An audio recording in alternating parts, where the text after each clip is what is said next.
Obviously, after playing in Iceland and doing well, I'm just looking forward to the CGC, and hopefully I can win this one too. All right. Hello, Hikaru. It's so nice to have you here in Toronto. Are you excited for the CGC? Yeah, I was here a couple of weeks ago in Toronto filming some other stuff, so it's good to be back. Where would you personally rank Rapid Chess amongst pro chess formats? For me, Rapid is, I would say right now, is close to my favorite, or it's Blitz. One of the two, Rapid or Blitz, but definitely not Classical.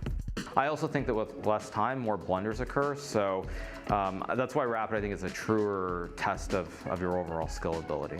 Blitz will always be my favorite if there's nothing on the line. How is preparing for a Rapid tournament like CGC different from preparing for large over-the-board tournaments? Is there a difference? What's your process like? I don't think it's much different. Classical chess, it has to be quite a bit deeper. You have to look at many different lines, many different possibilities. In Rapid, generally, I think if you have an idea and you look at a couple of lines before the game, that's for the most part good enough, I've found. I was going to ask you, what are your own internal expectations for competing this week? As I said, I'm just going to try to play my game, and if it's good enough, it's good enough. If it's not, it's not, but I don't really think about anything else. I love that answer, just playing the chess. That's great.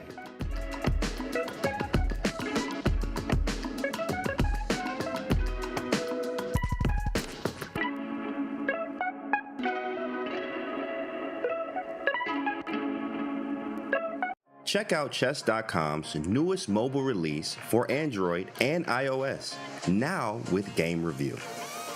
Game Review is a fast, fun, and instructive guided review of your games. See your accuracy and your opponent's accuracy. Check out the eval graph for an instant overview and scroll down to see how many great moves, best moves, blunders, and yes, brilliancies you have played. Learn from Chess.com's coach who gives move explanations, opening statistics, and shows you the best lines of play. Use retry mistakes to get another shot at finding missed opportunities. Game Review is available today on both Android and iOS. Download our app and try it yourself. $1 million prize pool. Sorry, I was peeking. Try to do it again because I was peeking. I could just stand farther. I could just not, I could just do this. To continue. 1 second. I'm shouting again. I feel like as the day goes on, you guys continue to distance the mic more and more away from me. I feel like they might notice a pattern go, and this is me without my voice too. Imagine if I was at full capacity. Break the mic, I dare you.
The One Hotel Toronto has been a most excellent host through our first 2 days of competition at the CGC Finals, but things are getting serious as the field has been trimmed to our Final Four, and these players position themselves for the $200,000 first place prize. It's the semifinals of the Chess.com Global Championship, and it starts right now.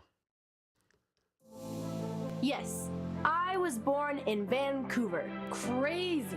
But as fond as I am of that place, it's pretty tough not to fall in love with the city of Toronto. Natural beauty abounds inside Toronto and pretty close by. The largest city in Canada, the people here have been playing chess in clubs, in universities, in public parks, and even in hot tubs with amaranth for well over a century. Yeah, I don't think that's what the script said. You're right. And now this wonderful place plays host to the very first Chess.com Global Championship Finals. Facing elimination for weeks, 4 of the world's best players have survived to continue their quest for the queen's-sized share of the $1 million prize pool. And Bishop takes G3. That ends it officially. I think that's it. Resigns. Resigns. Oh my goodness. What an Armageddon we just had. My wife, you're in the right place. It's time for the CGC Finals. Toronto, Canada officially has it all.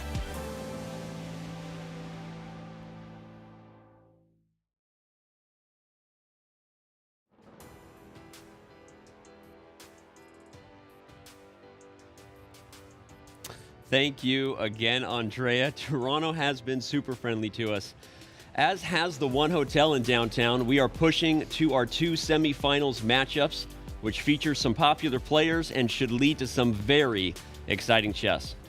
And we welcome you once again inside the gameplay hall at One Hotel. I am International Master Danny Wrench alongside Grandmaster Amon Hambleton, FIDE Master James Canty, and Grandmaster Danya Naroditsky there on the end. We will also be joined soon by none other than Fabiano Caruana. That's right, you've seen the pics on social media as he calls today's matches with Robert Hess. All right, guys, today we begin one of the CGC semifinal, the first day of the CGC semifinal. So let's take a look at the bracket and get everyone up to speed on how we got here. In the top half, we saw both Americans moving on. Hikaru Nakamura and Wesley So were both dominant. Neither of those matches were ever really in doubt, guys. They both played well. We'll talk about how we think they're going to play in a little bit. But let's move on and remind you that Anish Giri and Nihal Sarin are joining them in the semifinal. Both of those guys had very different roads, right? Naka and So were dominant. Anish Giri had to win in Armageddon. Nihal Sarin had to complete a comeback to get there. The semifinal matchups today, we'll start off with Giri and Sarin and Nakamura and So not long after that. Whoever wins the semifinals, of course, will be joining us for Championship Sunday and Monday. We will crown our champion on Monday, and boy, are we going to have fun this weekend. All right, guys, before we turn to today's matchup, dive into all the action and make our predictions, let's talk about some thoughts on how these 4 players got here. Amon, I'm going to start with you. Hikaru Nakamura, right? Many people's favorite to win it all. How impressed have you been? What are you thinking about Hikaru's form right now in Toronto? Well, it can't be understated. Hikaru is in general in great form. Not just here, Danny, but leading up to this event. It started out with more of the same, right? Yep. All wins on day 1, but I don't think you can just gloss over that almost comeback that we saw from JKD. Yeah. So I think that Hikaru has to clean some things up. It hasn't been perfect, but it's definitely been more of the same. Yeah. And there's a cliche that is always repeated in these situations, which I'm going to repeat again because all I do is basically repeat cliches, which is that players in great form in any sport make it look easy. Like Michael Jordan makes it look easy when he just gets open for a 15-foot jumper. Same with Steph Curry. Have to throw in a Steph Curry reference every day. Hikaru's making it look easy. It's like he's always better out of the opening. He's always converting smoothly in middle games. He's doing things that are objectively really hard and making them look easy. He's just swimming in the waves of success, and I think we'll see it carry over in the next round, but he's up against a very, very formidable challenger. Well, of course, as in Warriors, I mean, of course, Hikaru is a bad boy. Don't talk about them this season, though. Let's not talk about the Warriors That's this right, season. of course, yeah, but of course, speaking of bad boys, like the Pistons, Hikaru is actually, half a man, right, as we say.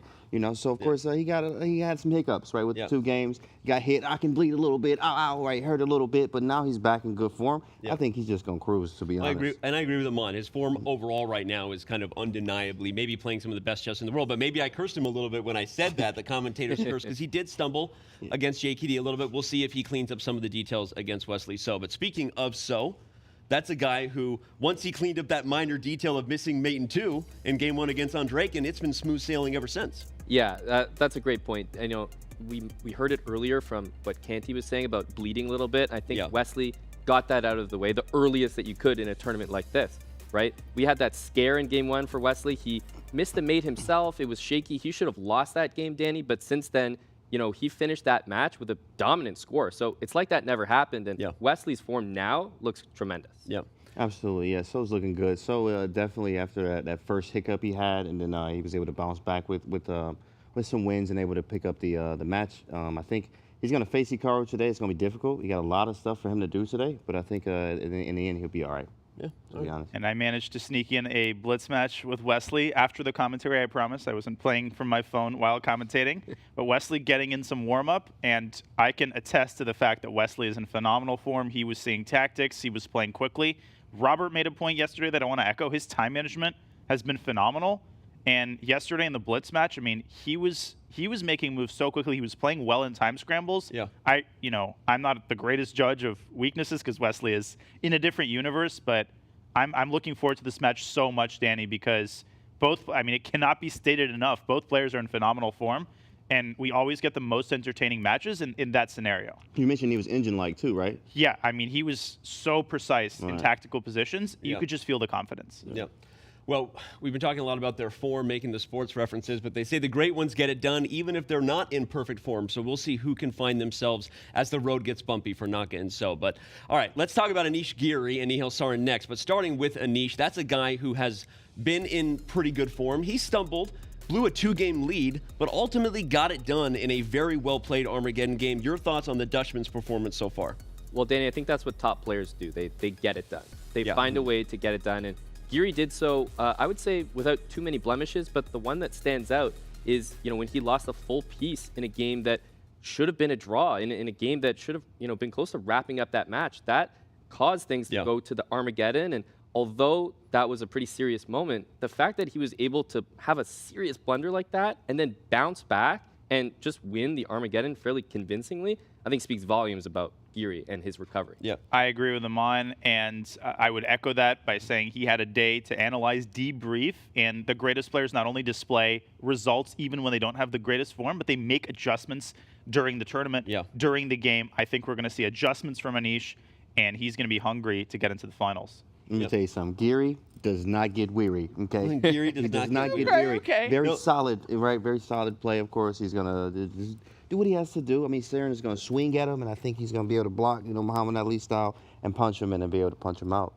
I agree completely. I also will say that hard to pick against the guy behind my shoulder, Hikaru Nakamura, or even maybe Wesley So if either of them make it to the final. But Anish Giri, you could argue, is maybe the most battle-tested to this point, survived big moments, won an Armageddon. We'll see if Anish can figure it out. And will the fact that he's battle-tested pay off against his opponent, Nihal Sarin? Because, of course, we need to talk about that guy now. He was able to come back and get past Sam Sevian in the quarters. Our own Mike Klein caught up with Nihal in Belgrade after his win on Thursday.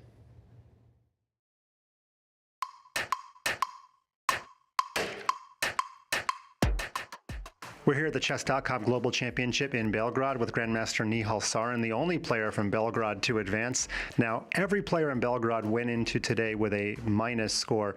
How were you able to make the comeback today? I'm very happy that I managed to make a comeback, and of course I was not expecting it to finish in the rapid games at least.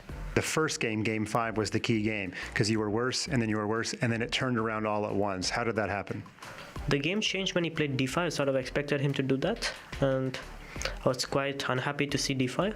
I found a very strong move, queen takes d5, bishop g6, and queen b7. Then Sam blundered this queen b1, queen b5, I think, and yeah, that was a massive boost for me. And in the final game, obviously he had to go for everything, and he played the Tiger Modern. Were you thinking that was anywhere on the radar? Modern is always something to expect when somebody needs to win on demand with black, and okay, I was already very happy to get to the final game with a 1-point lead after that 7th game. So.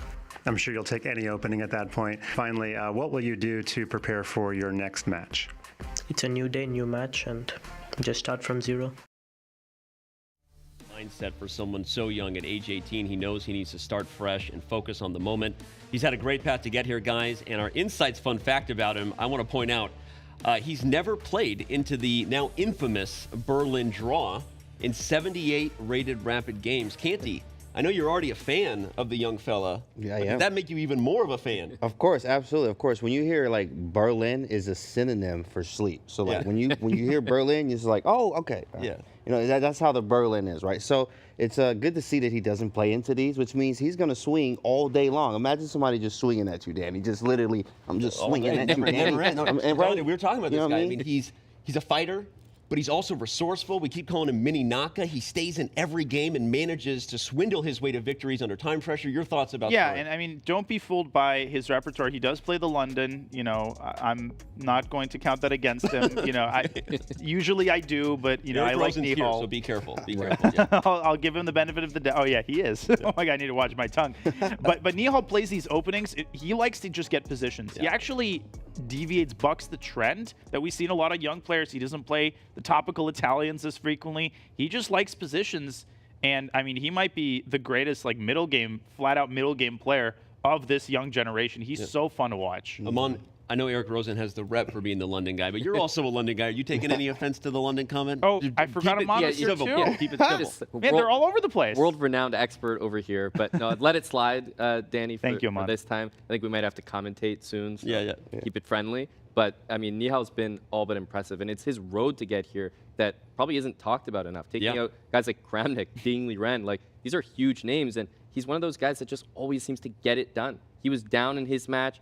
He had a comeback. He just always seems to get the result. And, you know, he's comfortable playing down on time. Yeah. And you live by the sword, die by the sword. Because sometimes you're so comfortable that you don't even realize your time's getting down there. Yeah, of course, even a quick compliment that I've even heard that they've called him a little Hikaru, right? I've heard you say that before. When you know, time gets low like that, you only see Hikaru in precision, the accuracy, the resourcefulness. It's really, you see that in Sarin. Well, will he stay precise when it matters most? He has that clutch factor people talk about, but we're going to know soon enough. So let's turn to today's semifinal matches.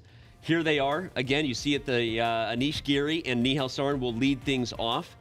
They are at the top. Because of that, they start on the hour. Hikaru Nakamura and Wesley So will kick things off 10 minutes after that. We like that stagger so that our casters can focus and give you their full energy one game at a time. We know you like catching the big moments, fans. So 10 minutes after Giri Sarin will be Nakamura. So let's dig in here, guys. Starting with Sarin and Giri. We saw Giri's comments yesterday that he thinks he maybe matches up pretty good against the youngster at this time. Your thoughts on whether those be fighting words for Sarin? No, I think those are just objective words. Okay. I mean, when you think about who's on the other side of the bracket, Nakamura and Wesley So, he would just rather play Nihal. I don't think that was a slight in any direction. Yeah. It's just, you know, comparatively, Danny, he would rather play Nihal Sarin. And he spoke about how maybe in the really short formats, Nihal might be the favorite. In classical, I think Giri has the edge.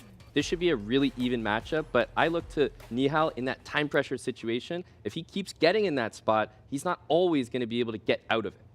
Yeah, I want to second Amon's point. I think some people listen to that interview and they think, hey, Giri said, you know, Nihal's an easy opponent. But no, that's like, you know, an oatmeal raisin cookie versus nothing. Nihal is still a bad opponent, but better than Wesley or Hikaru. I think that's safe to say. So I don't think there are any easy or good opponents in this tournament. But I agree. I think Anish Giri is stating facts, and you know, this is what you would choose between the other alternatives. Absolutely. It's the best candidate move. Yeah, he was very best candidate move. Great way to put it. Yeah, it was very objective about it, just speaking what he thought, and of course he even put out there. I mean, if I lose, I get crushed. Right? He didn't lead with like, oh, I'm just gonna beat the kid, right? It was more like, I mean, we'll see what happens. I'm gonna play my best chess and be solid about it. All right, well, if it makes Nihal feel any better, if I had to choose one of the four players, I would take Giri. Okay, there you go. All right, well, let's talk about Hikaru Nakamura and Wesley So, the two Americans. They have a long history against each other. They've been known as rivals, though they spent time working together at the Fisher Random World Championship. It was seen on video, kind of practicing the positions. But here they are facing off two legends of American chess. What are your thoughts on how they match up on paper, Amon? Well, first of all, it's really interesting to go from, you know, spending time together working towards a success to spending time, you know, across the table from one another, working directly against each other. So that already in itself is pretty interesting. Naka is coming in with momentum, Danny. We know that in, you know, previous tournaments, in this tournament as well. But I think in his match, it was that slip up, that almost comeback that you got to feel like a guy like Wesley, if that happens, if he gets those chances, he's going to punish them. I don't think Naka can afford to have that happen again. Your thoughts? Yeah, I mean, I think Hikaru did defeat Wesley in the RCC playoffs, so Wesley's going to have to push that away from his mind. But the reason I'm looking forward to it is not only because both players are in good form, as I highlighted earlier, but these are players with two different styles, two different psychological makeups, and both of them have achieved tremendous success doing things their way. So I'm going to be very curious to see who will be able to drag the other player into their territory, their types of positions. That's great. In fact, when you say their type of positions, in fact, this being a faster time format too as well, Hikaru is definitely a favorite, right? And momentum, as you spoke about too. When somebody's hot, in basketball and they shoot and they just score rocking, pass me the ball, right? And Hikaru is like that right now. So he passed me the ball. It could be a clean one, or it could be, 1 point game, but we'll see. I think Hikaru got this one though. Yeah, and I wouldn't be surprised if this one's going to come down to the wire. Though. Right. I love all the points about the styles, the clash, and who will get the better of it, Naka or So. We're going to find out. Right. And as many of you know, we've been finding out what your predictions were throughout this week. Thousands of you participated in our CGC bracket challenge. There are still prizes available, including some chess bra hand towels signed by Amon Hamilton. Whether they're used or not, I don't know. Okay, but here's how all of you picked. Those of you who predicted these matchups, here's how you predicted the semifinal matchups from here if you had them in your bracket. Hikaru Nakamura, still heavily favored no matter who he plays, even Wesley So. I think that probably even Hikaru would agree. That's a big percentage there in a match that could be closer to 50-50. Anish Giri favored much more of a coin flip against Nihal Sarin for those of you who had this in your bracket. So a lot to unpack there, but of course we need to also formalize our predictions. That's what the community thought. Now we're going to talk about what we think. We're here in Toronto. We have 2 matchups to pick. Let's start with you, Amon. Who are you taking in the Giri-Sarin match? Danny, and Giri-Sarin, I'm going to take Anish Giri in that matchup. I think that, one of the main points that I alluded to earlier was the time situation that Nihal gets in. He's really good at getting out of that spot, but I think it's because he's so comfortable being low on time that he gets into that spot when he shouldn't. And Giri's the type of player to use that to his advantage, use his extra time, and punish. Yeah, we've talked about that a lot. Players who get in time pressure can get themselves in trouble. I don't know who those are. I'm also going to take Anish Giri, not just because he's here and sometimes we got to hug it out from time to time. I got Anish. I do think he's the slight favorite. I think it was an objective pick. I'm going with the Dutchman. I'm going with the Dutchman myself. I'm going with Anish Giri, my guy. Listen, I was going to go with the Dutchman, but Anish is sitting behind me. I think he performs best, and he's got a chip on his shoulder, so I'm going to go with Nihal. He might like chips, too. So you're taking Sarin. Okay, sorry, I misheard that. All right, here we go. We got 3 Anish and a Sarin. But now let's talk about Hikaru Nakamura and Wesley So. We'll be curious how this one lines up. This is a big match, 2 Americans. I think even though it was 63% from the community, if I had to guess, a lot of people might be closer to 50-50 now. Amon, your pick. Yeah, Danny, in this match, I've got Wesley. I mean, honestly speaking, this is about as much of a coin flip as you could get. So let's avoid all the cliches. Both of these guys have a real chance. Yeah, both could win. Not surprised by your pick, but I am going to go with Hikaru Nakamura, the reigning Fisher Random World Chess Champion who took the title from Wesley So. I think he continues his form and is our first global champion at the end. I'm riding with the world champ, my guy, Hikaru, all day. Not even a question. Yeah, I'm going to go with Hikaru. I think it's going to be a really, really close match, but ultimately I think Hikaru is going to get the upper hand in the time scrambles, and I mean his form is just spoken for itself. Are we allowed to say that anymore? I don't know. His form speaks for itself. Well, I'll figure out if I'm allowed to say that going forward, but here we go. All right, that's it for us for now. We will see you through the course of the 4 games today, of course. For now, we swing it over to Robert Hess, who also happens to be standing with a certain reigning U.S. chess champion we all know. Robert, thanks for being here, but Fabi, you're looking fresh. Hey, thanks, Danny. Oh, thanks, Danny and the gang. We have the absolute pleasure to be joined by Fabiano Caruana. I'm Grandmaster Robert Hess. And Fabi, how's it feel to be here in Toronto? It feels great. It's such an exciting event, and I'm really looking forward to all the matches. I think they're going to be unpredictable, and we'll have a lot of fun today. We certainly will. And it's different than when you were playing in the event because now it's a different format, still the same time control, still the same Armageddon bidding procedure. But Fabi, in a best-of-8 game, how does that change the dynamic? I think it's a really big difference. The thing about best-of-4 game matches is that one slip and everything can go wrong. You lose one game, and against these guys, it's very difficult to come back from it. 8 games, it still gives you a lot of time to come back. Yeah, we still only have 4 players in the field. So, Fabi, there is a chance to make a comeback if you lose day 1. None of these players want to have that early deficit. So, as we look at the matchups for today, who do you have in the matchup between Anish Giri and Nihal Sarin? I have Nihal in this one. I think that he has that clutch factor. Anish has the experience and the class. Of course, he's been a top player for so many years. But the clutch factor, the fact that Nihal can come back from any sort of lost position, that's something that very few people have. And I'm going with the preparation wizard, Anish Giri, in this one. And I know the chat for once, agrees with me. They also picked Anish to win this matchup. But, Fabi, we are going to have a second match staggered by 10 minutes. It's Hikaru Nakamura versus Wesley So.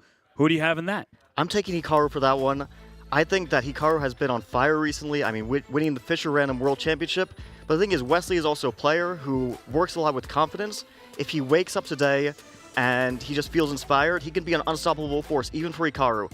But still, Hikaru's my pick. The momentum, everything going right for him recently, I think that's going to be a big factor. I think Hikaru used the psychological factor, but I'm going with Wesley So. He's stoic, he is unafraid, and I'm unafraid to disagree with chat. I know I usually ignore you. I can't ignore your pick. Hikaru Nakamura is chat's pick. They agree with you on this one, Fabi. So not too surprising on that front, but as we turn to our first semi-final matchup, it will start with Anish Giri versus Nihal Sarin. Anish is 10 years Nihal senior, but Fabi, they have not played before, at least not very much. Yeah, I think that Anish doesn't have so much experience with these young players as much. He's my generation. You know, we've played a million games, but against these young guys, he doesn't have as much experience. But we were speaking yesterday, and you know, he's been thinking about the psychology of these younger players, how they approach openings, how they prepare for these matches. So he's put some thought into that. I think that will come into play. You know, Anish is also a master of preparation. He definitely prepares his openings very meticulously and also thinks about his opponents. But still, the lack of experience against Nihal in particular, that might play a factor. Okay, well, Nihal Sarin, he has the benefit of having not played him, as you're saying, because he hasn't suffered those defeats. When you play someone older than you, usually you lose the first batch of games. That can be bad for your confidence. But Nihal Sarin is not somebody who needs extra confidence. He knows how strong he is, the faster time controls, and we are off. And it's a Sicilian from Nihal. So are you at all surprised by the opening choice? Not too surprised. I think a lot of these young Indian players, they have been dabbling in these Sveshnikov positions. I noticed that like Pragnananta, Gukesh, a lot of these players play this. Sometimes they play with G6 instead of E6, but he's playing E6. I think Nihal has played this quite a bit before as well. It's a very weird setup because the bishop on F8 is stuck there and not developed. So you would like to get this piece out, but there's a knight on E7 in its path. So eventually, there are going to have to be some trades for black to develop. So Fabi, in this position, Nihal taking his first think, he chooses knight G6, but is that catching your eye something that's normal, or what's going on here? Yeah, so this D4 move, I think I was one of the early players to play it against Boris Gelfand in 2013.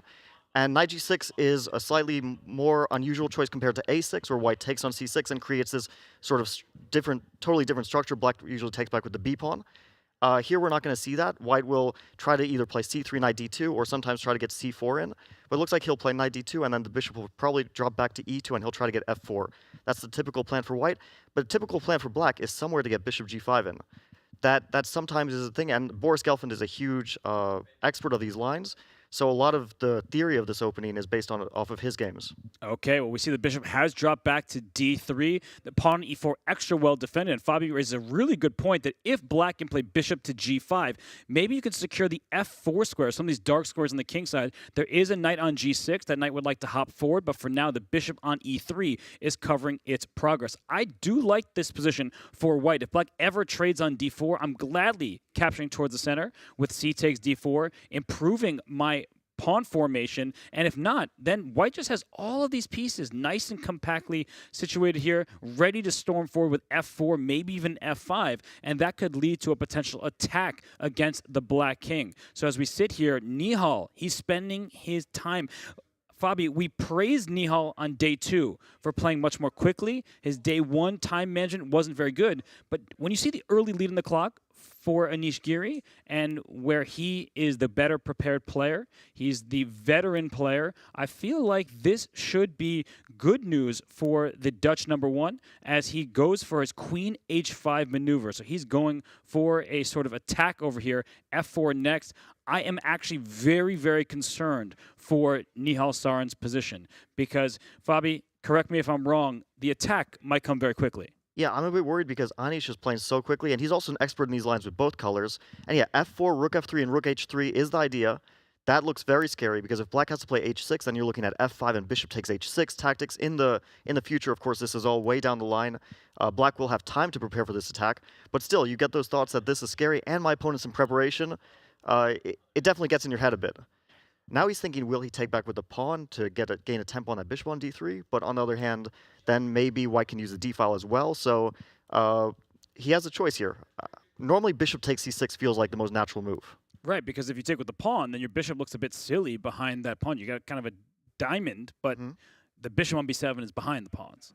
Yeah, you could eventually try to get c5, but then again, that c pawn is kind of covered at the moment. There's a bishop and a queen attacking it. You might be able to achieve that, but you might not. I would feel like bishop takes c6 is the most natural move, but then the question is, how do you respond to f4? Because that's clearly white's next move. Do you try to break in the center with d5? Do you try to play more slowly? But then rook f3, rook h3 is happening sooner or later. So he takes with the pawn, tries to gain a tempo, and plays c5.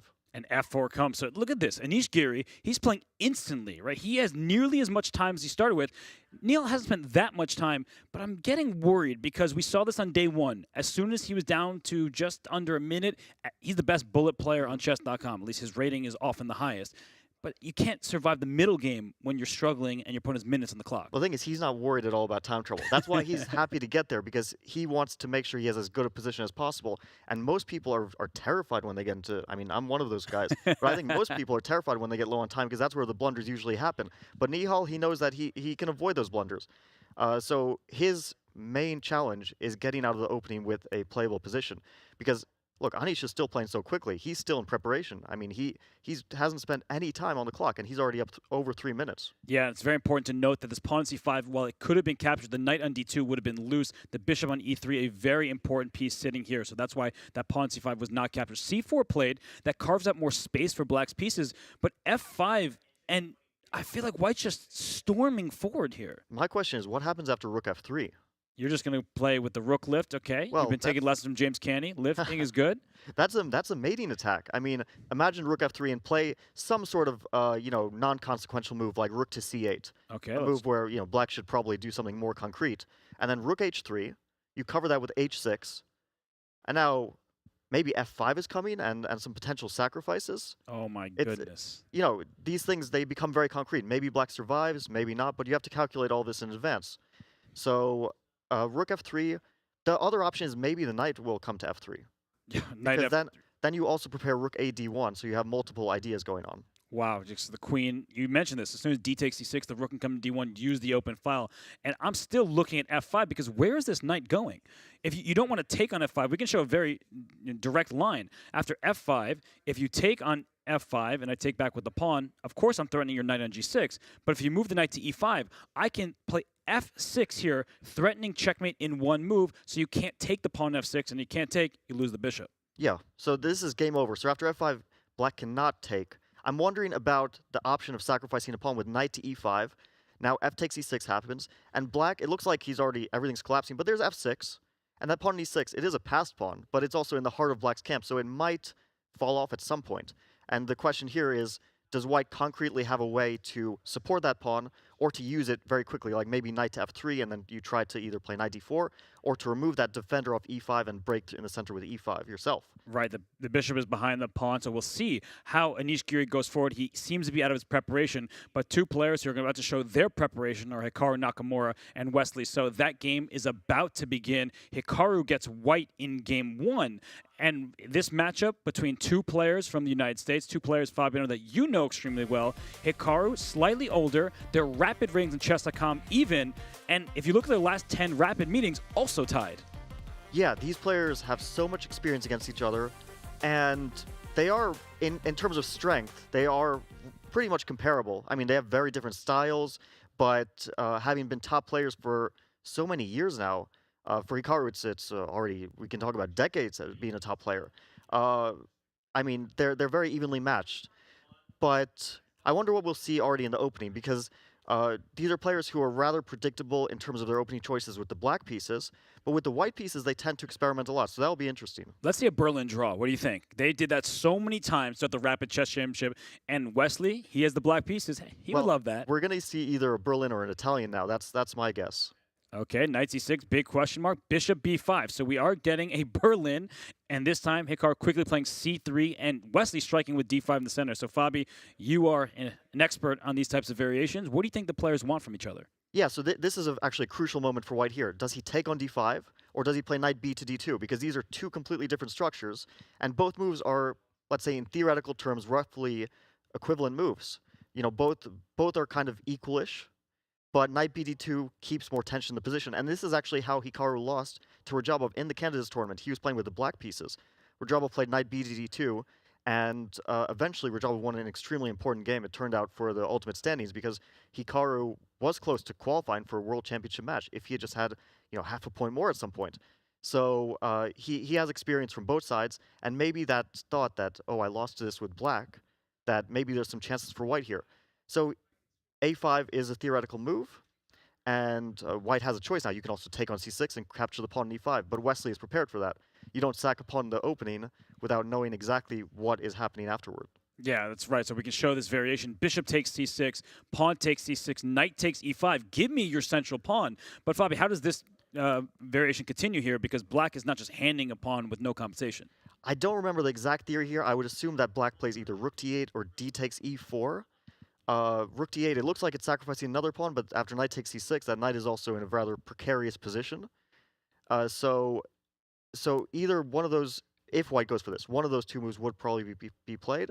But I assume that Hikaru won't be in a rush to take on c6, because it feels like if you go for that, you're walking to your opponent's preparation, you're probably just going to run into some long theoretical line and not get anything out of the opening. So he wants to keep more tension in the position, and that's why we saw the move h3. Yeah, quiet move, just covering the g4 square, which is important because the bishop sometimes pins the knight. Other times the knight wants to come to g4 and attack f2. We saw positions like this yesterday, but the h3 pawn covers the square. And now the question is, what is the deal with this tension, this e4, d5 pawn dynamic? Black often takes this pawn on e4, and, well, as soon as I say it, Wesley does it, and the question then becomes c6, knight, e5 pawn.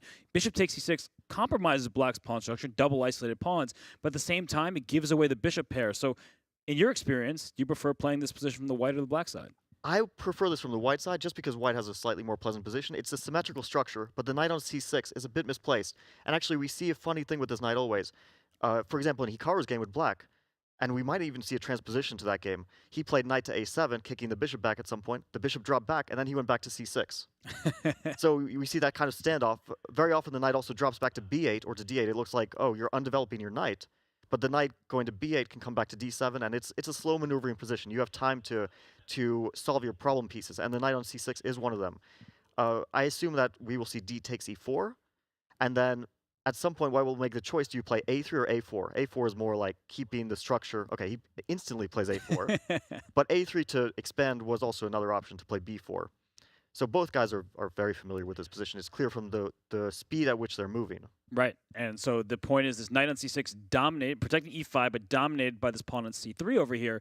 It's taking away the forward jumps, and that's a dynamic that I like to point out often, but there it is, knight to b8. So, Fabi, you seem to have a great handle on this position. Wesley brings his knight back to b8. He might want to kick this bishop out of b5 later, and Fabi, let me ask you about this. They are playing face-to-face, and in this format where some players are in Belgrade, Anish is playing Nihal across the ocean, would you rather be face-to-face, or would you rather play someone from afar? You know, I just feel so much more comfortable playing face-to-face compared to online. It just, you know, I spent my entire career playing over the board, and online chess, it's a somewhat new development, and it has just a different feel to it. And I think psychology in that case plays a part. I was even talking to Anish about this yesterday. He was saying that he feels like some players, they just play much better online because they don't have that psychological deficit. I'm facing Hikaru, you know, he's right across from me, this legend of chess. And, okay, in this case, you know, they're both legends of chess. They don't have those thoughts. But some people feel more comfortable seeing their opponent across from them. And some players feel more comfortable just, you know, seeing a screen in front of them. Well, look at that shirt. I mean, Wesley's going to be distracted looking at those patterns there. It looks great. But I think your point is a good one, that for Wesley, I see him like kind of covering his eyes, looking just straight at the computer. And it could be distracting to peer up at your opponent to say, all right, he looks a little bit uncomfortable right now, or he looks like he's just relaxed and ready to get this game on. But the knight went from c6 to b8 to d7. White's bishop went to f1. This position is quite locked up. Unlike the position on the other board, the game between Anish Giri and Nihal Sarin, that position is much more open. So these players, they're testing each other in the early stage. They have so much experience against one another. Anish and Nihal, that one is a situation where we have a veteran player and a young player, and as we see on the left side of our screen there, and as we pull up the game, kind of what you were saying happened, right? Where the pawn is on e6 over here. It is an extra pawn for white, but this knight that was on g6, it worked its way from e5 into d3, so it sunk its teeth into white's position, but an extra pawn is an extra pawn.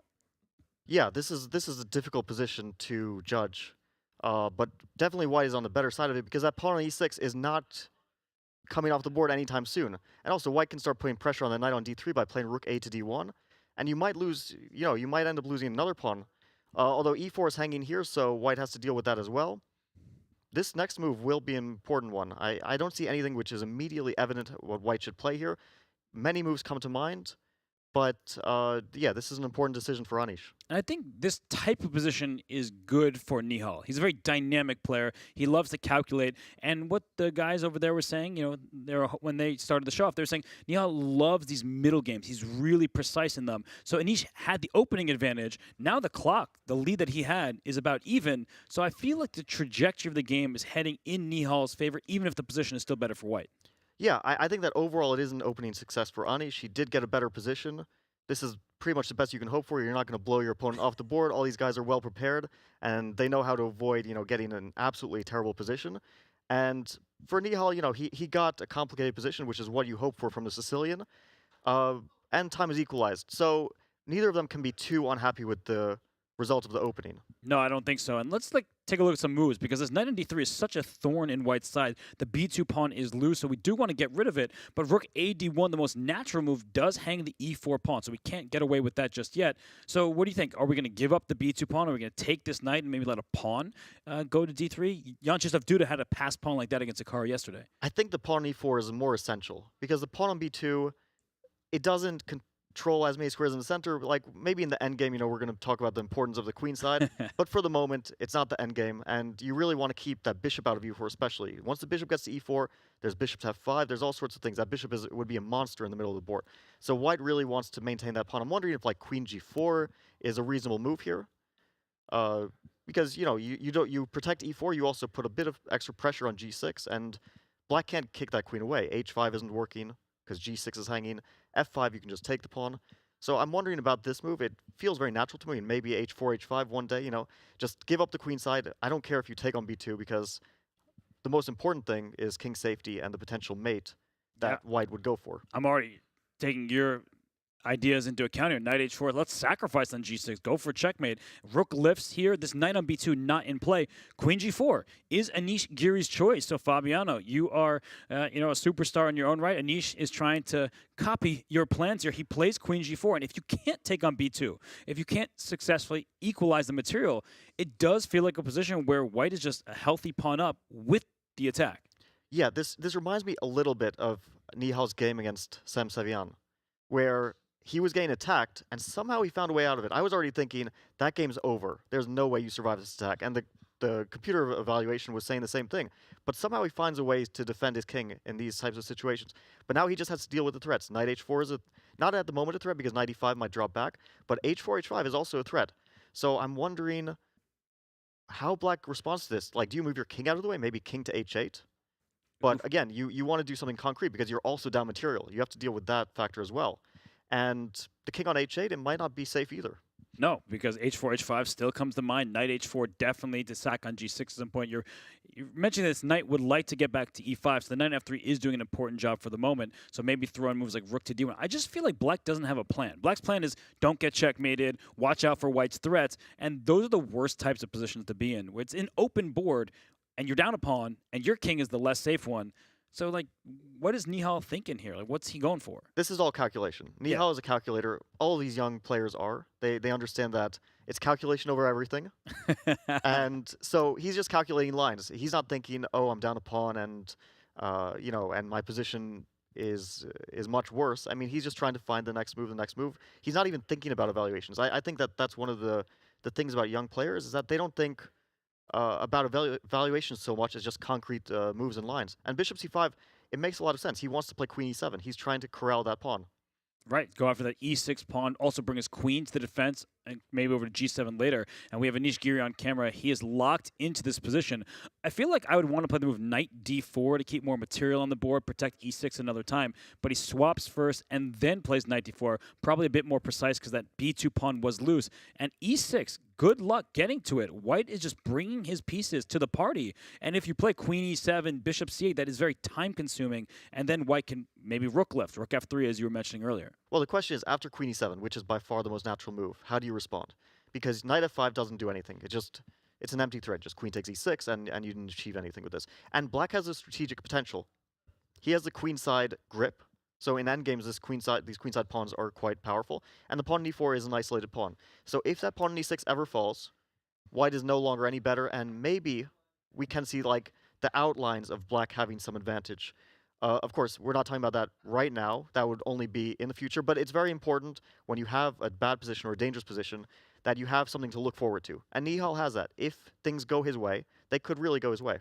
Yeah, and I think that white would have to strike on the queen side with a4 or b4. A move like b4 is actually really annoying to deal with. Hitting this knight, you have two defenders of e6, so you can't grab that. And if you take en passant, then white's pieces really do thrive. After a takes b3, the simple plan is b4, bishop b3, and that could be deadly with this king on g8. So I feel like white is just in time, even though black is going for that e6 pawn. And I think that's why Nihal hasn't moved. He sees that after queen e7, he's just not quick enough. Yeah, I think that b4 is a great move, and it also opens up some tactics. If we go down the same line that you just showed, queen e7, b4, black takes, white takes back with the pawn, and something like rook a to e8. And you think, oh, I'm catching that pawn. But then there's b4 again. If knight takes e6, you just take everything. Or maybe bishop b3 immediately is even better, but at the very least, you just take everything in bishop b3, and the pin wins a rook. Yeah, that's just an extra. So there's some tactics to look, but as I said, everything is concrete. It's a matter of one tempo in this position. So that's why Nihal is calculating and trying to find that way that he holds on. Okay, well, it looks concretely bad in many of these continuations. Nihal will do his best. And let's look at both games. They're going on at the same time. Hikaru Nakamura, Wesley So, we see them on the right-hand side of the screen. And that position couldn't be more different than the one we have on the left side. It's locked up. They're just jockeying for position. Pieces are maneuvering around. And in that one, Wesley So with a 4-minute lead on the clock. Does that surprise you at all? And a great position to boot. I mean, he got the c5 square. That's the most important thing. Like, white doesn't have, neither side has a dark squared bishop. And so that c5 square is a permanent hole. It can only be covered by knights, and no longer by pawns, because that pawn from b4 got pushed up to b5. That also means that in the endgames, because of the bishops, e4 is a weakness and a4 is a weakness. Right now, we're not going to see that. It's still a relatively, stable position for both players. But there's a lot of strategic risk for white here, and not as much for black. Yeah, I agree, because in this game between Hikaru Nakamura and Wesley So, we'll dive right into Fabi's points, that a pawn chain is only as strong as its base pawn. Good luck getting to the pawn on c7. It's very far away from white's pieces, but as you point out, knight to c5 already threatens two different pawns in white's position, and if the queens are ever traded, as you were saying, endgames will not be very pleasant for white. So, Fabi, Hikaru, with the white pieces down on the clock, has a worse position. Is it just that Wesley is well prepared and getting an advantage with the white pieces? Not so easy at the top level. I think that this is going to be a problem for Hikaru, breaking through Wesley's openings, because Wesley has played the Berlin for so long. He's such an expert. He's so stable in it. It's just very, very difficult. And I can speak from experience about this, that playing against Wesley, I'm always thinking, like, what do you do against his openings? I mean, what do you do against his Berlin? Usually I try to avoid it because I feel like it's just a rock. You can't break through. So that's going to be a problem for Hikaru. The thing is that he doesn't care so much. Some players, you get a bad position, you get demoralized. Hikaru is an amazing defender. And you're saying he literally doesn't care? Maybe literally, he doesn't literally not care. He cares, he wants a good position, but if he gets a bad position, he's willing to defend. Right, and maybe he should use Wesley's methodology. A well-timed draw offer could go a long way here. White is worse for sure in this one, but the position is locked up. Wesley is using his time, and a big development is happening in the game between Nihal Sarin and Anish Giri, because we were predicting some of the variations, and that variation has come to life in the game between Giri and Sarin. So this position is, I think, getting worse and worse for the Indian teenager. So that's not good news if you're a fan of Nihal Sarin. Yeah, again, this is a matter of tactics now.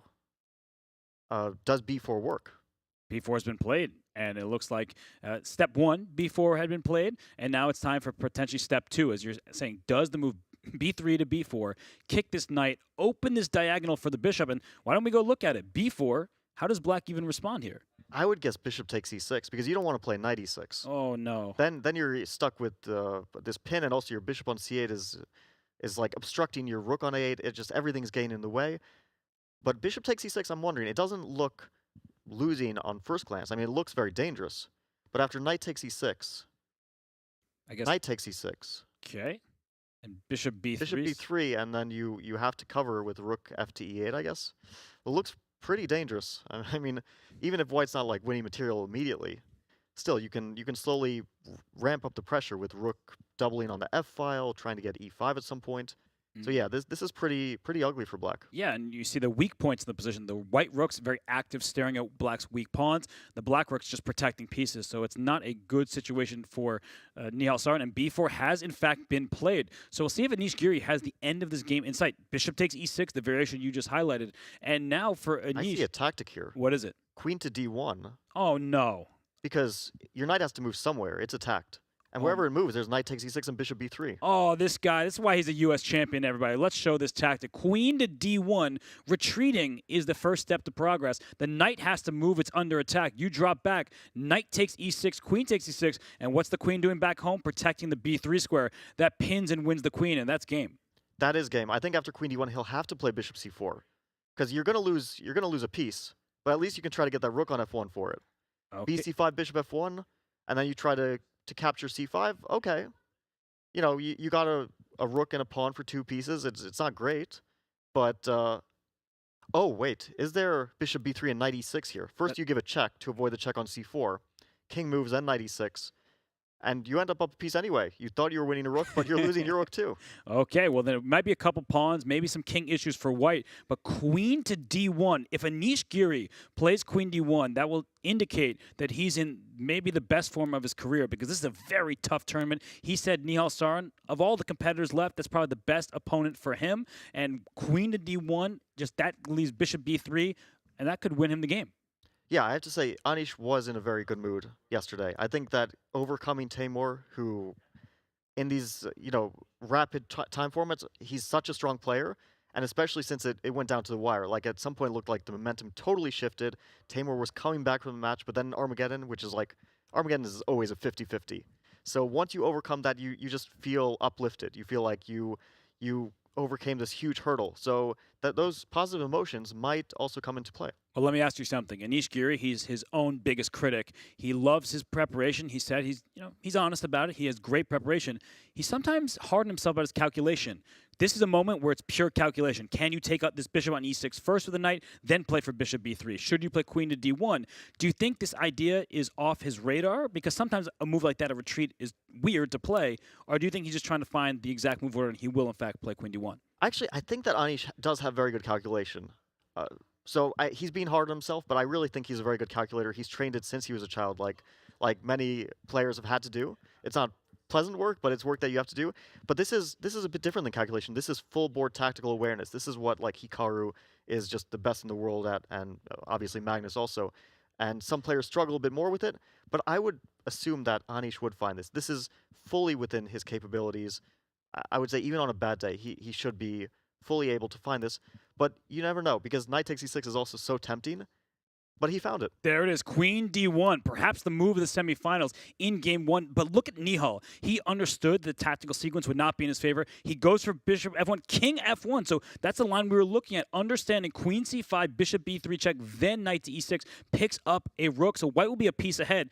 Are you worried at all about Anish Giri's clock? He's a very good bullet player. We should add that. But Nihal Sarin is the best of the best when the clock is ticking down. If he plays queen takes e5, I'm not worried for Anish, because I think that the danger is only if black has some other minor piece. Like if it was 2 minor pieces against 1 and an open king and you see some, but there's no dynamism left in the attack. White just has a solid extra bishop. And okay, black has a few pawns, but they're kind of weak pawns as well. It's not like he has some dangerous passed pawns on the 3rd rank. I don't see many chances for. I don't think he'll take on c5 for that reason. I don't know what he'll do here. Maybe he'll play king h8 just to like keep it murky. But again, white has that c6 pawn. It'll go up to c6. Yeah, you said the c6 pawn. Yeah. That's exactly where it's going if you don't take it. No matter what black does, if you don't take it, it's going to c6, and it's cemented by a knight on d4. Maybe Nihal will see some potential with b4 and trying to dislodge the knight from d4, but there's also bishop coming to d5 potentially. I'm not sure if I see what hope Black has, but Nihal, he finds hope. Yesterday against Sevian, I was also thinking, what hope is there for Nihal in this position?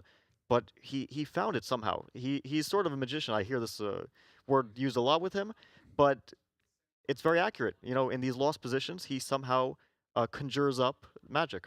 Yeah, and they called him like a mini Naka. I think that's what James and Daniel were saying. And he'll need to be, because right now he's down on the clock. He's losing objectively. And he plays move f5. Speaking of dynamics, he wants to go after this king. I don't exactly see the problem with e takes f5, but I guess in the variations where a knight lands on e6, he wants to have some checks against the white king. So it does make sense here. And Anish, he is not moving instantly. He's taking his time. E takes f5 is very natural, but then queen c5 will be played. And if we do look at the exact same variation, bishop b3, king h8, knight e6, that's not good because now black can take on f5 with check. But maybe you have knight e6 immediately instead of bishop to b3. Okay, so you're saying knight, bishop, knight here? E takes f5, queen c5, and now knight e6. Oh, but you can even play knight e6 right away. I thought you were being cheeky over here. I didn't think of that one. Oh, I thought that's a bit too creative, but it might also be very good. But I was thinking e takes f5, queen c5, knight e6, and you're still forked. If queen c4, you move the king, and black has to deal with not only the rook, but also bishop to b3 coming. And black has a tactic, rook takes f5 after knight to e6. Wow, there's just yikes everywhere here. Knight e6 was in fact played by Anish Giri. Queen d4 check will be lights out, by the way. So I think that Anish is going to lock this on. We'll keep an eye on it. But the game between Hikaru Nakamura and Wesley So also deserves our attention. Those two in the other semifinal matchup. As we see on the right-hand side of your screen here, it's looking from bad to worse for Hikaru. His king is out on f2. There's a queen on g5. The rook lift. That rook's joining the party going over to g6. And look at Wesley. Hand still over his eyes. He does not want to take a single glance over at Hikaru, who's sitting across from him. Yeah, this is perfect for Wesley. Nothing can go wrong. His position is so stable. There is no way to imagine that white does anything besides maybe eventually defend after a long and arduous defense. Holds the draw, but that's the best that white can hope for. There is not a single weakness in black's position, and you can play h4. Look at how all of white's pawns are fixed on light squares. The pawn in a4 is an especially huge weakness because it can't even be defended by another pawn. You always have to keep a piece defending that. And also on the king side, that's not white's biggest concern at the moment, but that king is feeling a little bit shaky there. Yeah, and this rook d2, queen d1 configuration. There's a rook on d6 saying you're not getting through here. And as you point out, the queen is very importantly placed on d1. As soon as that queen moves, you drop a4. Then there's a runner on the other side. So you have problems all across the board if you're Hikaru Nakamura. He was the people's choice. He was the favorite to win this entire event. And right now, if he loses with white in game one, I think a lot of people will be saying Wesley So may be able to take him down. Well, definitely losing with white in game one is a huge blow. I still think the length of the match means that there's ample opportunity to come back from a first-round loss, even a tragic one like this would be.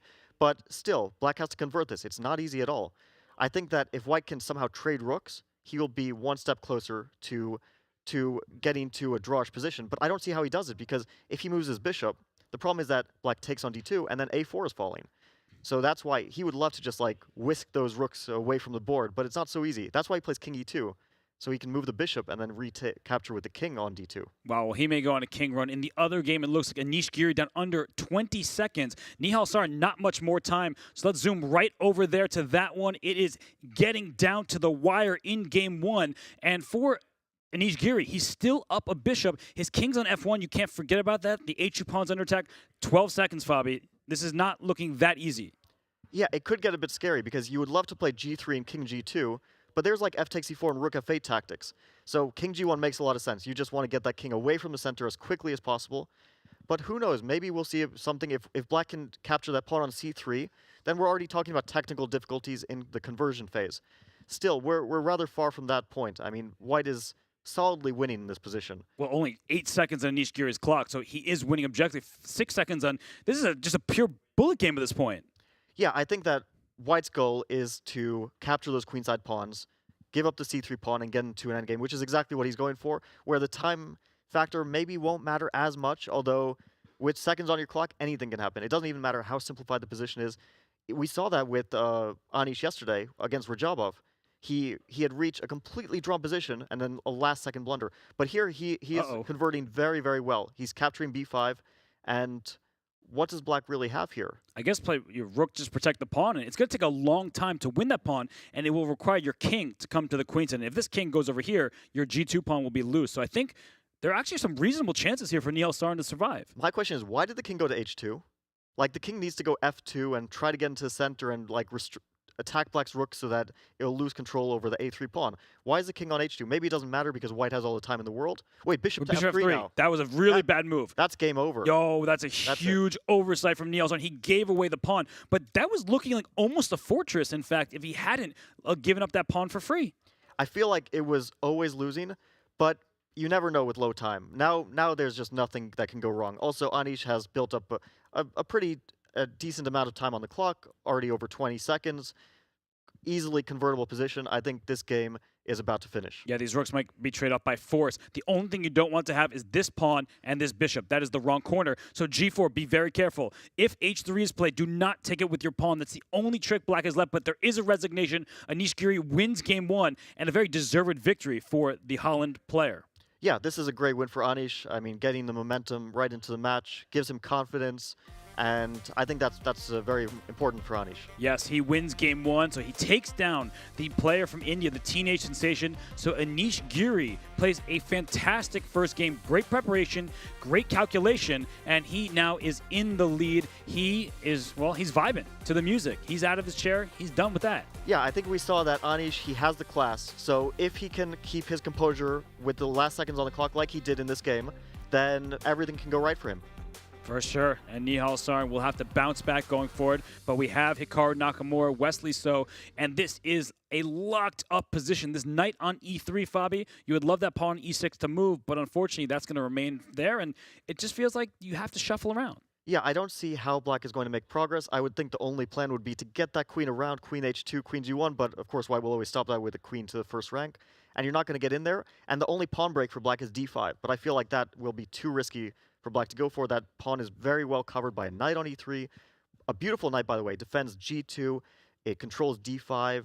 It's like a monster, which holds everything together. So I think that this game is most likely leading towards a draw. And if you're Wesley So, you don't want to lose your sight on the queen side, because this knight at some moment can hop to c4, and b6 and d6 will be under attack. For now, the knight has to stay put. As you were mentioning, the g2 pawn is loose. But for Wesley, do you think there's any disappointment? Because he had a pretty big advantage. It's not necessarily about the result, right? For you top players, when you draw a game, you're better. It's not like, oh, I'm upset I drew. It's more like, I'm upset I didn't put more pressure on my opponent. I think it's a bit of good and bad for Wesley. The good thing is that he was never in any danger. Opening went extremely well, and Hikaru will now struggle against his Berlin, because in the first game, usually you show your best idea. You don't save it for the end. So if Hikaru doesn't have ideas in the Berlin, he's going to have to start jumping to other openings. And then, who knows, maybe Wesley could get chances with black. Of course, he did have a better position. He would have liked to press, but I think he's a relatively calm guy. He'll understand that overall it's a good thing. For sure. Drawing with black pieces, that's generally good. Is there a d5? I mean, we say it's covered, and it is covered by all of these white pieces, but d5 is not out of the question. a4 drops if you make the move d5, and I'm guessing that Wesley's happy to make the draw, but if he had to win the game, do you think he would play that move d5? If he had to win, it's not even a question. He would just do it. I mean, you have no choice. And at that moment was specifically the best, because the knight on a4 would come into c3 with the queen on d1. There would be some fork options. But yeah, Wesley is generally a somewhat risk-averse player, and it works very well for him. It's his style. It leads to very, very stable and consistent results.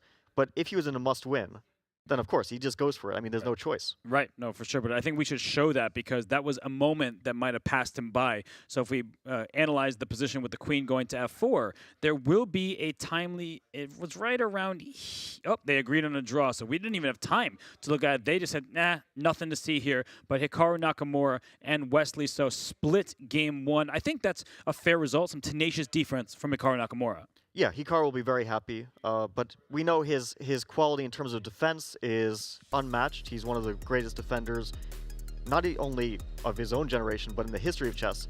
So that's one of his. That's going to be one of his strengths in this match. Well, it is half-half. Good news for Wesley So for sure. He had the black pieces, and well, Hikaru, he's not going to be fazed by that. He's had bad results before. He's able to bounce back, but I mean, the momentum. After yesterday's debacle, he did win the match against Yanchislavs Duda, but it feels like he's maybe a little bit out of shape right now. I don't feel that way so much. I think that he had some emotions after winning 4-0 on the first day against Duda that maybe led to somewhat shaky play because he already thought this match is wrapped up, it's over, and that can get into your head and cause some, some weaknesses in your play. But overall, he played a great match against Duda. That was just amazing. Like, to dispatch a player like that is just amazing. Okay, well, Anish Giri had a big victory in Game 1. So, Fabi, as we look at that matchup, Nihal, what do you say his odds are to strike back in Game 2? I mean, I still pick Nihal, so I'm still rooting for him. But yeah, this is a tough one to come back from. But he was also down against Sam Sevian, and he came back from that even more so. He won 2 games in a row at some point. So I don't think he's a player who gets so phased by bad results. He's still able to come back. For sure. And, well, we do have this game in front of us between Anish Giri and Nihal Sarin. And around here, Fabi, we're already worried about Nihal's position. This pawn on c6 blocking the bishop, and White's plan seemed very straightforward. So c5, f4, and it seems like this move c4 was the start of Nihal's troubles. Instead, he probably should have brought more pieces to his king's defense. Yeah, I mean, the preparation point was so important that Anish just blitzed out his moves, and he got a good position to boot. Preparation will be a factor for Nihal because Anish is so well prepared. He's so versed in so many openings. He's, I would say, one of the best prepared players in the top. I mean, it's like Magnus, him. There's not many guys who can compete with Anish in the openings. Well, one of them's right here, but you're not going to say yourself. Well, I'm not even sure because I always feel uncomfortable against Anish in the openings too. Like, I feel like, where do you run against the guy? He's just so well prepared in a variety of openings, and he can jump anywhere. So you always have to be ready for opening switches, for him to attack you in this direction, that direction. It's a big challenge, and it will be a big challenge for Nihal. And it was a challenge in this game. He attacked him straight there on the king's side. He was not holding anything back. This was a critical moment. After f5, the knight was under attack. You could not take back here. We'll show that once more, because when the knight moves, f6 threatens checkmate in 1 and threatens this bishop on e7 at the same time as well as the knight on e5. So he had to give up a pawn here. Knight e5 takes. The knight is loose on e5. And after that, honestly, Anish played a fantastic game. Queen g4, then this b4 move. Maybe the move of the round, Fabi. I think Queen g4 and b4 shows that he really is in good shape. I mean, Queen g4 was not a very obvious move. b4, you pointed out, it comes to mind, but it's not easy to make that move because it's very concrete and it's based always on this tactics with b4 and bishop b3 in the future, which is exactly what happened. And then queen to d1, I mean, this was a game of extreme accuracy. Beautiful game from Anish Giri. He did go on to win a couple minor pieces for a rook and take game 1. And that's all for us now here in the studio, but we're going to send it right back to Danny and the gang. Thank you, Robert. Wow, do we have liftoff or what, guys? We are back here on the couch. Amon Hambleton, Danny Wrench, James Canty, and Daniel Naroditsky. Guys, we're underway in the CGC semifinals. We've had a couple of pretty exciting games. Let's check in with the scores and show everybody what the results were here after our first set of games are now in the books. Wesley So and Hikaru Nakamura drew, but it was a game where Wesley had a little bit of an edge. We're going to unpack that and maybe see what we think the two players are feeling. But Anish Giri continues to play well here in Toronto. He won an Armageddon. He starts off with a huge dub. As Fabiano said, he's clearly showing great form. Guys, biggest takeaways as we back out. We'll come back to Giri versus Sarin, but the match I want to dive into first is this Wesley So Hikaru Nakamura game, right? Ultimately, it did end peacefully.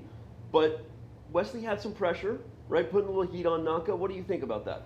Well, the game was definitely one where Wesley had some chances, Danny. Yeah. And with the black pieces, game 1 of the match, to have chances like that, strong knight on c5, I think he should be very happy with how the match has gotten underway. But Hikaru Nakamura is so good at defending. He's one of those resilient defenders. So while it looks like it's that small edge, I don't think it's enough against Nakamura. And he proved that in this game when he held on nicely. Yep. Yeah, I agree with Amon. I don't think there was anything too concrete, so I don't think Wesley is going to be all that upset. In fact, like Amon said, he drew from a position of strength. He had the black pieces. He's already on the board. Yep. I think this is a positive result for Wesley, and it definitely calms the jitters to make a draw like that with the black pieces. But we always say, Canty, that when you have chances against Hikaru, you got to take him because Right. he's not going to give you many, right? So That's even though right. we're saying Wesley shouldn't be upset, Yeah. we've seen this pony dance before with Hikaru many times. That's actually right. I mean, I like to call him Wesley So. You know what I mean? Like, because sometimes he comes out, he flexed just now to let you know, look, okay, Hikaru, I know you world champ and everything and Fisher random,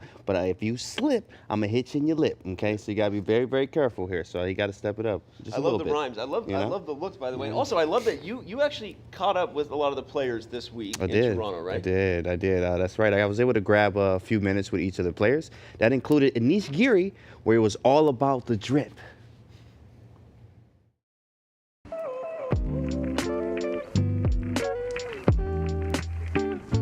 All right, and we're here with the fabulous Super GM Anish Giri, man. How are you? Good, thank you. Good, man. Good. Look at him. First, we got to do a drip check. Look at the drip. Check the drip, okay? Show him the socks one time. Show him the socks, bro. Special sponsor. Don't do it. Jeez, look at those. Well, look at it. Yeah. You see the lace game with it? Jack, okay, take notes. Super GM drip from Anish Giri himself, okay? All right, so I have a question for you. Halloween was Monday. What scares you the most? Spiders?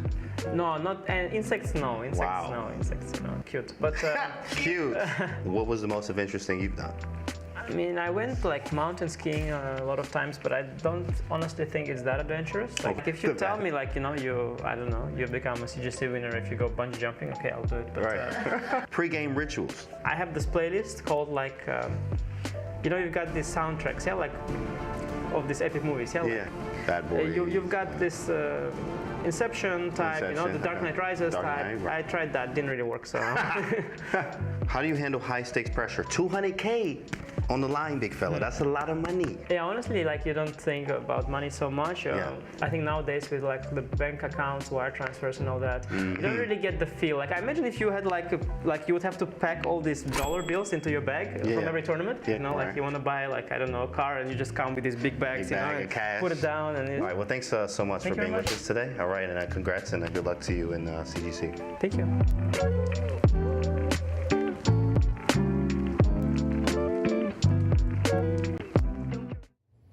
Anish seemed to know a lot about having a big bag of cash and buying cars. That was interesting. We'll unpack that later, but he is 28 years of age. He's had a really interesting path here to get to Toronto as he continues to play well.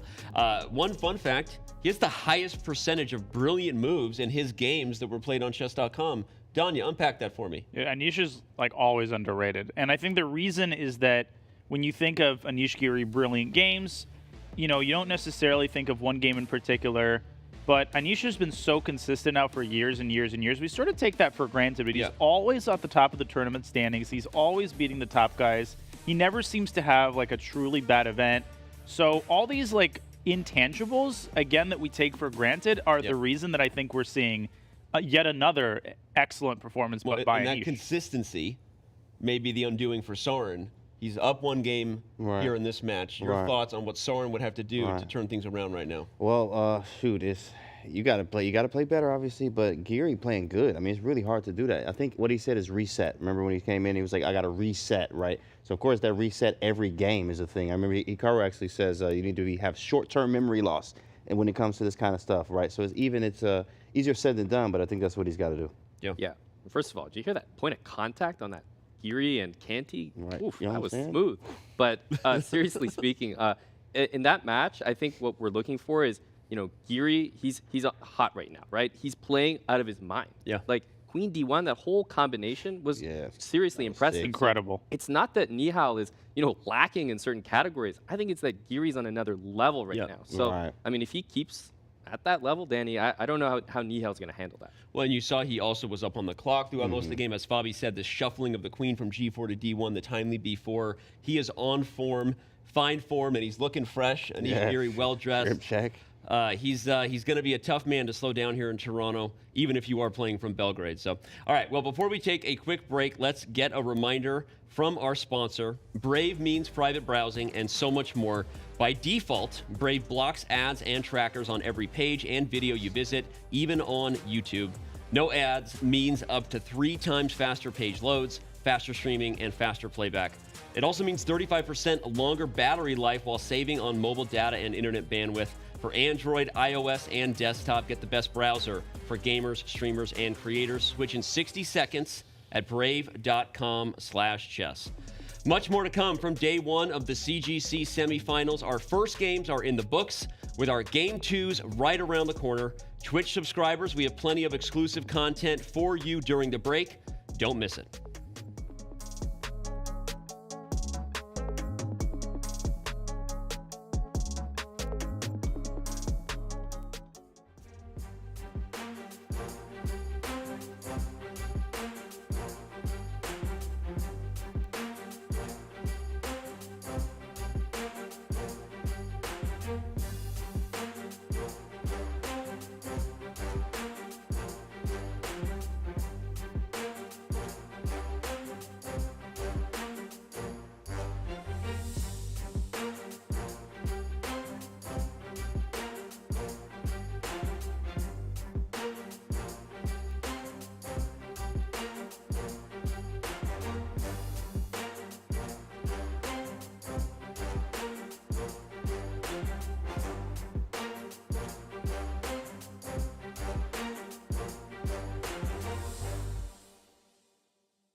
Bro, how long have you been working out? Because the way that you grabbed that king and broke the top of it shows that you have some incredible strength, Sam. Yeah, I've been working out for at least the last 8 years. You can tell right now. You see him? You see him? Yeah, exactly right. What scares you the most? Anything like spiders, bugs, movies, anything like that? Heights? Anything? If anything, it's probably heights the most. Heights? Yeah. Really? Okay. Yeah. You like afraid when you throw up, or like is it like, oh man, I can't just go up there at planes? No. When I'm like standing on a cliff and the possibility to fall. Yeah, that's actually probably the same for me too. Don't do that at home, chat. What's the most adventurous thing you've done? Skydiving, backflipping off your back porch or something? Sadly, no. But I hope I do one day, actually. One day, right? Yeah. Sadly, no. Favorite openings and why? Gambit. Oh, Gambit. Yeah. Okay. With initiative really quickly. Yeah, nice. Which ones in particular? I like Evans Gambit a lot. Oh, Evans, okay. And with Black? Still Latvian. Wow, man, what a savage. Congratulations on all your success, Sam, and good luck to you in the CGC. Thank you.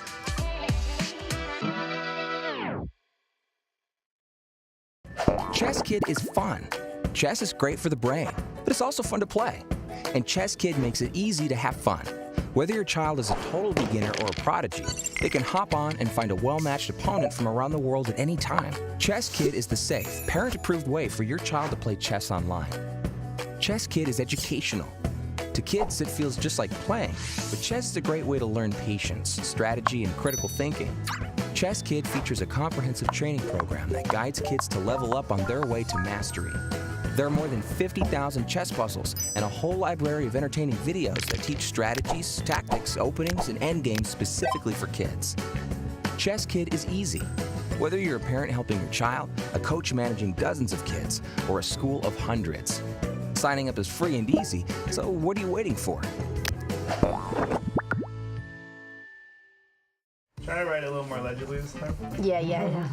Don't worry, I got you. Do you though? Take 2. I was born in Vancouver, but as fond as I am, oh god, my voice is already cracking. Okay, I'm gonna do this again. And the thirst for pro sports. Do you agree with that statement? I don't know sports. Can you name a single Canadian team? Canucks. Vancouver, baby. Yeah. My wife, you're in the right place. Just kidding. It's really hard to wear a blazer and be professional and stuff. You know what? I agree with XQC. He's like, I meant to call Andrea. She was so annoying. Like, the most annoying. But it was because I was roasting him. No, it was because she's annoying. Oh, it's getting hot again. Alex, could you fan the director? No.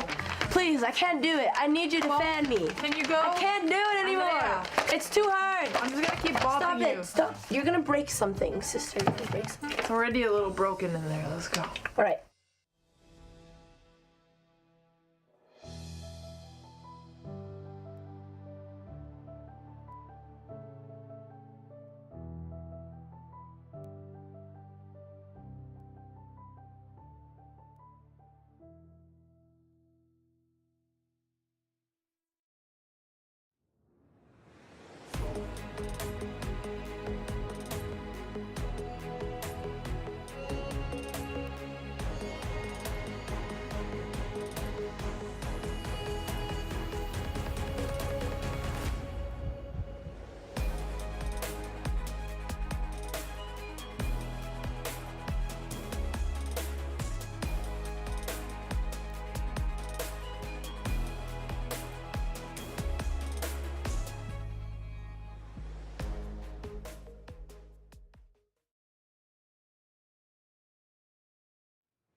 Welcome back to Toronto in the CGC semifinals.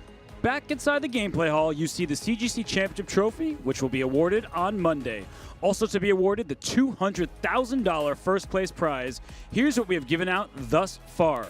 Tied for 5th through 8th, we have Dmitry Andreikin, Jan Krzysztof Duda, Sam Sevian, Timur Jov, all earning $25,000. If you lose here in the semis, you still get a cool $50K. And then, of course, the big prize fund is $200,000. I'm Grandmaster Robert Hess. We have Grandmaster Fabiano Caruana, the U.S. Chess Champion, with us. Fabi, an exciting game 1 of the semifinals. Yeah, this was great. I mean, we saw some blood. We saw some potential blood in one of the games, but Hikaru showed his defensive skills.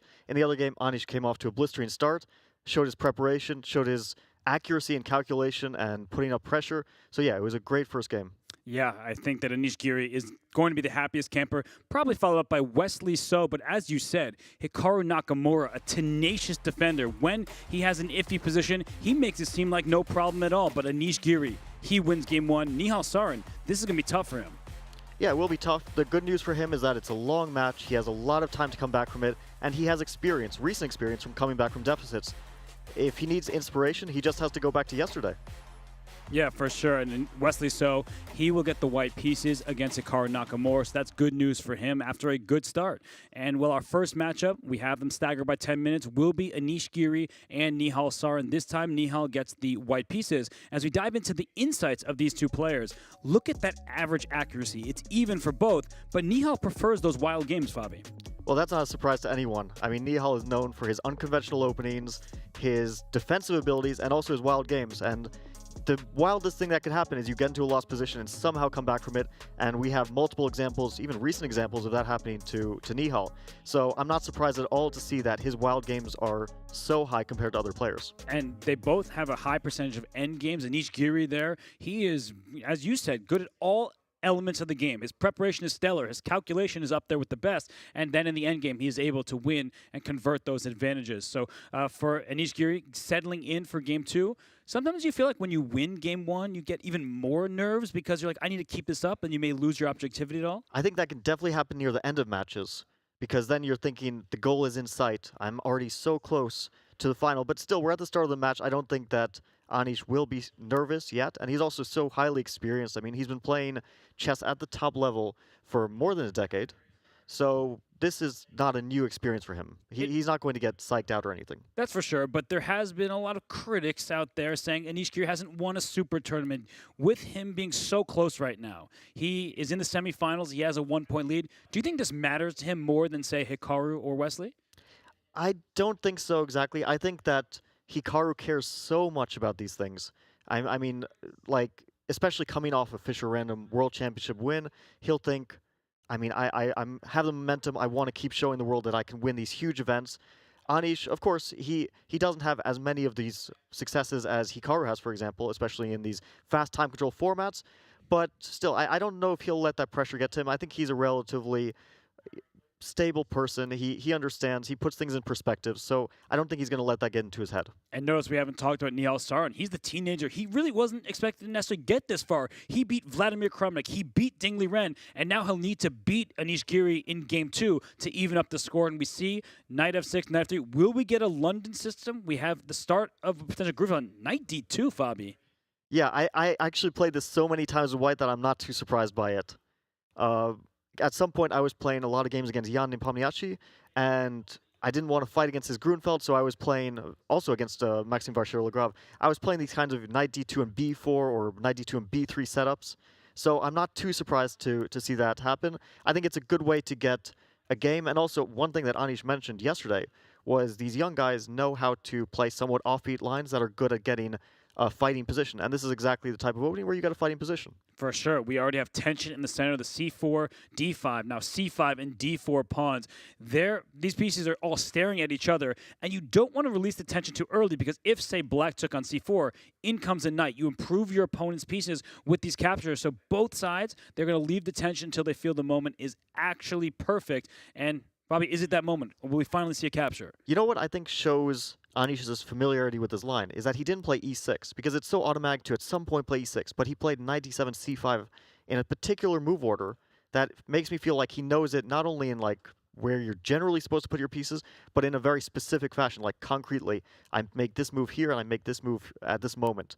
So, and H3 also played so quickly, it's like, you don't just play that without knowing anything. That feels like he's studied the position, and H3 was something that he's sort of prepared, maybe not in massive detail, because in this position, you can't prepare in massive detail, but in some detail. Well, Nihal's also ahead on the clock. He's over 15 minutes, so that's good news for him. Clock management has been a struggle. Now, in the previous game, that wasn't the issue. It was just great preparation and an advantage for Anish Giri. But I think he's going to show Anish who is going to be ahead on the clock throughout today's action, because if Nihal can keep that lead on the clock, I think that puts a lot more pressure on Anish. And Anish, he's the type of player who spends time in moments where he's unfamiliar, so we know he's out of preparation right now.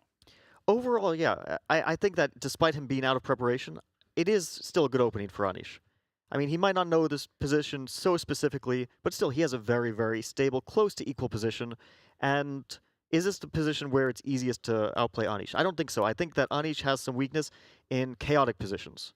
And this is relatively normal. You know, you make your moves. They could be e6, they could be queen e7, they could at some point you take on c4, you play a6. But these are relatively normal moves. You're not going to get a very bad position with black here. Nihal is saying, I don't care, it's a rapid game, and at some point, something crazy might happen, and I'll get my chances. But is it the best strategy? It's hard to say. Okay, well, maybe Nihal needed a lesson from Coach Fabiano over here, because the position, while White has the better placed pieces, a knight on c4 and a knight over here on d4, these knights are great for White. The problem is that there are no more targets to exploit. So the knights look positioned well, but what pawn do you go after? a7's hard to attack. You attack it with a knight, the pawn just pushes up. So I feel like, with that in mind, I agree with you that Anish should be right at home in this position. Yeah, I think he played a very natural move. He's just trying to, knight e4, he's trying to reorganize his knights. So the knight on e4 is a bit annoying because you can't push it away with a pawn. So it just kind of stays there like a thorn in your side. The other knight will probably come to f6 and maybe to d5. And he's just saying, okay, all my pieces are well developed. Why am I any worse? And that's probably true. I think we might see bishop to f3 at this moment, because if you can't challenge that knight with a pawn, you might as well pin it and make it kind of annoying for black to move that knight in the future if he ever wants to. And it's also planning queen e2 and rook to d1, putting some pressure on the open file. So we might see queen e2 here. Feels like a very natural choice, but it's a position where you can do whatever you want. Not whatever you want, but you have a wide choice of natural moves for both sides. And I learned this from the legends like Gadakomsky and Peter Leko, the c6 square. That's what you have to keep an eye on. And I'm already looking at knight to e5, because now you have 3 pieces aimed at that square. And if you can plant a knight on c6, then it starts to get annoying for black. You know, speaking of Peter Leko, because you mentioned him, one of the games I was most impressed with of Anish's was how he knocked out Peter Leko from the 2015 World Cup in exactly this structure. It was a Catalan, but it was the same structure, and at some point he traded pieces and he exploited the c6 square exactly as you mentioned. So it's funny that you mentioned those names with that theme, because that's exactly what happened between the two of them. So here he's on the other side of it, but Anish is an expert of these types of structures and symmetrical positions, where White has the tiniest of pulls based mostly on his slightly better pieces. Like the knights on c4 and d4, they're beautiful. The knights on e4 and f6, also good, but the knight on e4 is pinned for the moment. And Black would love to organize his queen, but how do you get the queen out of the way of rook f to d1 with potential knight e6, knight f5 tactics coming? You don't have a very, very comfortable square for that queen, because if it goes to c file, now you have other discoveries involving knight a5 on the card. So that queen is a slight issue for Anish at the moment. For sure. The queen will have to dodge the threats, and Anish is burning some clock here. It seems to be the case that Nihal is more comfortable. He chose the opening. He must be happy with it. And we see the players on screen. Anish, he's in that thinking pose. How many times do you think you sat across Anish over the chessboard? How many games have you two played? I can't even count. I wouldn't even know how to guesstimate it. I would say, including Rapid and Blitz, it has to be over 100 times. Wow. And if we include rapid online Rapid and Blitz chess, I don't even know. But he's a little bit younger than me. Oh, sorry. I wasn't gonna say that. He's a little bit younger than me, so we started playing at a young age, and we've been playing since, I don't know, more than 10 years for sure. A lot of games. Okay, well, bishop comes to a6 isn't something you see every day. The bishop was on its fianchetto square. It pins the knight, and I guess he was that worried about knight c4 to e5 and a knight landing on the c6 square, so he pins it in advance. That means the rook on c1 doesn't get the open line. But, Fabi, I feel like white can make rook f to d1. That's a normal move. Another idea that comes to mind is pawn to a4 and knight to b5, just saying you pin one knight, I'm going to block your bishop with the other. Yeah, those were exactly the two moves I had in mind. In some order or another, I think they'll be played. I would say you play rook f to d1 first because, you know, it's always going to be useful, and a4 may not always be useful. But a4 knight b5 is a crucial idea because if black takes, then white gains the advantage of the bishop pair. And also, the pawn on b5 could create an outpost on c6. So rook f d1, where's the queen going to move? c7 feels a bit vulnerable. He does it. This highlights another point of bishop a6, that the knight can't move to create a discovery anymore because of the pin a6 to e2 where the queen is hanging. So will he play a4 here? I think it's very likely. a4 with the idea of knight b5. And then that queen is still in trouble because there's bishop to e5 coming. Ooh. If it goes to b8, it's still in the vulnerable place, you know, like a4, knight b5, and bishop b5. Where's it going to go? It doesn't want to go to a8. So you still have to solve the issue of that queen. Yeah, the queen is a long-term issue for black because there are no safe squares, as Fabian was pointing out. So this is not a great position for Nish, but he's going to hope that Nihal makes that one mistake because that's all it takes in these positions. If you make one slight inaccuracy, it goes from better for white to equal. Yeah, this is a position of very small margins. On the other hand, once it gets unpleasant, it can get really unpleasant.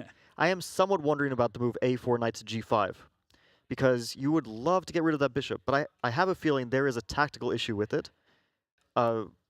It might actually not even be a big tactical issue. It might just be that the bishop can safely go to c6, but then there's some e5 stuff. Like, some tactics get started here. So there's some calculation in play. I think knight g5 might be an idea, but it might not work tactically because specifically here, white has this beautiful move bishop to b5 and save is a piece.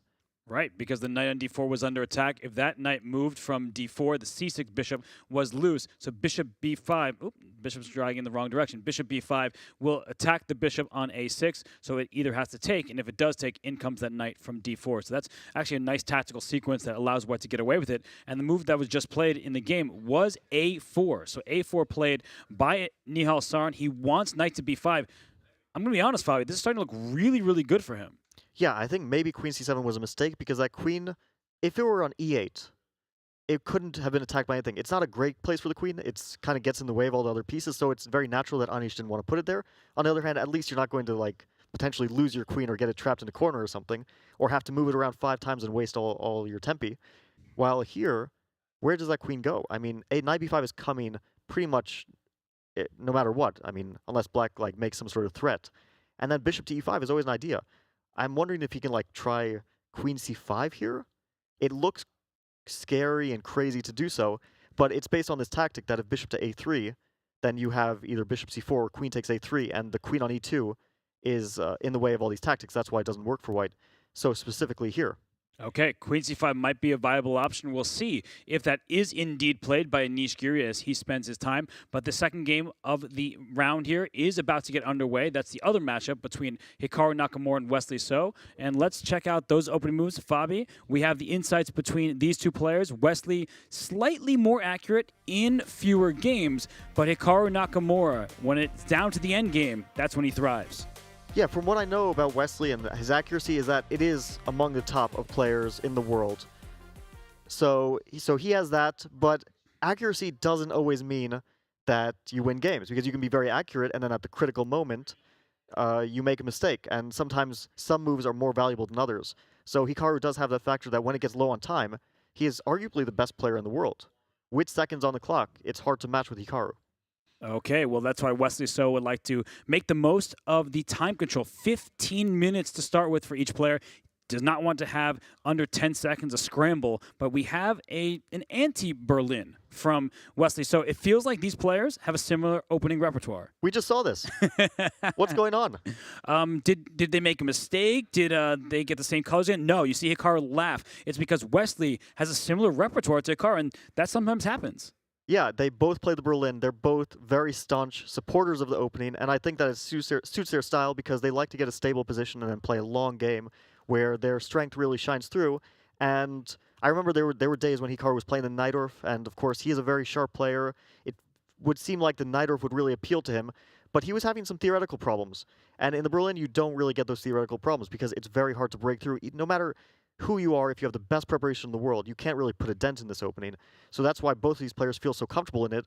I'm a bit surprised, though, that they're both butting their head into it with the white pieces, because you'd feel like there are better chances to prove an advantage elsewhere. But don't you feel like when you, as with the black pieces, you play the same thing that your opponent just played against you, isn't there an onus on Wesley to some extent to be like, I need to change my move because Hikaru just, that position didn't look so good for white, so maybe I have to choose something else. It's just weird to repeat a game we just saw. I think it's purely coincidence. I think that they both prepared this with the white pieces, and they can't change their game plan now. So Wesley, he faced it. He probably didn't expect to face it in the first game, but then he had already prepared to play this with the white pieces. But that might actually explain why he was so comfortable with black. Because when you prepare something with the white pieces, you know exactly what you don't want to see your opponent play. Well, Fabi, Jeffrey Zhang, we have a featured chat from him. He said that he had this against Wesley as well in the American Cup. So Wesley, this might be a tried and true weapon of his, playing the likes of Jeffrey Zhang. Yeah, well, we already mentioned that Hikaru faces in a huge tournament like the Candidates. Wesley faces in the American Cup, also a huge tournament. So they both have very, very real practical experience in this line, which is maybe why they keep playing it. Like, if you play something and analyze it often, you feel more comfortable there, so you are inclined to repeat it. It'll be interesting to see if Wesley has more success proving an advantage, or at least not getting worse, compared to how Hikaru played when he was playing white in the first game, because there he just got a worse position. I mean, that wasn't too inspiring. Maybe Wesley can do better. Yeah, and we see that there's a knight on f1. So there's a bishop on f1. In the other game, there's knight often coming to g3. Maybe there will be a bishop swap on e3 as well. But for Wesley, he's ahead in the clock. And I wonder if this is going to be a theme of the match. We're so used to Hikaru bullying people in shorter time controls. But Wesley's not a player who looks at his opponent and says, okay, I'm scared of you. He just plays the position. He's a very objective player. Would you say that's an accurate assessment of Wesley and how he approaches the game of chess? I actually think that from a point of view of time expenditure, he is generally, from my experience, I found that he's faster than Hikaru. Wow. In the early stages. Like, he plays so fast. He doesn't like to get into time trouble. I think Hikaru doesn't mind so much because he's so strong low on time, but most people don't like to get into time trouble, and I think Wesley's quick play is a facet of that. He's just trying to avoid those crucial time trouble moments. And the interesting thing is that in this position, he avoided h3. Like, Hikaru had played h3 to potentially deal with some bishop g4, knight g4 stuff. And now maybe that's exactly what Hikaru is going to go for, because h3, it is an expenditure of time. On the other hand, it's also very useful for defending against potential tactics like that. Right. I mean, the knight coming to g4 is one of the big ideas here, that it attacks the pawn on f2. And black can go for that now, but often this rook just slides up to e2 to defend this pawn on f2. So that, I guess, is a one-move threat that is parried, and it might not be the end of the world, but you do have to look out for those things when you have not put your pawn on h3. And we see Hikaru on screen there. He is laser-focused on his board. Maybe he's calculating this variation with knight g4. I feel like that look suggests that he is looking for concrete stuff. Because if you're just going to play like knight b to d7 or c6 or some move where, it's not very unusual and concrete, then you just play it. You don't like look super focused and intense. It feels like he's looking at knight to g4, and then the question is, could Wesley play knight to e3, trade off pieces, but then you feel like black's totally okay? Does white maybe go for some kind of bishop g5, some crazy counterattacking stuff? Those variations might be in the players' minds as we speak. Right, and we see c6 kicking this bishop. And that move, the eval bar, it started going a little bit up in white's favor. The bishop will just play bishop to c4, I imagine. Why not scoop back a square that might allow bishop e6, if not for the fact this pawn e5 is hanging. We see this time and time again in these anti-Berlins and things like that, where the knight on f3, it causes black some problems because the pawn e5 can be a little bit tender. Yeah, I have to say, we can't consider c6 like a bad... There's no way that it's a terrible move, because it's a position where black can never be like massively worse from the opening. It's a symmetrical position. On the other hand, maybe it's not the most accurate move, because now also we have to consider that knight to g5 might come at some moment, gaining some time or putting some pressure on f7, forcing black to go rook to f8 to cover that pawn. So maybe you're also chasing the bishop to a more natural square.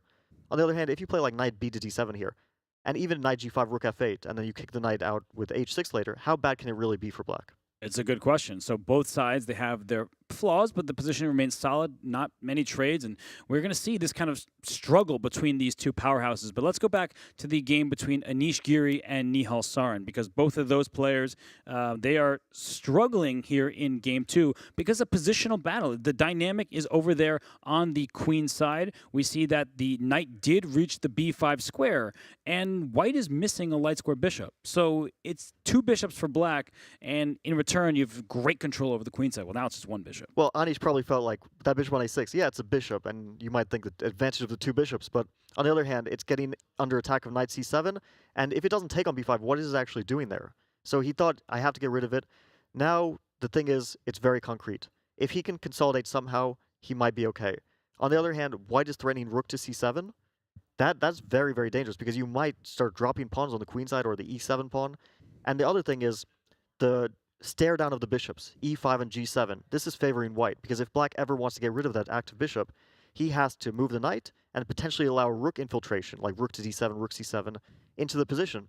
So this is purely concrete. We might think endgames, oh, they're positional, they're boring. No, endgames are always the most concrete. Calculation plays a huge factor, and that's what we'll see here. And this is the most miserable type of position you could possibly get if you're Anish Giri, right, Fabi? Because you have no active play of your own. You're sitting here being like, 60 moves from now, I might make a draw. You're never like, I have a single iota of hope to play for a win. And the position looks so good for white. Well, some players, they love to defend. I don't know if Anish is one of them. Most players don't. It's depressing, and you only want to play for a draw. On the other hand, if you consider a draw as a victory, if you just have that mindset like, I'm not trying to draw the game anymore, I'm trying to win in my own way, just trying to salvage the half point as best I can, then maybe psychologically it's easier for you. Like personally, I like to defend. But really? I understand most people don't like that, but I like it. It feels like there's some sort of accomplishment when you save a terrible position or a lost position, and you know most people wouldn't be able to do that, and you feel like, oh, I'm psychologically very strong. It like gives you a sense of pride. Oh, wow, I didn't know that about you. See, we've known each other for so long, I learn things about you every single day. I mean, the defending thing, yeah, this isn't a very personal thing, but still, it's like it's a factor of your chess personality in a way. And that's meaningful to me. But this board right here, a6 has been played. That means knight c7 is a little baby fork against the rook and the pawn. This rook will have to slap to a7. Fabi, I feel like black is putting pieces on really awkward squares here. And in fact, if we get concrete for a second, if knight c7, rook a7, I'm already looking at moves like bishop to d4. And what in the world is black going to do about these a6 and b6 pawns being loose? I have no idea, because if rook to b8 here, there's a5. And that's the real problem. You're pinned. And this looks like a disaster, because how do you defend that pawn? I don't see a single way. And then you might lose that pawn, you might lose the a6 pawn. And we see like the stare off of the bishops. It doesn't work for black, because let's say you want to play like knight to d7. But it just doesn't work, because bishop takes g7 and rook takes d7. So the tactics are not working for black here. I mean, he has to play rook a7, because otherwise you just drop a6. This is what happened. The rook came into c6 first, and that also is a great move, because rook b8 seems very difficult to play. That bishop on e5 is ready for that knight to move out the way. That would just lose material. Rook b8 is a blunder. Knight to b5, for example, hits one rook on a7 with the knight directly, hits a second rook on b8 with the bishop. You're simply losing in exchange and thus losing the game. Yeah, I was thinking about this position, and after rook c6, I was thinking black's most natural move was rook to c8. But then the question to me is, white plays rook takes b6. Black takes on c7, and okay, you'd think, oh, I got the 2 pieces. But on the other hand, white does have these like two passed pawns, where like you take on a6 at some moment, and then you have the 2 passers on the queen side, supported by rooks. I wouldn't be so comfortable for black here. So I wonder after rook c8, rook b6, what black has to survive. Does not look good, and the eval bar says that white is winning. So your assessment is correct, that if black thinks that you can just get out of there with a couple minor pieces, the answer is no. Those 2 extra pawns for white will just run up the queen side. So I'm not liking the look of any move for black in this position, and that's the real problem with 3 minutes and 30 seconds of counting down for Anish Giri. You know, some players like to defend. I don't think anyone enjoys defending this position. No, when you're losing, you don't enjoy it at all. And I'm just trying to find like some chances for black. I came up with like maybe knight to e8, but I don't believe in it at all, because I think that white will simply trade on g7, and then you can go for a rook endgame. I thought that was me. I didn't even get to grab the piece. I guess he's played it, but I mean, he's trying to simplify into a rook endgame where you're pawn down, which looks miserable. But maybe, like there's a saying, all rook endgames are drawn. maybe you can hope for that there's drawish tendencies in the rook endgame. But I'm even wondering, take and knight d5, like even with the knights on and the knight on e8, especially passive now, also looks extremely bad to me. If b5, you think, oh, maybe I'm trading a pawn off, but even a5 here, just cementing the weakness on a6. This is miserable. No matter what Nihal does, it's miserable.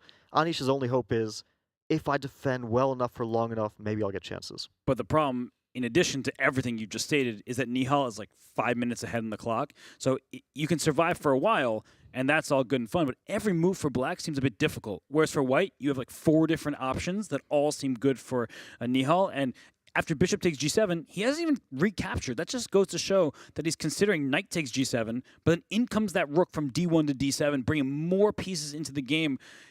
Oh, gosh, this looks really, really sad. Rook d7 looks very nice. After rook d7, you might think maybe knight to e6 to like trade off, because I just want to trade off some pieces with black. I'm just thinking I need to trade off at all costs. But then at some point you'll end up in a rook endgame with a pawn down. That's the best case scenario. Maybe it even ends up being 2 pawns down, because let's say rook d7, knight e6. And I'm thinking like maybe just rook takes e7. Because if rook c8, it looks like, oh, there's a pin. But then there's just knight takes e6. Well, this is hilarious. All these rooks are staring at each other through the knight. So knight takes e6, as you pointed out. Oh my gosh, you're not even taking the rook on a7. Yeah, you trade off rooks, but then white ends up 2 pawns up in a rook endgame, and that's just dead loss. It's checkmate first, though. Oh, that's even worse. Rook takes rook. Rook e8 is checkmate. I thought rook takes a7, but rook e8 checkmate, yeah. I actually didn't realize it at first either, and I was like, oh, you sly devil, you. Bobby, I've known you for a long time. And you. No, I wasn't even thinking that. What, you don't think about checkmate? I see 2 pawns in rook endgame. I want to make my opponent suffer. I don't even want to get him off the hook for the checkmate. Nah, you got to go for the checkmate in one there. So we see Anish Giri on screen in front of us. And, well, it's a big moment for him. He wants to survive this game and keep his lead. And honestly, if Nihal Sarin's into it, he's going to say, checkmate, I couldn't lose. Shout out to Mastermind, because it's me. Hi, I'm the problem. It's me. So let's see how this one develops here. But the other game, well, that looks actually pretty solid in that matchup between Wesley So and Hikaru Nakamura. We have both games on screen in front of us. Fabi, it looks like the game on the right is on move 12, and the game on the left is like move 35. Yeah, and also the difference in evaluation, and probably also in the player's mental states right now. Because in Nihal against Anish, they're both thinking, I'm going to win or I'm going to lose. And the other game, it feels like we might see the same result. I mean, you never know. Crazy things could happen. But 2 guys of this level, in this type of position, playing a position which is objectively very, very close to equal, you might expect a draw to be a natural result. But I like this move, rook to b1. He's showing some ambition in expanding on the queen side. The only idea of rook b1 is to play b4. There's no other point of this move. Okay, so we see Wesley So playing the move rook to b1. And Fabi, what strikes me is he really hasn't changed his posture. He does not want to look over at Hikaru. So that is part of his calculus in terms of match strategy, is I really believe he does not want to take a single glance over at him. Yeah, I don't know if that's a psychological thing or he just wants to be honed in on the position. Because Wesley is also a player who, he famously was writing notes of like inspiration during a game, because he needs to like pump himself up in some way. Some players do it with music. Maybe he does it by like laser focusing in on the position. And we see him trying to block out with his hand all outside distractions. So that might be the case here. Yeah, you could even say he's razor focused over here, staring into the screen, trying to find the best move. And it's a position where there are so many different candidate choices, where not much has really happened to this point. Typical rerouting of pieces from the queen side over to the king side, the knight on g3 in particular. And this knight on g3... Robert, I have to call you out on this one. That was a terrible pun. What do you mean? We appreciate terrible puns, but that was an absolutely terrible pun. Okay, 1 second. First of all, I have the host seat here. I'm about to kick you out of here. I'm going to send you back to... I don't know if you can do that. Yeah, I can. I really can. You have too much control over here. I'm sorry. My apologies. Danya and I have been hanging out, so sometimes the puns, they stumble in. But this f5 square, a knight would love to jump right into there and then go for a kingside attack. The bishop on c1, staring at the h6 pawn as well. So I feel like, Fabi, in this type of position, Hikaru will likely bring his bishop from c5 back to f8 at some point, and then that knight on b8 may land on c5, and just like we were talking about the c5 square in game 1, in game 2 that can be very useful for a black knight. You know, I noticed some sort of correlation between the good and bad bishops. In the first game, we saw that Wesley, with the black pieces, had the good bishop because of the pawn structure, right? There was that knight on c5, that was cemented. The pawns on a4 and e4 were weak, but here we have the opposite. White has the dark squared bishop, which means that the pawns on a5 and e5 are a bit weaker than the pawns on a4 and e4. So we see some kind of slight reversal in the games. But again, Wesley is on the side of having the slightly better bishop. Here, I don't think it matters so much because Black has perfectly placed pieces. And with b5, he's showing his intention to trade off the potential weaknesses on a5, just simplify all the pawns off, get into a drawish position. Yeah, I think what you just said, drawish position. These two are so evenly matched. And yes, Wesley had a better position in game one, but it was never that much, right? It was a press. Like, he can try to go for more, playing for two results. Either Hikaru defends well to draw, or somehow Wesley wins. Feels like this game, nothing. Both players have been impressive with the black pieces. You never know. It might get crazy at some moment, especially in these fast time controls when the players are getting low on time. But at the moment, it is looking like it's heading towards a peaceful result. And I'm not too surprised. The start of the match is peaceful. These players are feeling each other out. They're trying to find some small weaknesses in the repertoire, some chinks in the armor, but there aren't many chinks in the armor. These are very well-rounded guys. So we're seeing relatively stable play from both of them, but at some point, they're going to have to take some chances to get chances. Well, chaos is not among us right now in this game, but in the other game between Nihal Sarin and Anish Giri, it's Anish Giri in huge time trouble. He is down under a minute on the clock. Nihal still nearly 4 minutes for him with the white pieces with the advantage. So this game, I think, it could almost determine the match. If Nihal does not win this position, he'll be kicking himself. It's hard to recover psychologically, especially when you're playing Anish Giri. So here, Fabi, 55 seconds are left for Anish, and he didn't take the pawn. I thought rook takes b6, give me a free pawn. He's kicking this knight around. The knight goes to a more sturdy square on d6, and then he'll take on b6. But well, I think his idea might be something a bit different. I think his idea with g4 is after knight d6, maybe there's knight d5, and then besides the option of taking on b6, there's also knight takes e7 and rook to d6, trying to get into a rook endgame. So you win that kingside pawn, and then you try to go for the queenside pawns because they're always going to be weak. You can take that pawn on b6, or you can leave it as a weakness for later. For example, here Black plays b5, thinking, oh, I'm getting out of it. Maybe there's a5, but maybe just knight takes e7. Rook e7, rook d6, and the pawn on a6 is still weakness. White has more active rooks on top of having the extra pawn. So Anish is just trying to keep the knight in the game, thinking, okay, at least with a knight, I have some practical chances. Knights are tricky pieces. At least in a rook endgame, you just think, okay, this is a clinical, technical victory. That's what Anish is trying to avoid. Okay, and for Anish, who's had no plans for the last 15 moves, all of a sudden I feel like f5 is something that comes to mind. You have a knight on e4, there's a tender pawn on f2 that rook would like to open up on the f-file, and if f5 is played at the right moment and some pawns are traded, I feel like suddenly he at least has a plan. Yeah, that's the downside of g4, that you're giving a hook for Black to create some counterplay on the king side, and he immediately goes for it. Anish knows that he's not going to, he's an experienced player. He's not going to get many chances to save a lost position. So he sees a slight chance with the pawn on g4, pawn on f5, some opening of the king side. And this is, again, when you have a bad position, you just want to, find your chances, even if they don't exist. You're, looking for best-case scenarios. So Anish is trying to look for a best-case scenario of, well, maybe someday I'll take a pawn on the king side. That's his hope, and that's the only way that you keep your optimism in defending a bad position. And I think here for Nihal Sarin, rook c8 is the move I would suggest. It protects f2 by trading off some of the pieces. The rook on a7 quite passive, and the rook can't really go anywhere because if it does, the a6 pawn will be loose. It goes to b7, but a5 protects the knight. Fabi, I feel like one move threats from Black, and Nihal's just protecting everything, and now he's actually improving his chances over there on the queen side. Actually, I don't like this move, rook b7, but when you're so low in time and defending a bad position, it's hard to criticize decisions. But this just gives Nihal an easy way to play a5, and then, One second. Oh my gosh, sorry. Anish is barely getting these moves He's not going to run out of time. I know Anish. He's actually a good bullet player. He doesn't run out of time. But the time is not even the biggest problem. It's the position here. He can take and play rook c8, rook a8, and corral that pawn on a6. Nothing is looking good for Anish here. Okay, but h5, he's at least just creating some small ideas. Of course, Nihal Sarin's in complete control. This game, with proper play, should be a win for White. But the downside is, with some of these trades, you might not have enough pieces remaining, enough pawns in particular, so Black could think about sacrificing his knight for a couple pawns and trying to make a draw. It's not completely out of the question, even if unlikely. I think the problem here is that his rook on b7 is so passive that it can't go anywhere at the moment, and it can't even go to b8 because there would be some forks and stuff. Maybe he has to move his e-pawn to get it out of the way, but I just don't see it. Rook to a8 is coming at some point. He is going to take that pawn on a6. Okay, he tries to defend against it, but you're just so passive here. It's not just that you're down material, but you're just trying to like hold things together. And that pawn on h5, I don't see it as a strength. That pawn is falling off in the near future.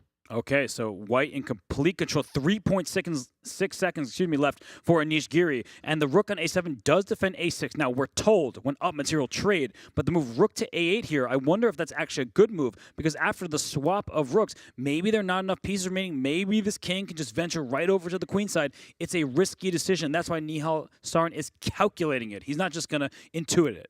I think you make this move when you realize that knight to c7 is an unstoppable threat. And after that, you could see that knight c7, a6, and once you're 2 pawns up, that secures it. 1 pawn sometimes is not enough. Anish is like nearly running out of time with every move, but he's somehow getting the moves off just in time. Unfortunately, as you said, the position is not good. He goes knight d7. This pawn can just be captured on h4. Give me that. You take on b6. You give me a pass pawn. 2 extra pawns. 1 over there on the queen side, 1 towards the center. The black rook and king can't deal with them both. I don't think he'll take the pawn. I think he'll play knight d7 and rook c6 because it feels like a little bit more technical. Because then black has to like passively defend that a6 pawn or trade off more pawns and end up in an even more hopeless position. But regardless, white has many, many wins here. I think Nihal has this in the bag. There is almost no way that he lets this one slip. Well, 3.7 seconds and a bad position for Anish Giri. Not the way he wanted to have game 2 go after a really wonderful win in game 1. So, I mean, okay, there's really not much life left in it, but 40 seconds counting down, and that's when mistakes happen. We know how good Nihal is in time trouble, but he's spending all of his time. You get a little bit nervous that he doesn't see the concrete win, the direct way to promote a pawn, and now he's burning too much clock? I think this is a case of so many good ways to win that you have this, like, problem of choice.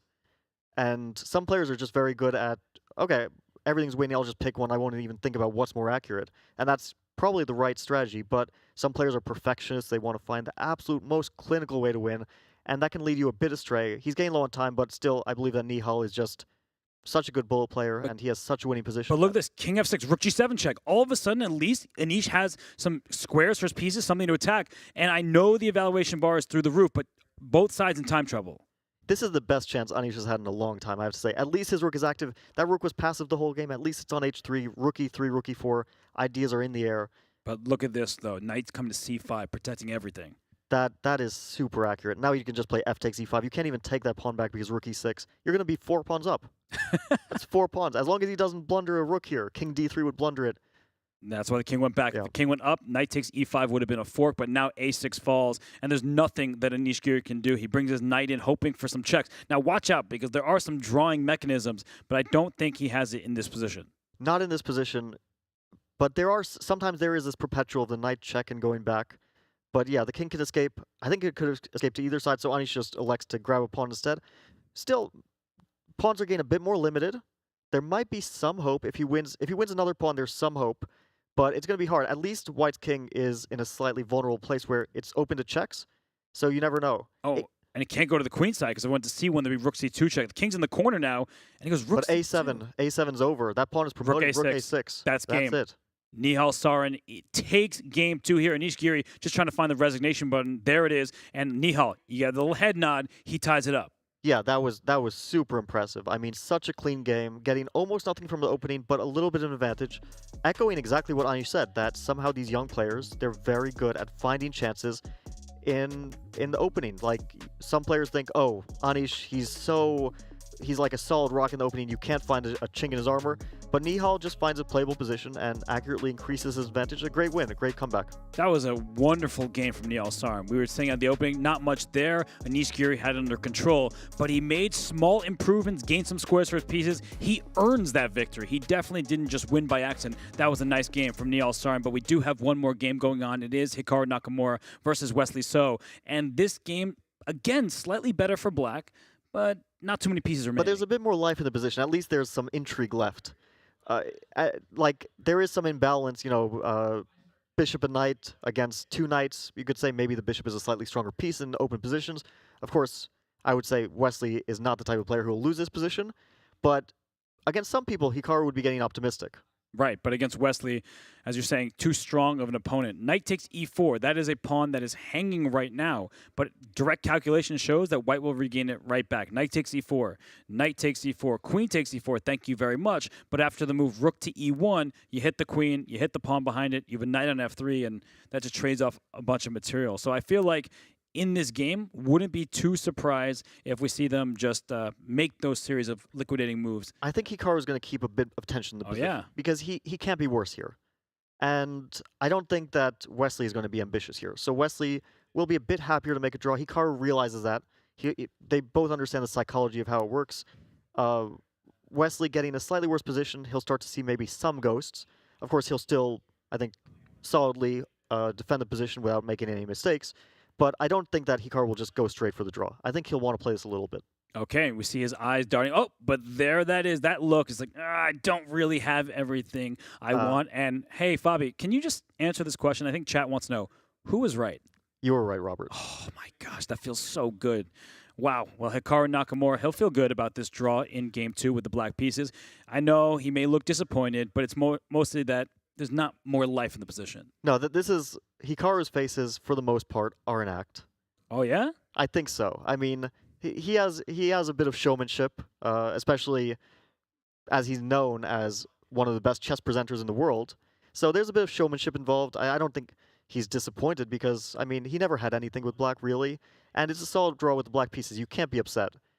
It's not easy to draw these guys with black. Like we just saw that in the game with Nihal and Anish, that they put some pressure on, they increase the pressure, you start to get in trouble. So he's definitely not disappointed, but there is that element of, oh, I was a bit better, so I'm disappointed. Okay. Well, in this position, we see the queen slide over to c7, protecting the bishop on c5, keeping an eye on that rook on e5.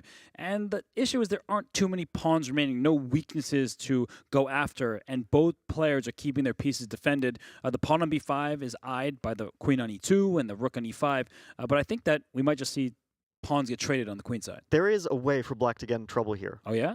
It's very difficult, and it will never happen. But if black plays the natural move b4, which is a fine move, okay, white plays rook to e8. Yes. And if black takes, which is natural, and it's also okay, and if black plays one more natural move, king to... Oh, okay. It didn't happen, but there were some ways for black to get in trouble, but bishop f8, draw, and that's exactly what we expected. Don't worry, you'll never get in trouble for talking chess, but these two players, they have no distance between them. No separation can be found in this matchup. Slight advantages for Wesley in Game 1, Hikaru in Game 2, but we have two draws. The players walk away from the playing hall, get a little bit of rest, but it's 1-1, Fabian. You said you kind of expected this. These two players so strong, so accustomed with each other's style, that an even match feels about right. Yeah, this is a slugfest. It's sort of what we expected, that these guys are evenly matched and they might take it slow and wait until the games get really crucial and, you know, anything could happen. In the final games, we might even see an Armageddon, potentially, because these players are so evenly matched. But at the start, it's going slow. This is like a train that's picking up speed. Yes, and well, for Hikaru Nakamura, he is a speed demon. He's won himself enough speed chess championships. So as we look at the overall picture here with both matches in sight, we have tied matches in both, but very different matches, Fabi, because for Wesley and Hikaru, we're just saying, just locked positions even throughout. But the other matchup, what do you make of it? Yeah, I think we're seeing the same result, but very, very different ways of getting there. And there's going to be more emotions in the Anish against Nihal match. I think more positive emotions for Nihal. Because it's the same thing, win one, lose one, but the order matters. Once you come back, you feel a little bit happier about the result. He should be feeling great about his chess as well, because this was the position we were saying that this might have been one of the biggest mistakes, even though it looks like nothing, when Anish Giri brought his queen to c7. Bobby, you were saying maybe queen e8, staying out of trouble was better. Yeah, I think that was a costly mistake. It looks like he was happy to use that pin on the knight, but he didn't consider that the queen, even though it looks like it's getting away from the danger, it's always in the danger zone. It has to stay on e8, even though it's a passive place. It's not what you want to do, but sometimes you have to do what you don't want to. But a less informed player, and frankly, a player not as strong as Nihal would not have maximized the potential of this position. But look at this, A4, knight B5, all of these useful moves, and he kept his pieces going forward. You predicted something like this might happen, but even giving up the bishop pair wouldn't seem so easy to do. But when we got here, again, Nihal doesn't just make the obvious looking move. Let me go knight c7, fork your rook and bishop. But the problem here was that their bishop takes, knight takes. There is bishop takes b3. At the very least, black takes a bunch of pawns for that exchange. So I love the restraint shown by Nihal. Yeah, knight c to a3 is a super impressive move. Probably the move of the game from his point of view. Move of the game. Because it looks unspectacular, but this is how you have to beat top players. You have to not make the obvious move sometimes. And this is a move which shows, it looks like the knight is going to the rim, and we say knights on the rim are dim. But sometimes they have a future. And here he saw that the knight would have a very bright future. It ended up taking all of black's pawns. Every single one of them. And you wouldn't have expected that future from a knight that's currently on a3. But yeah, he had the foresight for that. Well, the knight recaptured the bishop, the knight jumped into c7, and you're correct that this knight was causing black all the problems. And I just love the way he continued this. Here, he was thinking, spending time, and at this moment, he could just take on b6. A lot of us would have done that. That's a free pawn. But you said g4 was a really useful move for him. Yeah, he showed that he's not rushing. And there's nothing wrong with rook takes b6. But sometimes making the less obvious move, it also has another impact. It makes your opponent think more, and you're surprising them. That has a psychological effect. And it did in this game because knight d6, and once more, rook takes b6. Please take that pawn. It's actually good for white, but knight to d5 because the b6 pawn's still hanging, and as you were pointing out, knight takes e7 check. It might lead to liquidation and an easier win. So as the game continued here, a good try by Anish, but trades everywhere, and Nihal didn't rush his decisions. He ended up scooping up all of black's pawn. Just to show you where that happened, this decision, one last one that was important, was at this moment knight d7 to c5, attacking e6, attacking a6, and protecting e4 against the one threat rook e3. That was that. A few moves later, Nihal Sarin won, and he tied up this match. So Fabi, just great technique. Yeah, he showed also that he's not afraid to get low on time. That's not even in the time trouble phase, but there's a pre-time trouble phase which causes some people to panic and to make mistakes, just make like fast decisions to avoid getting into time trouble, and their play suffers. But Nihal doesn't have that. It looked like he was allowing some counterplay, but he saw that it was all a mirage. There was never any danger for him to miss out on the win. He just swept up all of black's pawns, collected everything, and took home the win. Well, he may be young, but he has the experience of a veteran at this point, playing online all the time. And the match is young, so only 2 games in the books. It is halftime at 4 games played today, so we'll send it over to you, Danny, and the gang. Thank you, Robert. You didn't see my heart. Okay. Anyway, guys, can you feel it? We are getting wild here at the Chess.com Global Championship semifinals. Amazing, amazing chess, amazing commentary. This has been awesome. Here with me, Amon Hamilton, Danny Wrench, James Canty, and Daniel Naroditsky. We got a lot to dive into here, guys. It's 2 games are in the books. Let's show the scores and where we stand. Like Fabi and Robert said, both matches knotted up at 1 game apiece, but 2 very different feels to those matches right now. Anish Giri wins first. Nihal Sarin strikes back in a game as good as the one Anish played first with white. Wesley and Hikaru both deadlocked right now, neither player wanting to give an inch. Despite Hikaru giving us some great facial expressions, I agree with Fabi that I think Hikaru was pretty happy drawing easily with black. So, all right. Let's talk about it. Let's dive into that, actually. Dive into the Hikaru Nakamura facial expressions. As the world's leading expert in that, Amon, I know you're also pretty used to reading Hikaru's facial expressions. I think he was pretty happy with that game that he drew there. And he should be. The interesting thing is that game kind of started the exact same way that the other game started. So there's that nod at the beginning where it's kind of like, oh, okay, you want to show me how to play that opening? Yeah. Interesting. We'll see, buddy. Yeah. So there's a little bit of competition there at the start, but ultimately, I think this match has been level, half-half. There hasn't been a lot between them, and this is the coin flip match that I think, at least myself and all of us anticipated. Danya, Fabi said that the order matters, right? He was referring to Giri and Sarin, but I think even in the Nakamura-So match, the order matters. Probably Hikaru feeling a little bit better about an easy draw with black than maybe So is about the white game he just played. Yeah, this match has kind of been like taking a sip of lemon-flavored fresh water. Might not taste particularly intense. The games might not have been all that riveting, but they have been evenly matched. The games have been very clean, And I think this is all building up to an absolutely fascinating finale. To address your point, though, Danny, for sure, Hikaru sort of stays the course, plays the Berlin with black. Wesley was playing that meta game. Hey, let me show you how the Berlin is done. And Hikaru, one could argue, had the same situation Wesley had in the first game. We're all knotted up. Totally fair score. Can't wait for game 3. Now, Canty, I know Berlin makes you fall asleep. Oh, my bad. Wake up. But they Wake didn't up. play, they didn't play the infamous draw. They gave us some chess. Your thoughts in the battle right now, the deadlock between So and Naka. Berlin is definitely boring, and it will put you to sleep here. But at the same time, these boys are neck and neck. It's if you breathe wrong and if you think wrong, if you do anything wrong, you lose in this game. Like this whole match is very locked at 1 point, right? So honestly, accuracy is high from both players, and we just got to see more chess. Really, I think Hikaru may be like ready, to pounce this next one because of his facial expressions. I hate this. Oh my goodness. That's how he is, right? So, right. So he'll probably be ready for He's the expert of the facial. Yeah, I was going to say that was adding some sounds to the Hikaru facial expressions. Well, I'm curious what Hikaru will do with the white pieces. He gets the first move for the second time. Will we see another Berlin, or does Hikaru show that he's the first one willing to blink and take this match a different direction? I'm going to make a prediction. I'm going to predict one knight f3, and I think Hikaru will revert back to what he's played in the RCC religiously and has brought him a lot of success. I'm just going to throw out my prediction, say he's going to play knight f3 and b3. The prophet has spoken. You like that prediction? I like that prediction, but I'm going to go the other order. Just like these matches are knotted up 1-to-1 in different ways, I'm going to go b3 first. Ooh. Now we're playing move prediction. You got b3 too? All right, b3. I'm gonna go knight f3, b3, right in that order. In fact. I'm gonna say you're all wrong. He goes e4 again. E4, yeah. He's gonna have another Berlin. We'll keep track out there. All right. Danny's gonna be right. Let's move on to the other match now that we've made our impromptu move predictions and talk about Nihal Sarin's comeback victory here over Anish Giri.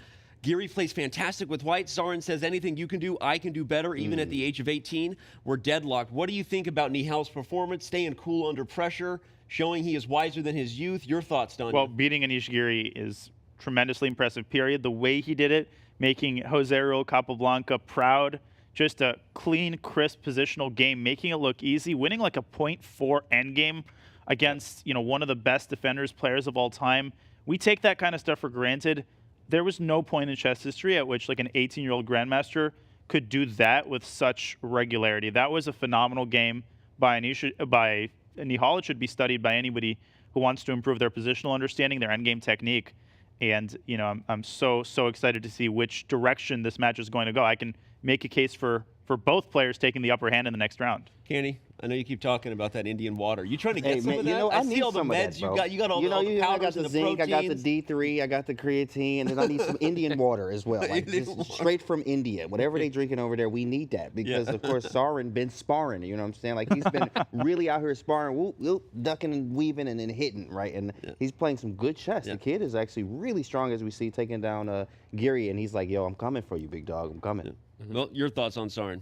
Well, Danny, the way I see it is not that this was a comeback. Like, I know it looks like that. He's down one game, but I think of it more like a tennis match. Like, it was just his time to serve.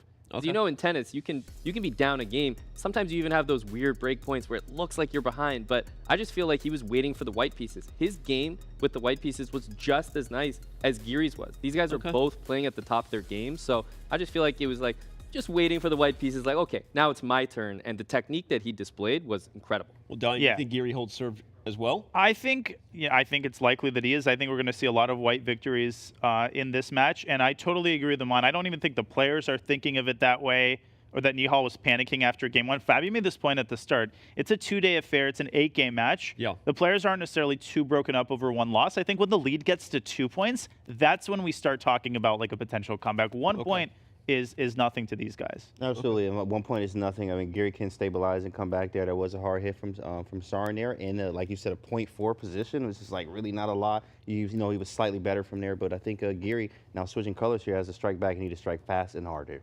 All right. Well, as we move into the weekend, we're going to have a lot of action, but we've been here all week. We've been enjoying our time in Toronto, really. When our 8 players got into town, we thought it might be fun to test their knowledge. Little Canadian pop culture. Here's Nemo and our CGC players with our Canadian IQ test.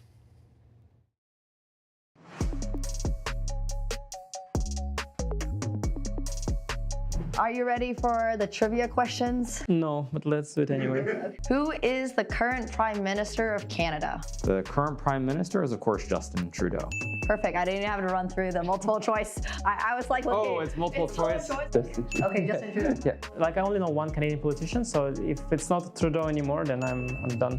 Which of these is Toronto's hockey team? Or if you already know, you can just let us. I mean, of course, it's the Maple Leafs. Thank you. Okay. I think because there are two maple things, I'm going to go with the maple one. That's how I passed my final school exam as well. Maple Leafs. Correct. Who is Canada's top-rated chess player? Alexander Botis? Well, unfortunately, I played him last week, so I know the answer. It's, of course, Evgeny Barayev. I'm not sure about Barayev rating, to be honest. No one is getting younger, and Okay.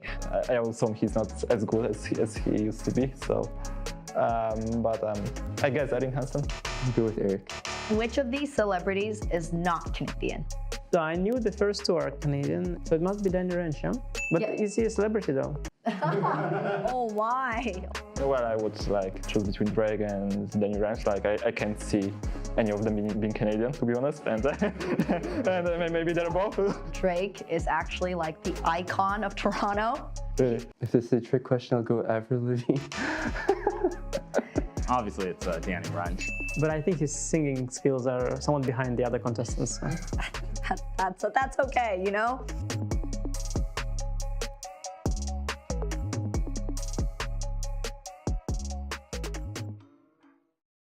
You know, first of all, Anish has never really heard me sing. Right. So I take offense to that. You don't know. You don't know what's coming out of these pipes. But I mean, to me, the biggest takeaway of that was when they listed highest rated players from Canada.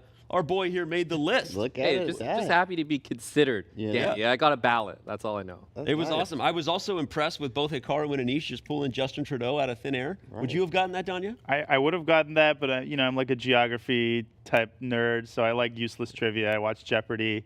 Guilty. But Evgeny Barayev, that was a hard one. That was a hard Eric, one. Hikaru, Eric and Evgeny very similarly rated. I was impressed. Canty, you having a great time here in Toronto? And how would you have done on that little trivia? I would have did great, and then on the celebrity one, I would have felt pretty bad. Actually, when he said the Danny celebrity, I almost walked up to him like, hey man, don't do that. Don't do I appreciate that. Don't do, but I told him offline. I know you had my back. I know you were in the room, so you probably would have. Yeah, we talked offline. I handled it for you, bro. Amon? Honestly, I was just impressed with how well people did. I think people kind of knew their stuff, and they weren't thrown off by a really close trick answer. Amon Hambleton could have easily been the highest. I feel good. This is like you welcomed us to your home. Yeah. And you've made some great restaurant recommendations, by the way. Shout out Amon. He really has. So, but do you feel like good about how people are delivering and appreciating the Canadian trivia? I do, and you know what? I do get the feeling. I've watched like some interviews from the players and just chatting around outside. I do get the genuine feeling that people like it here, and they all have like a little something that they enjoy, whether it's the food or the tournament, the organization, everything. So we'll talk a little bit about that. This is, I think, the biggest prize money any chess tournament has ever had on Canadian soil. First time we've had a super tournament like this in Canada in a very, very long time. What does that mean to you? As you're the homegrown Canadian Toronto boy. I mean, how exciting and how meaningful is that to have an event like this here in Toronto? Well, Danny, it's actually the first tournament ever in Canada, so it's great. It's great to have everyone here. Welcome to the first chess tournament. But it's nice to have a tournament of this caliber, and of course, I hope that this sort of sets the precedent going forward. That there's more of these, and that the production here is insane, actually. Like, it's really fun to be a part of, and I just hope that this lets everybody else know that, hey, you got to up your game, because this is the standard now. I love it. Well, have any other waiters challenged you? No, no waiters, but I was at the gym, and one guy wanted to challenge me to some pull-ups, right? And that guy was Danny. Yeah. I did not want to challenge you to pull-ups, man. You smoke. I literally can't move working out with you. It's been crazy. There was a guy who walked up to us today and recognized Levy. Oh yeah. Give Levy props are due, right? We're just working out. Some dude comes up like, "Are you Levy Rosman?" Yeah. Yeah, that happened this morning. Did he ask you if you're Danny Ranch? He did not. He did not. He did not recognize. So Anish Giri's comment aging kind of well. We can't take this guy anywhere, but all right. We got to get to a break, but before we do, a quick reminder. The SCC is back with these confirmed 14 players. If you missed the news yesterday, the main event begins November 21st. Participants including That guy right there, the world champion Magnus Carlsen. I was asked out there by a reporter, shout out to Cigar Shah from Chess Base India, Asan is here. He said whether we think Arjun Iragaisi and Nihal Sarin and Gukesh, are these guys going to have their time this year and beat the guns like Jan Nepomniachtchi and Hikaru Nakamura? We don't know. We also know, though, there will be 2 other qualifiers who will earn their way into the tournament with $100,000 on the line. Don't miss it. It's the most exciting speed chess championship we've ever held to date. Type command SCC in the chat for more. All right, everybody, much more to come from day 1 of the CGC semifinals. As we push towards game 3s in each of our semifinal matchups, Twitch subscribers, we have plenty of content coming your way. Don't go anywhere during the break. You don't want to miss it.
We're here at the Chess.com Global Championship in Belgrade with Grandmaster Nihal Sarin, the only player from Belgrade to advance. Now, every player in Belgrade went into today with a minus score. How were you able to make the comeback today?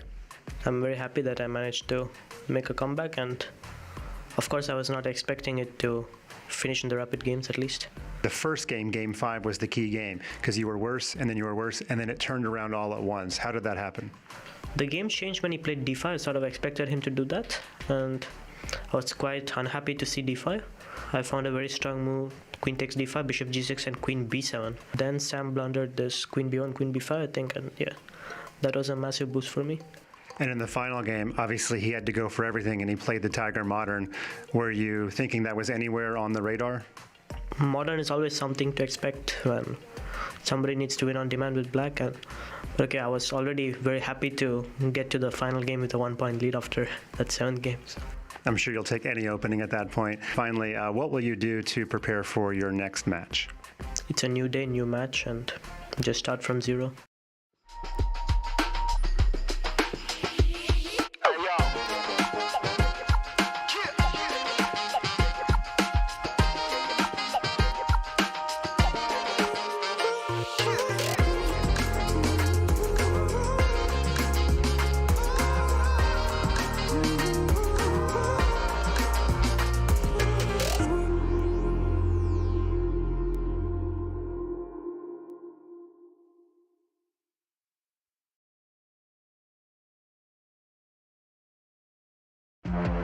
We're about to do this. Let's go. All right, let's get it. Let's go. Okay, Frenchie. Okay, I haven't seen that one before, actually. Yeah, it's a very strange move. Don't forget to look out your window sometimes. Wow, Totally not a distraction. Beautiful. Wow, look at the view here. I am way off the ground right now. We are sky high. Way off the ground. That's a really good move. Chess on a helicopter. Chess on a helicopter is pretty cool. Not gonna lie. Yeah, this wasn't bad.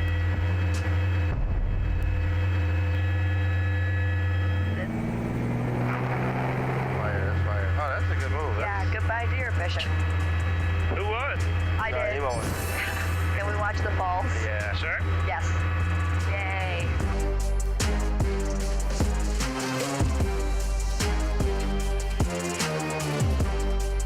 All right, we're landing. Wow. That was incredible. That was super cool. That was incredible.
In Vancouver. Crazy. But as fond as I am of that place, it's pretty tough not to fall in love with the city of Toronto. Natural beauty abounds inside Toronto and pretty close by. The largest city in Canada, the people here have been playing chess in clubs, in universities, in public parks, and even in hot tubs with amaranth for well over a century. Yeah, I don't think that's what the script said. You're right. And now this wonderful place plays host to the very first Chess.com Global Championship Finals. Facing elimination for weeks, 4 of the world's best players have survived to continue their quest for the queen's-sized share of the $1 million prize pool. And Bishop takes G3. That ends it officially. I think that's it. It resigns. Resigns. Oh my goodness. What an Armageddon we just had. My wife, you're in the right place. It's time for the CGC Finals. Toronto, Canada officially has it all.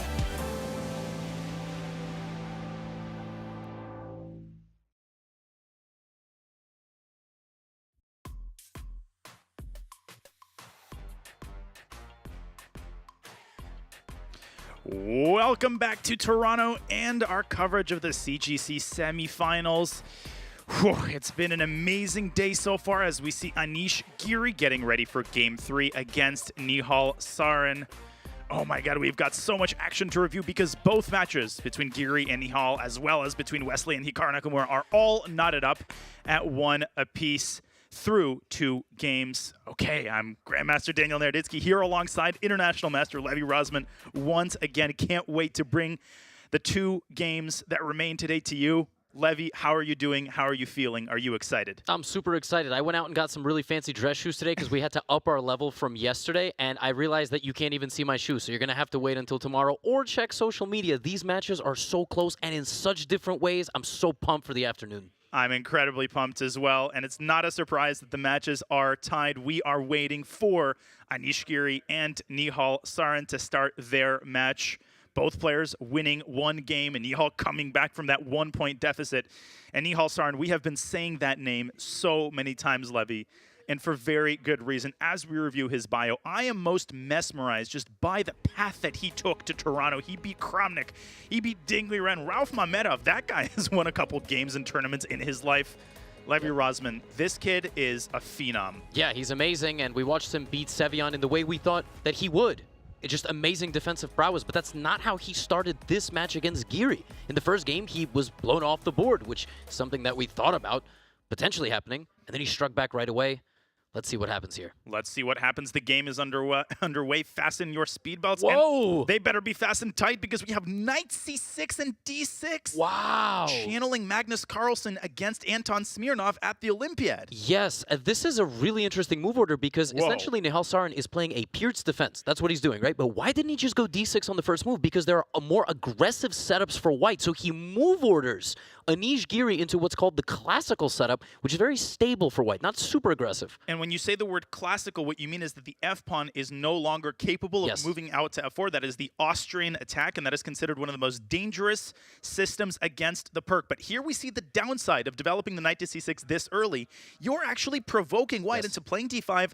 The knight moves back to b8. This is the definition of a hyper-modern opening. Now, Levy, I have played this extensively with the black pieces in recent months, so I feel right at home here. What do you make of this as Giri slams down the bishop on h6? I have a theory here. So if you go back over the last year, 2022, and you watch Anish Giri's games with the white side against the guy named Magnus Carlsen on the other side, some of you may have heard of him, a couple of times that Magnus played this, like he played the Pierce or the Modern, Anish did not get anything super promising.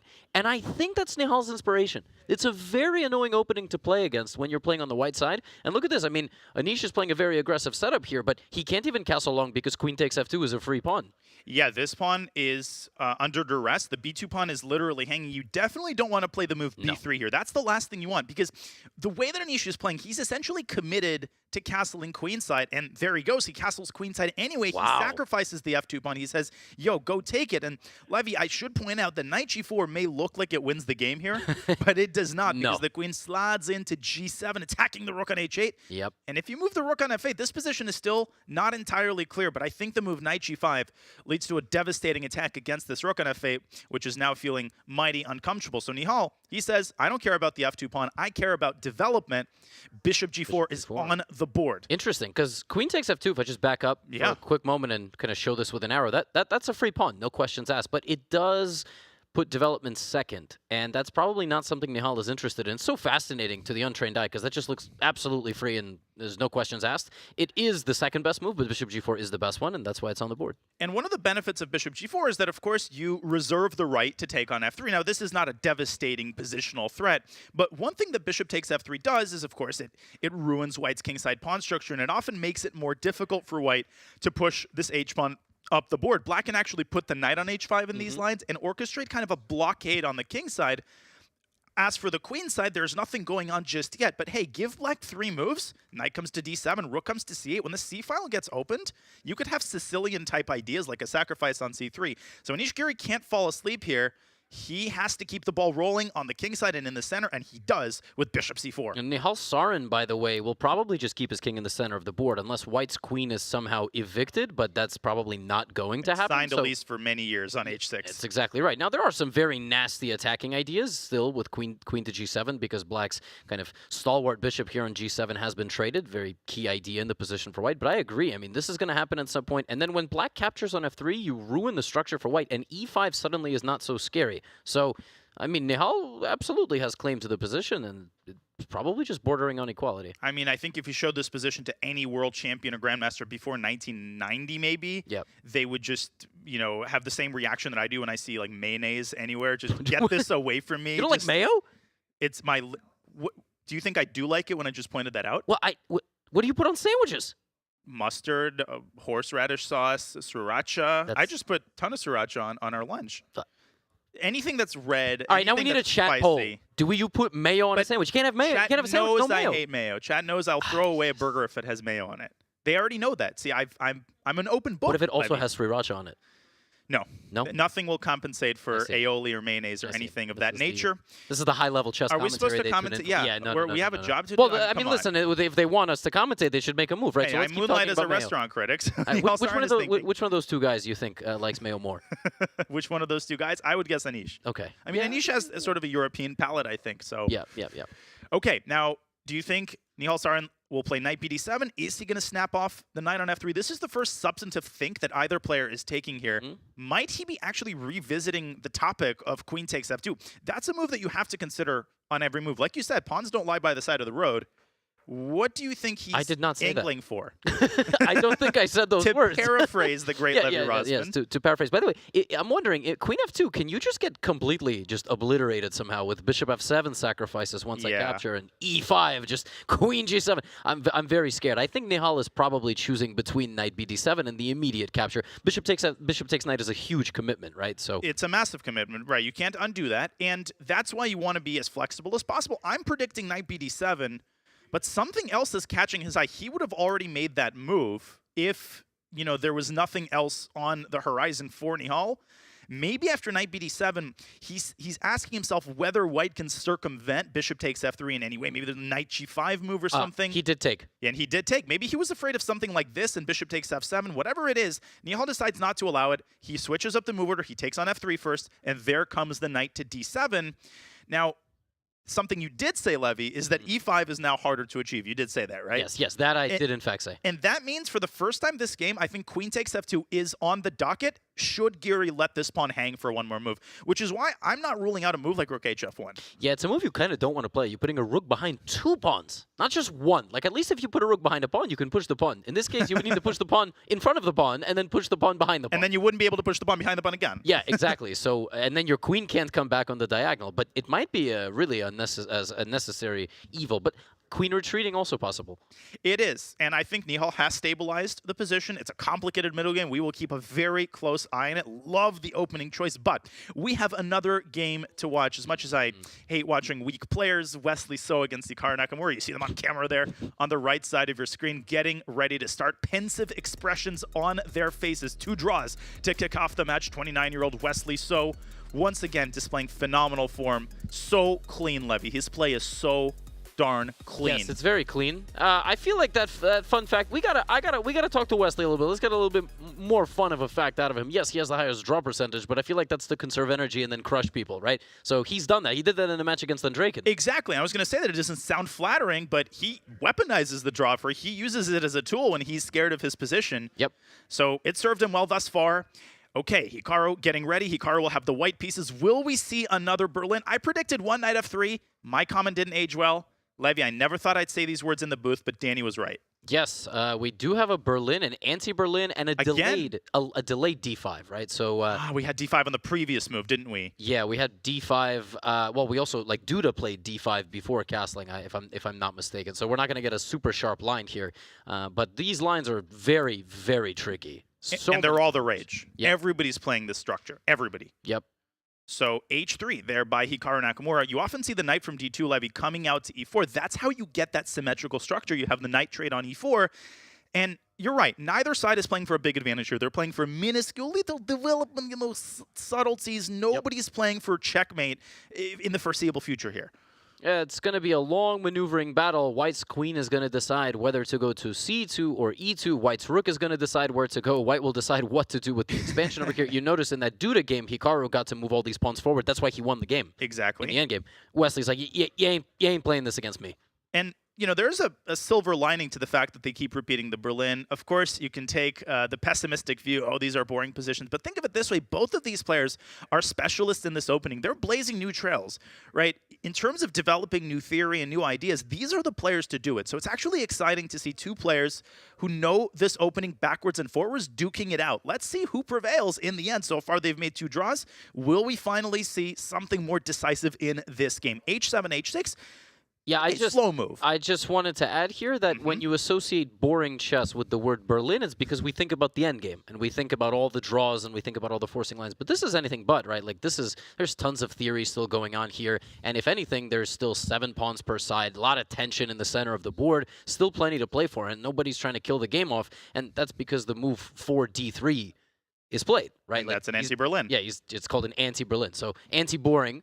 So Wesley threatens us with a boring opening, but the meta strategy with black being to equalize, and Hikaru says you're not going to get a boring opening. Yeah, so this is as interesting of a middle game really as any other.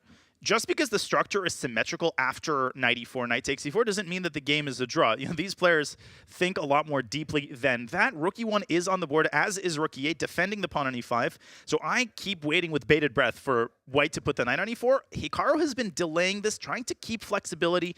Maybe he's actually going to deploy his queen to b3 levy, aiming for that f7 pawn. That is a common move in these positions. That is a drawback, a well-known drawback of rook e8. And another thing is that bishop b6 is a hard move to make with the queen on b3 because the b7 pawn hangs, and that queen is just going to evacuate back to b3. Look at these colors, Levy. I mean, this is Picasso right here. Oh my goodness! Yeah, can we get a snapshot of That's this? actually beautiful. I'm looking up the screen now for the first time. You're not supposed to compliment your own art, right? You're supposed to die first, and then we're supposed to sell it hundreds of years later. That's how you become a famous painter, right? That is true. true. I'm saying staying alive, please. But your art will be worthless in the meantime. But this is, I mean, this is amazing. Well, I don't even want to remove these errors from the board. Yeah, let's just keep this here. I think production will yell at us quick. Get it off the board. Back we go to the live position. I agree, though. Queen b3, and what is black going to do? I mean, rook e7. Rook e7. Queen e7 I don't like because it puts the queen under the rook's x-ray. That's not good. Bishop b6 we discussed. I think rook e7 is virtually forced, but no, he goes the other way, does Hikaru. I thought queen b3 was a spicy little move there. Yeah, wow. I'm very perplexed. Why did he didn't go queen b3? What did he not like? Did he not like a4? Oh, but then bishop f7, queen c4. Yeah, and you have that square, and you attack the bishop on c5. So yeah, I don't know. Not entirely sure. He takes the tamer approach. This is obviously not a mistake. What does that mean? He just sort of keeps. What does that mean? Tamer approach? No, tamer. Yeah. Tamer Rajabov. This is also the Taimur approach. I think it's likely Taimur would also play queen e2. Yeah, queen b3 is like a very deliberate move, and I sometimes I feel like they trust each other. Like, oh, he wouldn't let me play this move if it was good. He's just going to defend his position. My queen is offside because black can defend and then kick the queen out. So yeah, the queen has decided to go to e2. Now what? Is the knight going to? I think it's finally going to e4. I mean, finally you've put this problem off enough, but eventually you're going to have to get the dark squared bishop out, and you're not going to go knight f1, knight g3 in this position. It's a typical Ruy Lopez maneuver, but with black controlling the lion's share of the center, white needs to play a little bit more assertively in the center. Yes. In fact, if you go knight f1, knight g3, you'll find very quickly you can find the same road back to the center, except you took just way more time to get there. It doesn't make much sense. You flew through Frankfurt and Atlanta. There was a direct flight that you missed. Yeah. And you just people so people understand the knight doesn't fit here in many positions. It's a one move kind of concept. If the knight goes here, the bishop retreats, the knight is just offside and will immediately be attacked by the a pawn. So the knight will go to e4. This much we know. And so Wesley, I think, is deciding kind of similar things. He plays the move a4, continuing his queenside expansion. And the idea, Levy, to echo your point, is not to prevent knight b3. It's just to grab space, right? Yes. And that's an amorphous concept that a lot of players struggle with. Like, what does space give you? It's not as simple as that. He's making an investment for the future. He's controlling squares. You never know when that will come in handy. Is there a chance that he will get overextended, that this pawn will be weak? Yeah. Absolutely. Anytime you grab space, that is a risk that you assume. But the pawn is protected by the rook. Both sides are super solid here. The position is dead equal. That is not disputable. Yep. When will we see some form of imbalance? Or is the position just going to stay equal? Are we going to see a trade of knights and then a trade of bishops and a draw? I sure hope not. And a move like a4, it's very difficult to figure out whether it's an asset or a liability, even in 12 minutes of thought. You cannot solve the position here, and it was the positional maestro Boris Gelfand who said, if you can't figure it out in a period of time, like, you just have to make a decision, and that's why he played a4. We do see this trade. We do see d-take, so now no queen trade, and I like white's position, I have to tell you. Yeah, I mean, maybe if either side has a micro advantage, I agree. I like the bishop. I like the way it's aiming at f7. Maybe the other bishop coming out to e3. But I think largely the position is balanced. We will keep an eye on this middle game as it unfolds. Yep. But one middle game that already has been unfolding is our other game between Anish Giri and Nihal Sarin. You've said it all, Levy. The pawn on f2 has been captured by the fearless Nihal Sarin. Holy smokes, what a spicy position we have. Talk about sriracha. Yeah, this is not no mayonnaise involved in this game at all. No. So just going to back this up for a moment here. We left the game around here, you see even the arrows that we were drawing, and then Anish captured on c6, which prevents the attack on the c file, but allows but opens up the b file. Right, so he's basically saying it's not so scary. And then here, this was, again, something he could play, and he says no. I'm going forward. Yeah. But what's the idea? Because now we're right here. He pushed the pawn. He knew it was going to get taken. What did he think he had? Well, just instinctively, perhaps he wants to engineer the e5 pawn break, which to me seems like really the only way to put these pawns to good use. But you can't really play e5 straight away.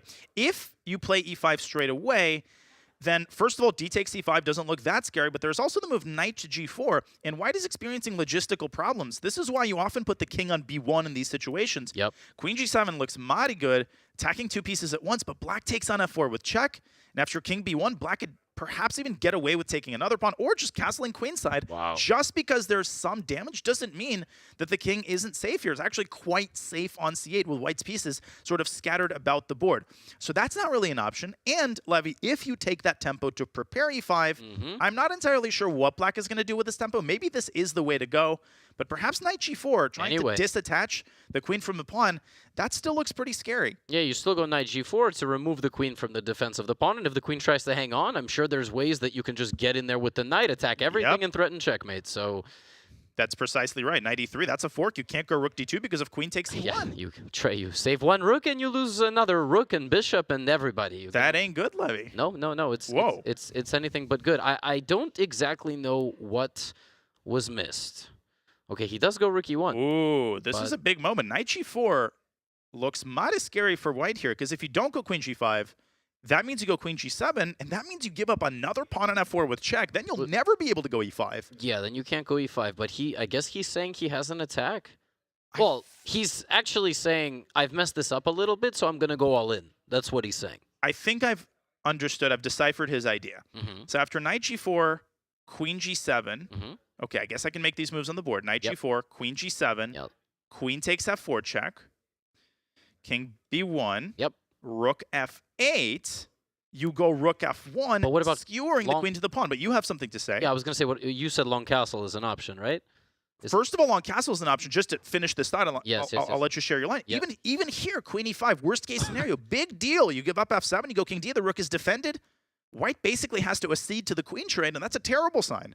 But you were going to propose. Yeah, I was just going to say that in this position, if we go back, instead of even playing the move rook f8, I thought we were still thinking about what you said, which was long castles. And then you can just chuck f7, and, well, you don't have to be up 2 pawns the whole game. You can just be up 1 pawn with no real attacking chances for the other side. Moreover, with the queen still stranded on g7, it goes from being a great asset to a terrible liability with black's king tucked away on the queen side.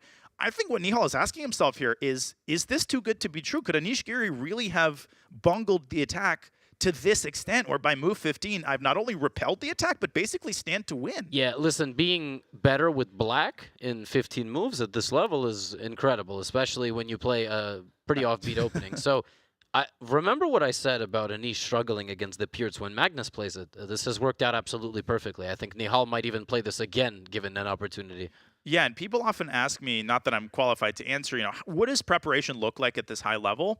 For Rapid, you often don't spend hours reviewing your files. It's more about choosing the opening astutely. What does that mean? That often means identifying, as you're saying, openings in which even these top guys struggle. There aren't a lot of them, but sometimes you find that little hole. Sometimes you find that one opening that tilts even the strongest of players and the most well-prepared players. Anish certainly fits that category. This has been a tremendous choice by Nihal, but will he gather the guts to play that move, knight g4?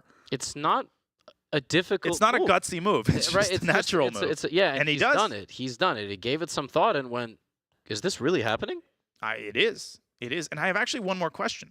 After queen g5, knight e3, we concluded that rook d2 was impossible. But what about rook e2, chasing away the queen? I see.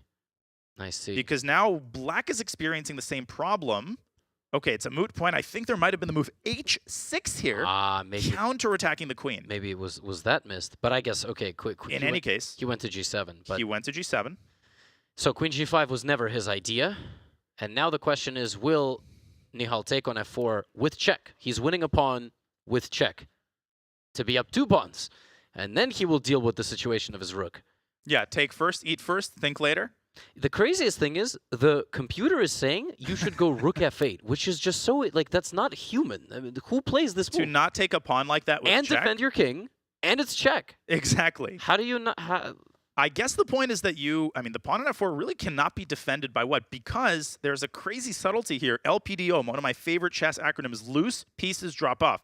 After rook f8, you might say, hey, the opportunity train passes. That ship has sailed after rook f1, but another ship has arrived at the harbor. After queen c5, it's a fork I call this a second order fork. You fork another fork. You're attacking C4, and you're threatening a fork on E3, and there's no way that white can defend both at the same time. If you try to move your rook up to defend the bishop, yeah, exactly. Just sound effects. Cue the sound effect after E5. The queen is trapped in the corner. The rook can't defend the bishop. The bishop can't defend the other rook. The rook can defend the king. And white can resign here.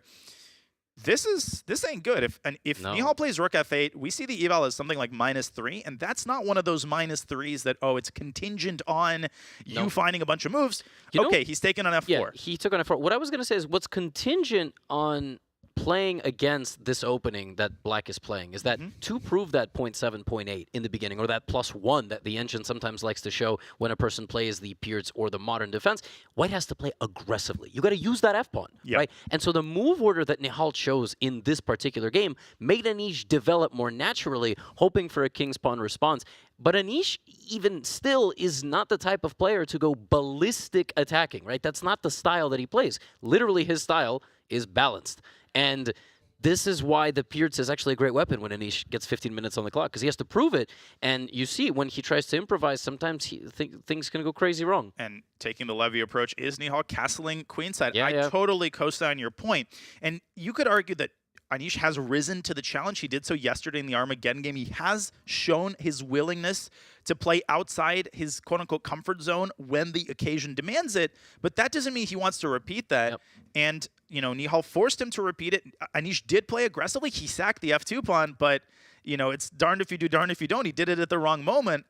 And this game is not over, but if the best that he can do is just capture on f7 and go to this pawn down endgame. Yeah, he's still going to be 2 pawns down. Oh, actually, you take on h2. Yeah, you take on h2. No. And that is a pawn you're going to capture. Absolutely. Yeah. This is really bad. This is very bad. This is... The funny thing is, if the roles were reversed, we'd be thinking, how can Nihal get out of this? Yeah, of course. But that's a skill set that really only he and Hikaru possess. Wesley also is a very, very good defender, but I feel like just saving completely horrible positions, it's... Listen, if I had this with the black pieces against Nakamura and Nihal, I would already think that I'm lost. And I think a draw is a good result. So...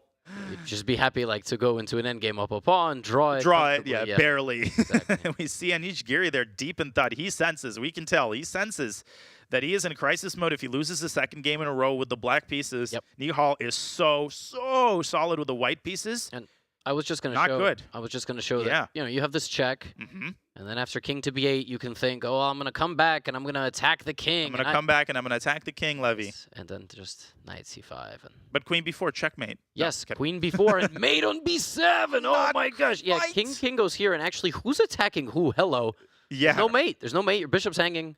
Dude, that's one of the fascinating. Robert Hess says that one of his favorite parts about sports, I hope I can reveal that, is when offense turns into defense. We saw a great epitome of that there. White's attacking on the B file. No, black's attacking on the B file. Give me that file. I'm just sending all of your pieces back home.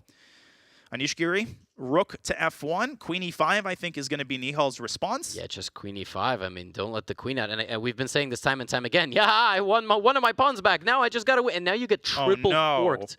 You get triple forked. I will say that again. Triple forked. Triple. How many forked? Forked. Okay. Now, the good news is the bishop can escape with check. You're still going to lose a rook. So now it's only a double fork. Yeah, now it's only a double fork. And the eval got worse. Yeah, king c7 there. And okay, rook f7, but trade the queens, I think. Okay, I get the idea, though. After the trade of queens, you're going to get a situation where white does have that rook on g7. White also has, no, not that, but the e6 square for his bishop. So if you play sloppily, if you play rook d8, maybe Anish is trying to hang his hat on bishop e6. But again, even here, the knight goes back to e5. And look how compactly black has positioned his minor piece. This knight is going to survive an apocalypse. Rook takes d6, never an option because the knights defend each other. So even if Anish plays this in a rather straightforward, primitive manner, he's still going to have great winning chances. Now, we have the luxury of seeing that there's an even better move. He might try to trade on his own terms with this very shrewd move, rook dg8. I might say, wait, you're blundering the e7 pawn. It's a fork. Forks galore. And white has to throw in the check on a6, only move, but the king slides over to d8 and defends e7. And now the rook is booted. You get out of here. That's the difference, right? So the bishop is forced to go to a6 because it has to avoid the pin. The king defends this. The rook now has to retreat, and Nihal's like, I can enjoy my life here. Yeah, he's like, wow, I finally got that pest out of here. Now I'm just going to go whoop, whoop. And you know what happens when a pawn makes it to the end of the board? This endgame, you're like sitting in 70-degree weather. You got a glass of, you know, cold lemonade. That knight on e5. Sangria for Sangria lemonade for the, for sure. So rook dg8 is the precise move. The one complicating factor here, what do you think I'm going to say? Even though for Nihal, it's like actually a good thing. Yeah, the time. Yeah, but it's like Rock Lee, you know, in Naruto. I mean, his time gets lower, he just gets more powerful. It's like the belt or the shorts. I mean, what he has. Listen, for the diehard fans, it's going to be really, really bad reference. But I remember the fight against Gaara, you know, I don't want to spoil anything. I'm going to pretend I understood everything you just said. That's like literally the only Naruto reference that I know. One of my best friends really likes it. He sent me that fight a long time ago on YouTube. I was like, oh, it's a tremendous fight. Anyway, and speaking of mayonnaise, sriracha, and all that good stuff, rook g8 is a great move, and it's not even that hard to spot because you just attack the queen and you force it to take listen, what makes it harder to spot is the fact that you finally can see a queen trade on the horizon, so it's so easy to get impatient and say, let me get the queens off the board first and think later. But the fact that Nihal is investing time, first of all, I'm impressed by that. The fact that he's not panicking, but he can sense that if he just makes 2 or 3 more accurate moves, then these 45 seconds he invests are going to be worth it 100-fold in the end. Let's wait for his move. I want to check into the Hikaru game, but at this point, I'm curious what he's going to play. It's like the more I look at it, the more natural it becomes because the hardest thing to spot is your king can then replace the rook. That's very hard. When a rook, when a piece moves, you fail to visualize an empty square. It's important that happens. It's important you do that. Otherwise, I'll take on e7 in the future. So he's got 57 seconds, which under any normal circumstance, I'd be nervous. I ain't nervous. Yeah, and we have the beautiful 2-board view with Hikaru's game on the right side of your screen. You can see that game has been a lot more tamer with an endgame now on the board. Black's rook situated nicely on a3. First impressions, Levy, maybe I'm wrong. It looks pretty much dead balanced, but if I had to choose a side at this point, I'd probably choose black. He played king c7 and what the was advantage that? is gone. Wait, he just blundered the e7 pawn. What did he do? Maybe he thought he had 93 at the end? Rook takes c7. Oh, wait, does he have 93 in the end? But there's rook d4. And I guess c5, he missed some check. There's like knight d5 or knight b5. Yes. Chat, we hear you. We're getting word that, everybody wants to see Hikaru Wesley. That game is deadlocked, dead even, and dead even on the clock. I really feel like that match is going to go to like a split decision, and we won't know any result until it gets there. The good thing in chess is that you don't leave it up to the judges. You leave it up to the players. King, what was missed here? I think he just straight up... Should I show the line while Anish is thinking? Yes, please. So you're absolutely right. You hit the nail on the head. Nihal is hanging his hat on the move knight e3. He might have missed the existence of the move rook d4, defending the bishop, but I think the likelier explanation is that maybe he thought c5 is good, but now there's a check on b5. Another thing that's hard to visualize, that when you push a pawn, certain squares are weakened in your mind. If the line is long. Rook d6. And exactly. Rook takes d6, and at this point, white is winning. Yeah, and it's going to be another rook and knight endgame. We've seen so many of those. It didn't take Anish long to follow through. This is an incredibly puzzling, uncharacteristic mistake by Nihal, who spent like 90 seconds on this move. Back we go to the current position. Yeah, he's shaking his head. And oh, my lands. He's got 20 seconds. This is a massive change of pace. And huge turnaround. Oh, Anish is breathing just the biggest sigh of relief. This was a gift. This was a big gift. At this point, I would argue that almost white is playing for a win. Probably the position is still balanced. That knight on e5, lifts but yeah. I think he missed that his king could go to d8. I think that's honestly what he missed. After bishop a6 check, he missed that the king slides to the center defending. It's very rare that the king is the anchor of the position. Okay, but then he should have traded queens and gone rook e8. There was nothing wrong with that option. He keeps the extra pawn. Maybe he was worried about something there. You never know. You never know when you're in the moment. These small enemies become huge in your mind. You're playing Anish Giri. It's totally understandable, but we have an endgame to watch, and Nihal, he's known for his stability, for his ability to stay composed, and that's what he has to do here. There's no reason he should lose this game. There's no reason he should lose if he defends accurately. Now, the question if you're Anish Giri is, do I just trade the pieces and make a draw, or what happens? Do I play for a win? Because he never thought that he was going to win this game. Literally, after the first 10 moves, he went, Jesus Christ, what am I doing? Like, really, what am I doing? So he probably is thinking, do I play this for a win? Like, he could take on d7 right now. And he does. That doesn't mean he's not playing for the win, but okay, if he wants to make a draw, then he should try to make a move like a3 or b3. That's what he does, tossing the ball back into Nihal's court. Nihal has to smoke this rook out of g7. He's got to do it now. And now rook f7, and probably you link them up, right? You know the drill. Rook f7. Rook f7 and rook f1 is what you wanted. Oh, Anish is not. He's not playing the position. And I like this, Levy. I like the fact that he's not pressing his luck. He's not being opportunistic. He's saying, listen, I was losing. I'm taking the draw. I'm breathing easy. I'm taking some rest. Yes. And I'm coming back with an equal score. Practical decision. The score is knotted up at 1.5. What a shocking turn of events. That was unbelievable. King C7 is such a shocking blunder. It was a one mover, basically. It was a 1 or 2 mover there. So it's the first draw of the match, right? We had back-to-back absolute knockdowns by both guys. Just both clipping each other on the chin, just dropped to the floor. This one was weird. This was like a reset button, all right? Yeah. Play a weird opening, but this is such a great save for Giri, because now he knows this opening is coming. He's going to have something prepared. He's going to prepare for it. You're absolutely right. This might be a big turning point in the match if indeed Anish Giri manages to win it. And back we go to our remaining game, the one everybody wants to see. Hikaru Nakamura against Wesley So are locked in a complicated multi-piece endgame. Levy, I pointed out that rook on a3. Things have only gotten more concerning for Hikaru Nakamura. Only one side is playing for a win here. Those are dangerous words when you've got a Nakamura game. He can win any position. Something tells me that Wesley's not going to let this one slip. This is a battle for 2 results as it currently stands. Yeah, something definitely went a bit wrong for Hikaru. But that last move, King Ooh, E7, I don't like that move, knight f1. Yeah, so Wesley is just allowing the knight to come in here and attack the king. Why did he play king to e7 when just a simple knight to e6 was available? Maybe he just didn't like something. Just didn't like something, right? He threw Hikaru a bone there. Yeah, he did. Not literally. He's still very much focused and staring at the screen. Are we going to get a repetition here too somehow? I mean, I think the likelihood of a draw here is somewhere between, 70 and 90%. It just, the position looks too symmetrical. Again, neither side has any target. So even if the white knight gets to d5, conversely, even if the black knight gets to like c4, whichever is the ideal square, nothing specific happens. I don't see either side giving this game away at this point. No, and even king e1, a very passive move, is still completely reasonable. You could basically just saying, I'm going to get my knight in, I'm going to double up on the d file. Yeah. Wesley's rooks look very, very well positioned, attacking the target, and his knight was going to be of a high quality as well, but he just can't get in with his knight, and he can't add any more pressure, so likely this game will simply be a draw. Yeah, and I kind of fell for the optics of the position, because optically it looks like black should, at the very least, be slightly better. But, okay, maybe king e7 relinquished whatever tiny pull he had, given that knight e3 and knight d5 now come with tempo.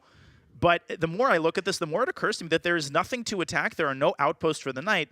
And Wesley with rook d6, not necessarily a draw for. I think he's basically saying that if the rooks are traded, which they just got traded, his remaining rook is slightly better positioned than Hikaru's. But, Levy, if necessary, Hikaru could travel to d2 and knock the rook off of the second rank. He might be doing just that. Yeah, there comes rook d1 check. And Wesley will likely move the king to c6. Okay, he just... Wow, he's again voluntarily walking into the knight attack, but he clearly understands something about chess that neither you or I do. I would not do this, right? You would not allow... You would put your king somewhere where the knight can't attack it. So we might get repetition now. Do you go rook d1, or do you actually take that moment instead to go up? You could go up to a3, but the depressing thing is that you're not even threatening rook takes c3, to your point, because of this pesky knight d5 check. Yeah. And even if you were threatening rook takes c3, that pawn is academically a weakness, and he has played rook a3. It's like the easiest weakness of all time to defend. You can defend it with any of your 3 pieces. You could play rook d3. You could play king d1, king c2. I'm predicting a repetition in like the next 10 moves. Yes. And I'm just going to be real here. This does not mean the endgame is that hype, but let's be objective. Right, and I wonder if Hikaru will stop playing the Spanish. I wonder if he will go instead for an Italian. Oh no. Was there a point there where he could have gone knight f5 check and rook d7? Was an opportunity just missed? Yeah, wait. We'll wait, yeah. Because they might repeat moves at any moment. We'll revisit that later. I had a brief inkling of a thought that knight f5 check with the square on d6 weakened might have been a thing. Okay, this is riveting. All right, gentlemen. Here comes the king dance. The king dance. All right, we can sit back. The king dance. Ready? King up. This is where the eye contact is made between the players. Yes, they're like. But draw. Yeah, I've seen players with a language barrier sometimes just look up at each other and go like kind of like, well, draw remis. I had this with Etienne Bacur, the French grandmaster, in a tournament where drawers were not allowed. We had bishop and 4 against bishop and 4. I played bishop b7 to a8, looked up at him and started laughing, and he played bishop b2 to a1, and we just choose the repetition. That's fun. It was a wholesome moment. Okay, they're not quite repeating just yet. g5 is on the board. Yeah, now the question here, okay, Wesley just knight Wesley, watch it. You don't have to take like this. Now knight takes h4 and maybe the game goes on. I have no idea why Wesley just played g5 and gh. It doesn't like ruin anything. The position is still deadlocked. Yeah, but it splits black spawns. It splits black spawns? Not white spawns. Yeah, exactly. Under a different set of circumstances, I would be a little bit worried to be doing this against Hikaru. You're playing with fire anytime. You're creating these unnecessary weaknesses. As it stands, the white's king has no infiltration squares, neither does white's knight. the h5 pawn is safely defended, this is still a dead draw. Yeah, it's still a dead draw. But For now. Hikaru, I mean, it wasn't a dead draw against Duda, but he will play. He will play, and he is well within his right to do so. No, I mean, that's Hikaru's calling card. He exhausts every last opportunity, and even the moves that aren't really opportunities, he turns them into opportunities. And it's important to know when you're trying to defend this. First of all, it's important to know who's trying to defend it between the players. It's not an easy skill by any means. It's also important to know, like, what do you trade? One thing, two things, nothing. When if Hikaru would have played c4 there, and by the way, right, this is always a thing. It totally is. You should also evaluate all pawn endgames. Like, you should, just in the back of your head, you should be asking yourself who benefits in the event of a transition to the pawn game. Often the answer is neither, and the draw is maintained. But with Black's structure now kind of permanently damaged, I wouldn't even risk going into a pawn game. I wouldn't even calculate knight c4 check because it's unnecessary to calculate it. Yeah, knight c4 check is a massive decision with absolutely zero calling, essentially. Now let me ask you something, Levy. Can White flirt with the idea of playing f3 and then walking the king slowly around to h4? Does that have any merit or chances of success at all? Yeah, it looks very reasonable. See, my plan drawing with the king, of course, was slightly dubious with this weakness, but yeah, White can either do that or maybe this. I like where Hikaru has the knight here to keep some eye on this, but is Wesley going to go for kind of a breakout so he loses his weakness? Is that the idea there? Yeah, and if White's king strays too far from the center, maybe after c5, that isolated b4 pawn can be attacked by Black's knight. So obviously Hikaru doesn't want to take any crazy risks too. I mean, the match is tied. Yeah, he's playing White, but okay. With that said, he's played f3. Again, squeezing out every last opportunity. At the very least, I still think the game might end in a draw, but Levy, at the very least, he's going to make Wesley sweat a little bit. He's going to make him work a little bit. Every ounce of energy matters in a long match. Yes, and notice how in a position, especially in an endgame, if you don't control any pawn breaks, you cannot make any of the pawn breaks to improve the position or clarify the situation, it's probably a bad sign. White has many pawn breaks that he could have prepared. Literally all of them. And he has this idea. So, yeah, Hikaru is definitely going to flirt with the idea of walking the king over. If Hikaru wins this game, we might as well just give him the trophy now. We might as well. Just, by the way, great trophy. We have it in the background. It's so sleek, and I love trophies aren't about like size. It's about just the elegance of them, and I think this trophy has like the perfect balance of sleekness, size, and elegance. Yeah, it's a global championship, right? Global's got to be the Earth. Well, the night we see it. I don't know if we're gonna. Oh, beautiful! Yeah, Look at that camera work right there. I would see it just on the have right that side on the screen. We just do some voiceovers of the players. Exactly. Look at that, and look at their trophies too. We got 3 trophies on the screen now. Look at that. And we got the players in the background, Wesley and Hikaru, hard at work in this end game. The White Knight has circumnavigated the globe. It's gone from b3 to d3 to the king's side. The underlying issue is that it cannot attack the h5 pawn. The White Knight physically cannot get to a square where it attacks the pawn. The only such square is g7, but Black will have just a couple things to say about that. Yes. Should the knight try to reach g7? Maybe Hikaru will try. I mean, knight g2, knight h4, knight f5. The pathway exists. There's an airport on g7. Yeah, it does. But the airport's going to be closed. Yeah, maybe it's more like a helipad. Like, yeah. And again, hey, here's another. Don't let James Canty near it. Oh, yeah, exactly. They're going to get into another chess content over there in the helicopter. My question was, okay, these guys are playing moves way too quickly. He's made a threat, Levy. Yes. There was knight g7 there. Right? We've crossed the 60 moves. In the meantime, Giri and Nihal are furiously preparing, eating bananas or other things and snacking as they prepare for their game 4. Okay, now is this where Hikaru... No, never mind. I was going to say it, but there's no infiltration squares on the queen side, or am I hallucinating? You can't get to a4. That is illegal, right? Yeah, that's most certainly. Trust me, he would have definitely made it to a4 if it was possible. I think the time has come to make the eye contact and start the process of the arduous and long process of move repetition. Yes, it's like animals have mating dances, chess players have king dances to make a draw, or bishop dances, or queen dances, right? F4, no! Ooh. No, that's not happening. Knight back to h4. Hikaru keeping the flame going, keeping this position going. The problem again and again, no matter how many pawn breaks he carries out, he's still not going to actually be able to attack anything. And just showing that there's no need to do this with Black. You could still claim that it's a draw, but Wesley doesn't have to do anything. Nor should he. There's zero necessity to play with fire. Just zero. It's hardly fire. It's more like a little smoke. Yeah, little matchstick. But hey, matchstick could turn into a fire pretty quickly. Yeah, there's you don't have to go crazy here. You don't have to reinvent the wheel. You just gotta hold there with Black. Knight back to c4 for the 30th time. Yes. Knight d6 to c4 that move has been played like more frequently than in this entire tournament. Knight back to d6, and we might, if Hikaru pushes f5, it's a deadlock now, and he does, and that's it. He's not going to break through on that side. Time to make it official. Yeah, we'll probably get the... Well, maybe not. Maybe anything is possible. By the way, now Wesley... Whoa. Knight d2, knight b3, knight a5. I guess the moment the knight hits b3, Black's knight should land on e7. So you're not worried about this, which Black might have to play now. I think he absolutely should play. There's nothing to lose. This is okay. Yeah. Okay, he decides knight b3, threatening knight a5. Another threat has been made. Yes, the king runs back. Yeah, Wesley could have made it spicy there for a second, some sriracha, but Hikaru's a mayo guy. Yeah, the king is out of breath. It reaches e7 in time. No, Whoa, knight e6, knight g7. And he can go in both directions, and the king can't. That was actually very sloppy by Wesley to not play king h6 and king g5, I think, and then put the knight somewhere appropriate. I don't know what would have been appropriate. Now knight e6 and knight g7 is actually a serious threat. Yeah, Wesley's... Are we starting the discussion again? Are we reopening the factories here? Oh no, that's the biggest advantage we've had. This is what it all starts with, the knight's on e6. Oh my goodness. And now Hikaru could start heading once again for the king side with the black knight hamstrung on e8. Ain't no way, man. Ain't no way. Come on. I still think it's a fortress, but king f3, here he goes. Yeah, sometimes endgames are like that. You do everything right, it's still a fortress. And Levy, at this point, it's not really about the evaluation. He's got to sow the seed of doubt in Wesley's mind. He's going to make him panic, do something drastic for the time being. Hikaru trying everything. Yeah, this is another tense moment. Does Wesley take or does he leave the tension? He's been leaving the tension, but maybe now the decision is to take. He has 59 seconds to figure it out. This is honestly, no matter how the game ends, the fact that Hikaru has put Wesley in this position is, I cannot believe how much he's able to do in this position. Yeah, I can't believe it.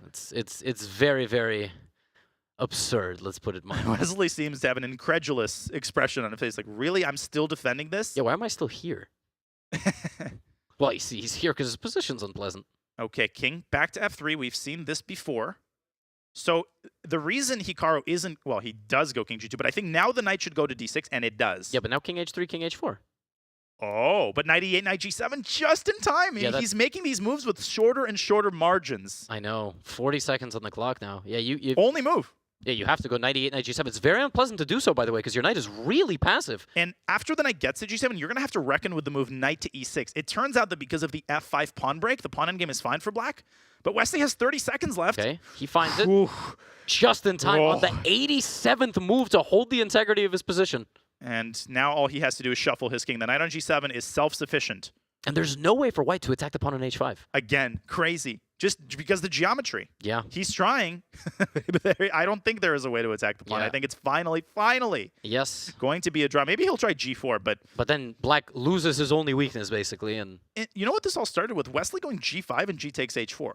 That's what created this brouhaha in the first place. Yeah, we're going to get to 100 moves. We probably will. It's move 91. Hikaru once again jumping hither and thither and there and here with his knight. Back with he goes with his king. He comes back. He's not going to stop trying. Well, listen. Wesley gets down to 3 seconds. Anything is possible. We've seen crazier things happen, that's for sure. The king is back on g2. The good news is at this rate, we won't even go to a post game, a mid-game show. We're just going to stay right here for game 4. Do you think Nihal and Giri are entertained watching this? Because they've got nothing on the line here. Yeah. King e7. All right, 95 moves. Okay. King buck to f3. Now Wesley once again has to deal with the problem of the white king getting to the other side of the board. Hikaru once again saying the pressure's not over. No, it is not. 29 seconds. He has milked Wesley's clock down, but this is about as low as it'll go. Wesley has understood the defensive mechanism. Yes. And now he's basically going to just like pre-move. Oh my gosh. Knight g7 there almost won a pawn if the pawn on e4 was defended, which would have just been completely winning for white. I mean, the margins have just been thinning and thinning and thinning. There was a point when 10 moves would have drawn. Yep. Now we're in only move territory, and 20 seconds on the clock for Wesley. Yeah, and the problem is the frustration and the doubt starts setting in. Now, Wesley's, of course, one of the best players in the world. Maybe not, but knight g7, knight d6. Yeah, it's just in time. This is as thin as the margins can possibly go before you blunder. The problem is that white only has so many more problems that you can pose, and you might accidentally repeat moves. And not moves, but position. Oh, knight g7, he's blundered it. Uh-oh. He's blundered it. Uh-oh. Uh-oh. He's blundered it, but it's still probably a draw. Oh, my gosh. This is insane. Yeah. This defies belief. I mean, we are sitting here watching this with the players 2 feet away from us, and no. I still can't believe this He's is just going to go king c4, king c5, and g4 now is like, oh, I think he should have maybe played. Oh, no, but then check. There was knight d6, yeah, but should Black's knight move away at the wrong moment, the king infiltrates d5. Your point is well taken. This is so ridiculous. 18 seconds on the Hikaru clock. can prepare g5, and he can take as long as he needs to do so. Another 100 moves, maybe. This is insane. It's move 115, but Wesley holding on for now. He hasn't panicked. I know. How do you even? Oh, king h6, king g5. Oh, wait a minute. Yeah, but the white knight is going to travel from attacking. He's got to go knight c3 here. Maybe it's not. Yeah, and he shakes his head. Hikaru totally forgot about No, that. knight d1. Knight d1 and knight f2 I thought he should have played. Oh, b5. Whoa. Now knight d2. But now knight d2. Knight d2 and knight f1 check is an immediate draw, but will Wesley find it? He's got 18 seconds. He plays knight e3. Yeah, it's a draw. Knight takes g4 is possible. Hikaru is not going to be happy. All that work to win the pawn and then just like immediately draw. So he wasn't winning for the record, but there was probably a way to dislodge that king from g5. But I think it was still always a draw. That was Hikaru's consolation. Yeah, that was so... All that effort. Chess is such a brutal game. You work that hard, get him down to 20 seconds. By the hair on his chinny chin. I mean, Jesus. That was intense. Knight back to c4. They're still going. Yeah, they're still going, by the way. It's almost like the basketball game has been over 5 hours and you're still in the gym shooting three-pointers. Yeah, they're still like, wait, if I make this one, wait, there's the last shot right here. It's 5 a.m. The lights are off. You know, the fans have left. I mean, the fans have not left. I think we've got about 25,000 of them still watching this endgame on the edge of their seats. Oh, my gosh. That's good. Be still my beating heart. Yeah, both knights hanging. Knight f8. 130 moves. That's it? Nothing to choose between them. Can we see some fighting chess for a change? I know, seriously. Yeah, okay. Chess is all Repetition draws, time. man. Yeah, there it is. I know. I mean, chess is just a draw, basically. Yep. There's no fight to be had anymore. Okay, but like this game, as they draw for the third time, really does kind of show that you can work that hard, you can still make a draw. 1.5, 1.5. Both players not even leaving the chairs. Wesley's like, I can't believe I just played 2 games in 1. I can't believe it either. You can see the frustration as Hikaru pulls his headphones off. He has incredibly high standards for himself. He was expecting himself to win that endgame, probably from the very beginning. But the positive for Hikaru is that he's got the psychological edge now. He has exhausted Wesley, but for Wesley, objectively on paper, the match is tied. It's 1.5, 1.5. 3 draws have been made, but Levy, not for lack of trying. Let's be very clear on that point. Actually, I completely disagree with you. I think Wesley might even have the upper hand in terms of momentum. Yeah, because, well, look, I mean... Yes, we do see Hikaru there looking, and Wesley also looking intensely on the screen. But I think if you just held 120 moves, you actually lost the pawn, right? But then you went on to draw anyway. All right. Maybe it's not so I'll bad. concede the point. I think both players are confident. They're playing well. They're in great form. This has been another amazing, amazing round, Levy. 2 draws in both of our matches. Both matches are deadlocked at 1.5 apiece. Holy smokes. Yeah. I mean, this is what you signed up for, right? The one on the top of your screen, Giri Sarin, back-to-back blows in games 1 and 2. Spectacular demonstrations by both gentlemen with the white pieces. Definitely, I cannot say that same sentence in game 3. Anish Giri definitely has to bring something to the table against the Pierce Modern. I don't think that's the last time he's going to be seeing that opening. Wesley So and Nakamura, nothing to choose between them. Nothing at all. No, it's just so even. The form is so good. The play is so clean. But you called it. The play has not been clean in game 3 of Giri Shirt Nihal. is clean, though. Damn! Oh, my God, that looks good. You look great, too, man. Oh, thank you. You had to say that. It's okay. All right, let's analyze this. You won't hurt my feeling. Okay, so they had this position. Anish messing up the opening royally. I mean, the opening worked like a charm. Nihal wins the f2 pawn. He wins the f4 pawn. He currently stands up a pawn. All he had to do to win the game, he would have won the game had he found either queen takes g7 or rook dg8, which is the most accurate move. Can you guide us through this variation? Yeah, exactly. So we looked at rook g8, which attacks the queen. And the queen cannot escape because of the knight on g4. So the queen's only option is to go here. Now, there is the alternative in this position, Danya, to play bishop a6 check first, which, by the way, is even worse. But let's just show that variation first. Queen takes on e5. Black will recapture, and there's a fork. White is lost. But White does this move, saving the day, but that forces the king into a defensive position, kicks out this piece. Black's just the pawn up. Pawn up, questions beautiful knight. Look at that pawn majority, and the rook's perfectly poised to exploit it. Nihal would have just closed his eyes and pushed these pawns. Yep. This is indefensible from a human standpoint. Yeah. Yeah, one thing I just wanted to show was that after rook g8, if you try to give this check first on a6, right, and then you go here, and then you take, and you're like, aha, well, actually, the knight d takes is even better, that you didn't have that option in the first place. Now when the rook, where does the rook go? Literally, it can't move anywhere. I have no answer for you, Yeah, Levy. there's a fork here, and if it goes here, then g5, hello, right? The rook is getting booted around. So it's a completely insane turn of events there. Rook g8 was just winning on the spot. Nihal thought down to 50 seconds. We thought, he's doing his thing. He's doing his thing. But no. He did do his thing, but he didn't follow through. He played king c7. He blunders the pawn on e7. Very uncharacteristic. Blunders the game, makes a draw. And he kept his composure, made the draw, pulled out the half point, but Anish Giri saves the game. Match is tied. Yep. Big save right there for Anish. Nihal will have to push this out of his mind. He's been playing well. That's what he has to extract. What a round we had. 2 draws, but not for lack of trying. And before we take a quick break and set up for the final game of Day 1 of the semifinals, a quick reminder from our sponsor. Brave means private browsing and so much more. By default, Brave blocks ads and trackers on every page and video you visit, even on YouTube. No ads means up to 3 times faster page loads, faster streaming, and faster playback. It means 35% longer battery life while saving on mobile data and internet bandwidth for Android, iOS, and desktop. Get the best browser for gamers, streamers, and creators. Switch in 60 seconds at brave.com/chess. Oh my lands, don't adjust your screen, don't turn your phones off, don't hop on your meeting, don't eat food, don't do anything but sit in front of your computer, because there is much more to come from Day 1 of these CGC semifinals as we head toward the 4th and final game of the day in our semifinal matches.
All right, well, I'm back in Belgrade and didn't work out so well last time, so let's hope the rematch goes better. So good luck.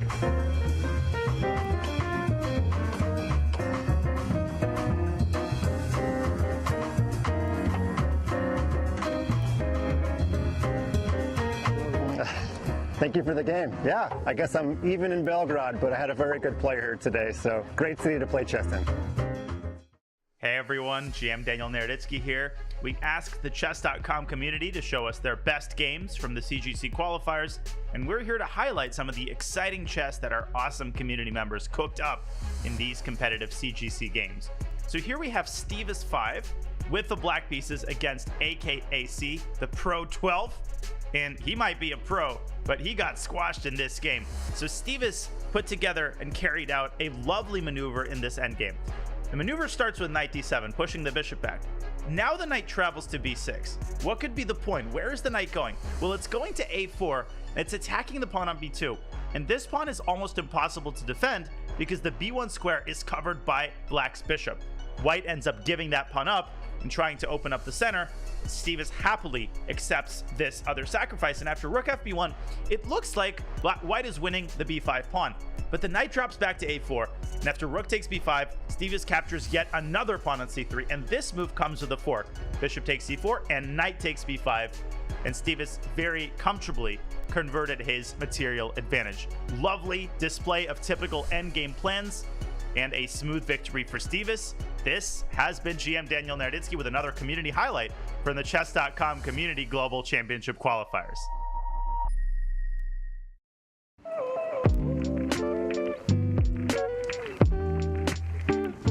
All right, and we're here with the fabulous Super GM Anish Giri, man. How are you? Good, thank you. Good, man. Good. Look at him. First, we got to do a drip check. Look at the drip. Check the drip, okay? Show him the socks one time. Show him the socks, bro. Special sponsor. Don't do it. Oh, shit. Look at those. Well, look at it. You see the lace game with it? Chat, okay? Take notes. Super GM drip from Anish Giri himself, okay? All right, so I have a question for you. Halloween was Monday. What scares you the most? Spiders? No, not insects. No, insects. Wow. No, insects. No, cute. But cute. What was the most adventurous thing you've done? I mean, I went like mountain skiing a lot of times, but I don't honestly think it's that adventurous. Like, if you tell me, like, you know, I don't know, you become a CGC winner if you go bungee jumping, okay, I'll do it. But, right. Pre-game rituals. I have this playlist called like, you know, you've got these soundtracks, yeah, like of these epic movies, yeah. Yeah. Bad Boy. You've got this Inception type, you know, the Dark Knight Rises Dark type. Knight, right. I tried that, didn't really work, so. How do you handle high stakes pressure? 200K on the line, big fella. That's a lot of money. Yeah, honestly, like you don't think about money so much. I think nowadays with like the bank accounts, wire transfers and all that, you don't really get the feel. Like I imagine if you had like you would have to pack all these dollar bills into your bag from every tournament. You know, like you want to buy like, I don't know, a car and you just come with these big bags, you know, and cash. put it down. And all right, well, thanks so much for being with us today. All right, and congrats and good luck to you in CGC. Thank you.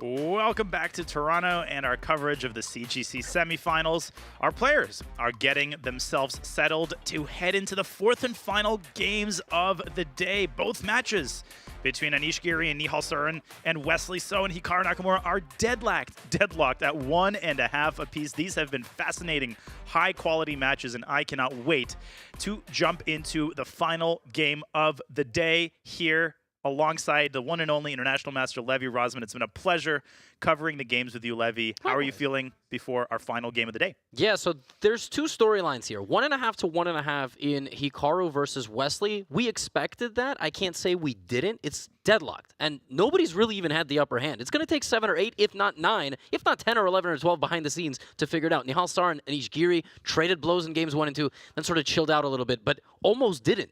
Anish almost threw that game away with White, so that's definitely a match to look forward to as we see what happens here in Game 4. Man, I feel like this entire match has had me out of breath. Back and forth they went, and the last game, that huge moment where Nihal Sarin, all he had to do was make one move, and he would have been knocking on the door of a massive victory with the black pieces. But Anish Giri, let's take a look at his player card. We don't talk about him enough.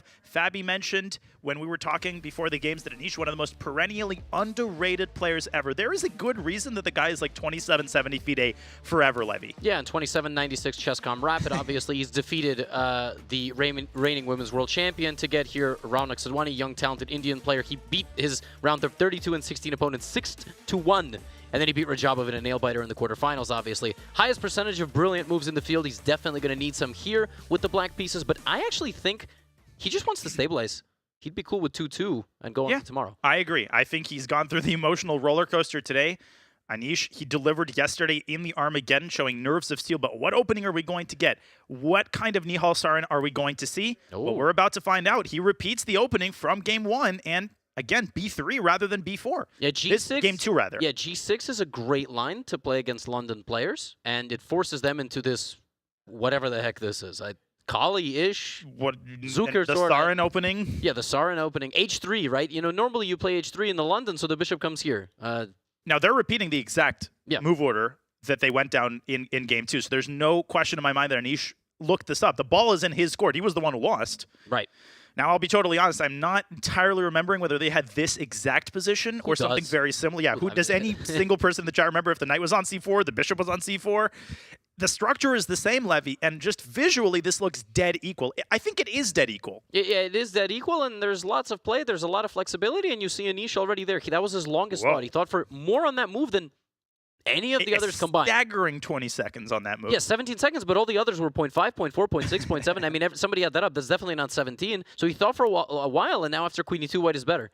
after queen e2. Apparently white is slightly better, and part of the reason why might be tied in with this bishop a6 idea. Maybe and it's knight c7. Knight c7 Ah, would so you're prevent saying it, maybe, he's not going to d6 necessarily. He might be going to c7, but just visually that does look a little bit passive, and we kind of saw Anish getting into trouble in game 2 for this exact reason. Played a little too passively. Nihal got his rooks to c1 and d1 first, and black started experiencing problems with his queen.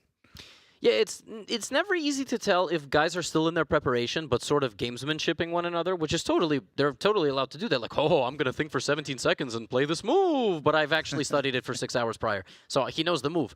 Or maybe they're just making things up at the board and trying to feign confidence. Both of those things are okay, but one of them can actually get you into trouble. One of them can get you into trouble, and that would be feigning confidence. Yes. And at this point, Anish definitely not feigning confidence. There goes another 30-second think at least, and counting. And I think you hit the nail on the head, Levy. Knight d6 is the natural move. That's the move you would play in like a bullet game. Okay, maybe in a bullet game you'd play bishop takes f3, expecting a bishop a6 pre-move. That would be me, at least. Yes. Let's not talk about that. But after knight d6, bishop a6, let's explore that a little bit as Anish contemplates this important moment. Knight d6, bishop a6, why is white the one contending for a slight edge?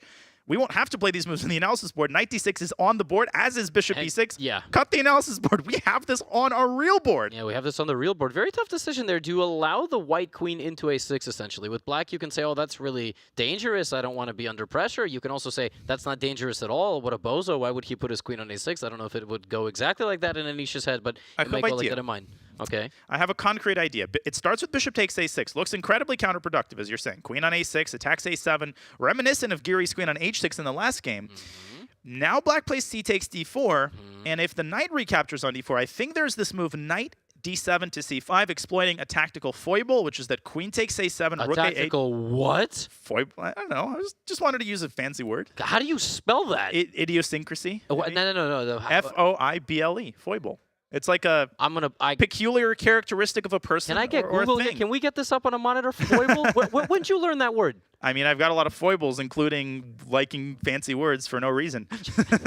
This is absurd, man. I don't know any words past like 7 letters. Okay, please. Hey, Rosman, how many lives? Oh, that's 6. All right. Levy has 4. God. Okay, Thank fair God. enough. Okay, so this traps the queen. This means that white would have had to recapture with the pawn on d4, and that's an isolated queen pawn that's pretty well blockaded. That can't move. Forget it, though, because Nihal, he has taken on a6, but he's followed up with a different move. He's played b6 to b5. Levy, looks like a similar idea. He's playing against the queen. What do you make of this? Yeah, so the clear idea here is that he's trying to play queen b6, right? That's the idea. I'm not telling you this. You of course are aware. He wants to just trade the queen. He wants to trade the queen. He wants to take with the a pawn, bolster up c5, and just use the a file for his own ideas and attacking the a2 pawn. And much like in the other line, queen takes a7, rook a8 traps the queen because the knight from d7 guards the c5 pawn. Yep. Now, wait a second. Queen b6, if that occurs on the board, black's knights are going to be very well positioned. Very well. We're going to start talking about potentially a slight plus for black. Is Nihal the one who suddenly has to worry about keeping equality? Or am I overstating the case here? I mean, you may not be. You may not be. In fact, when I look further and further down what the computer is saying, it says that white needs to start doing this. If white waits any longer and allows black to completely untangle, then no, you're absolutely right. And e4 is a tough move to play because your entire position is set up to defend that. So how are you just going to release that defense and try to use this weakness as an asset in protecting the center? I don't know. Yeah, e4 is a difficult move to play. It's hard to sense that the level of urgency has reached a point where it's time to start pushing pawns in the center. But you made a great point there. After queen b6 and the trade, the a file opens, much like it does in the London when you capture a takes b6, and the c5 pawn is bolstered, which means you don't have to worry about it. No, and Nihal is clearly doing the right thing by thinking. One thing is obvious. The start to this game is much superior to the start of the second game if you're Anish Giri. By this point in the second game, he was already slightly worse. Yeah, he was already slightly worse by the time I showed up from upstairs. The eval bar was like +5. That's why he was slightly worse. You weren't there to give him emotional support. Listen, one thing that I was saying, okay? One thing that I was saying, Anish Giri is this far in the event, and he has had dinner multiple times in Toronto. And he's had dinner with several groups of people, but the common denominator in all those groups, the size of 3, 5, 10, has been myself. I'm not going to say I'm a good luck charm, but we better go to dinner tonight. You all better. Right? That's all I'm saying, and he's paying. especially if he does well in this game. That will support your point. It'll come out of the whatever allowance or whatever, whatever it might be.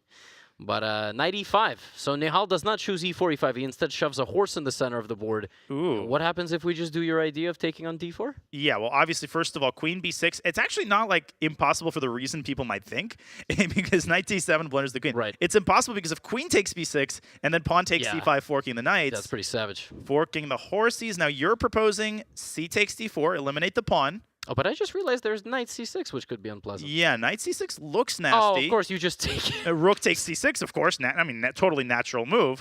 What? What an idea. Look at this. Rook takes c6, Oh, knight b8. shut up, I'm Stockfish, developing the knight. Shut up. Get it off the screen. I can't believe we even bring bar, eval bar. Oh, my goodness. And if queen takes c6, the kicker is that here black plays d, and so look at white's pieces. All of a sudden, all of them are hanging. Yes. Takes. Invite Hikaru Nakamura to the studio for a second. Takes. DC knight. Takes. DC knight. DC knight. Let's DC make a knight. That's so savage. Oh my god. All right, fine. DC knight. Actually, not a terrible move. Have you ever seen 3 knights on the board by move 20? No. Okay, rook takes c1, king takes f8. And finally, the smoke clears. How many captures is that in a row? I'll let the folks at home count that up. But black has 2 knights and a pawn for the rook. This is out of the question for white. This is losing. Yeah, I feel like we went to an art museum and we like stumbled into like their storage unit. I don't know what we're doing here. We're just picking and choosing. Yeah, we're so far gone. I don't know where we are anymore. Yeah, let's rewind. Let's get back to the main street. This all started with your idea. Let the record reflect. C takes d4, and we were looking at knight c6. Now, if knight c6 is out of the question, that's what we should extract from this line. Yep. That means white kind of has to bail out with something like knight takes d7 and bishop takes d4.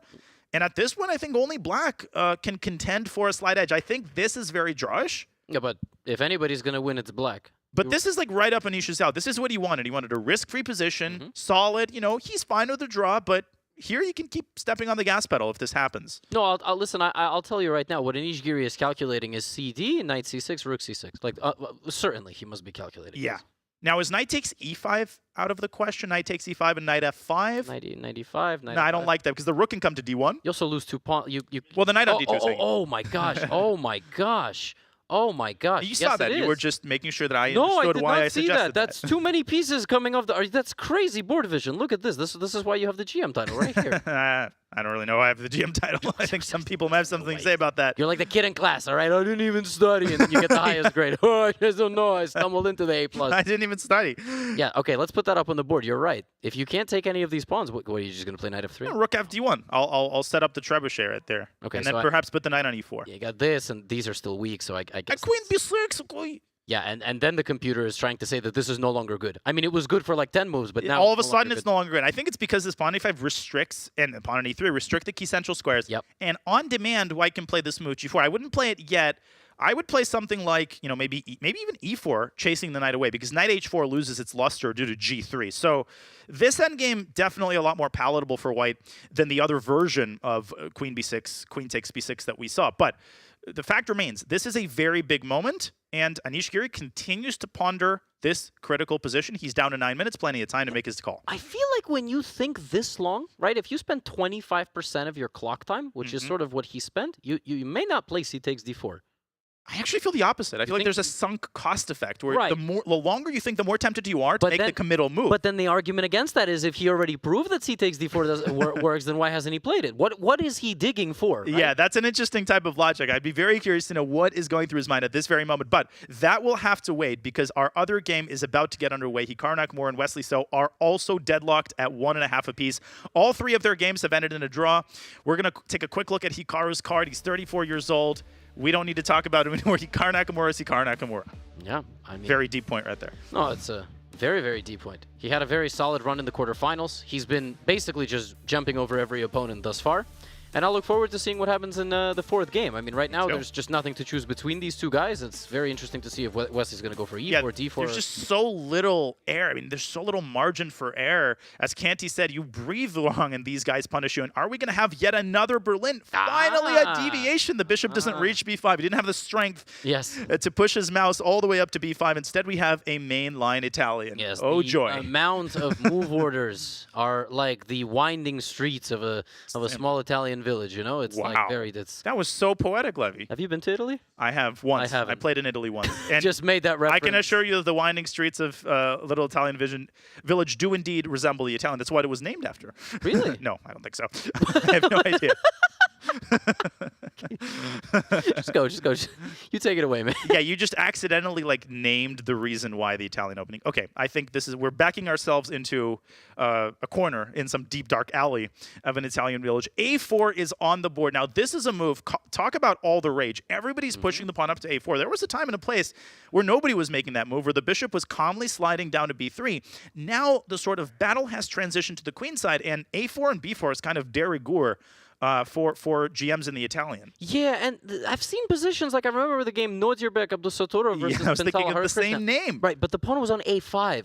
And when the pawn is on A5, you prevent B4, and that's when you start doing all of this. But since white is already very quick on this side, I feel like black will not play H6. He might play H6, but he's not going to play G5. Yeah, and H6 is played to control the G5 score, so that bishop G5 is not an option, knight G5 in some cases. But you're absolutely right, Levy.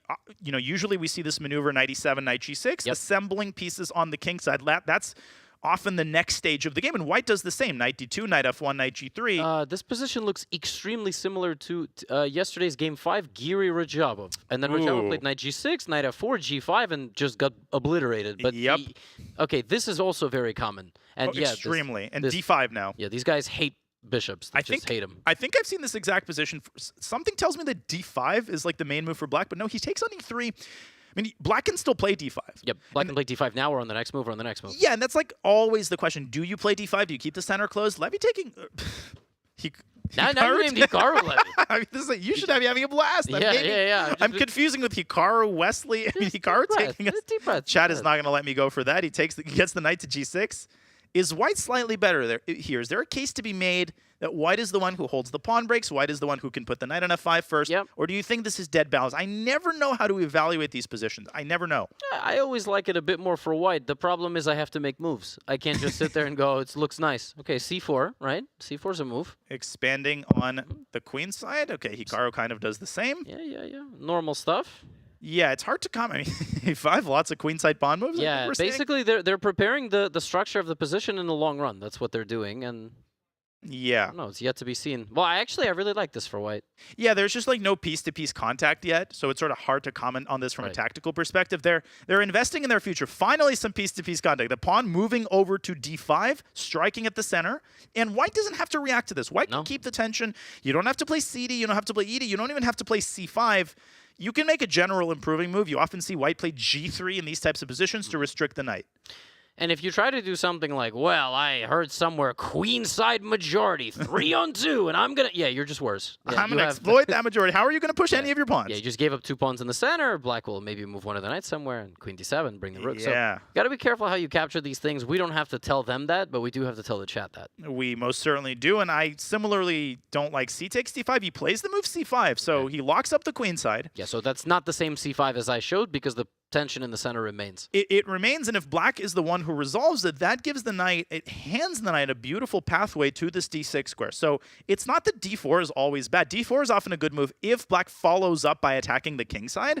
But here, black is not ready to do that. If you play D4, knight F4, hey, you've just blundered the E5 pawn. This pawn is not that easy to protect. If you play queen C7, maybe something like this. But now white can already play G3 to stop knight F4. So if I'm Hikaru, you know, I'm keeping the tension here. I'm making a move like queen D7 or maybe queen E7, but this is the reason they're playing. I'm not good at handling these positions, full disclosure. Yeah, black could consider rerouting to H7, G5. It's always... The thing about these positions is you legitimately have 6 or 7 different options at times, and it's not clear which one is best. Okay, it's 98, another reroute. So is he heading that way? Is that the idea? Yeah, that most certainly is the idea.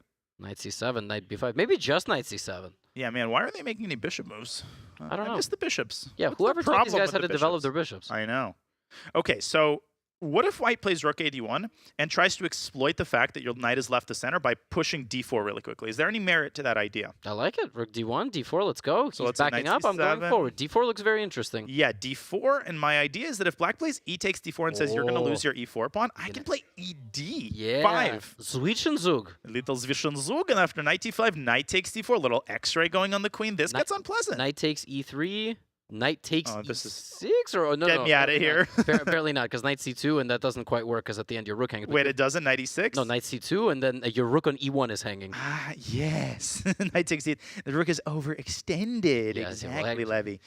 But I think you take on e3 with the pawn, and apparently you're better, which is just, that's a tough move to play. Well, because I think knight takes c6 is coming. I think the reason is very practical. Ah. Yeah, you're just winning a pawn and coming back to d4. But all of it is kind of a moot point. Wesley has taken, I almost said Levy, Wesley has taken a tamer approach. He's played g3. It's like the third time I'm using that word. But I still, he is kind of out of options at some point. He's going to play rook d1 probably, right? Or he'll play on the king side. You often see people go like king g2, hy. I never quite understand the point of any of these moves. I don't even think the players always do. It's just what, but the computer does. That's the most important thing.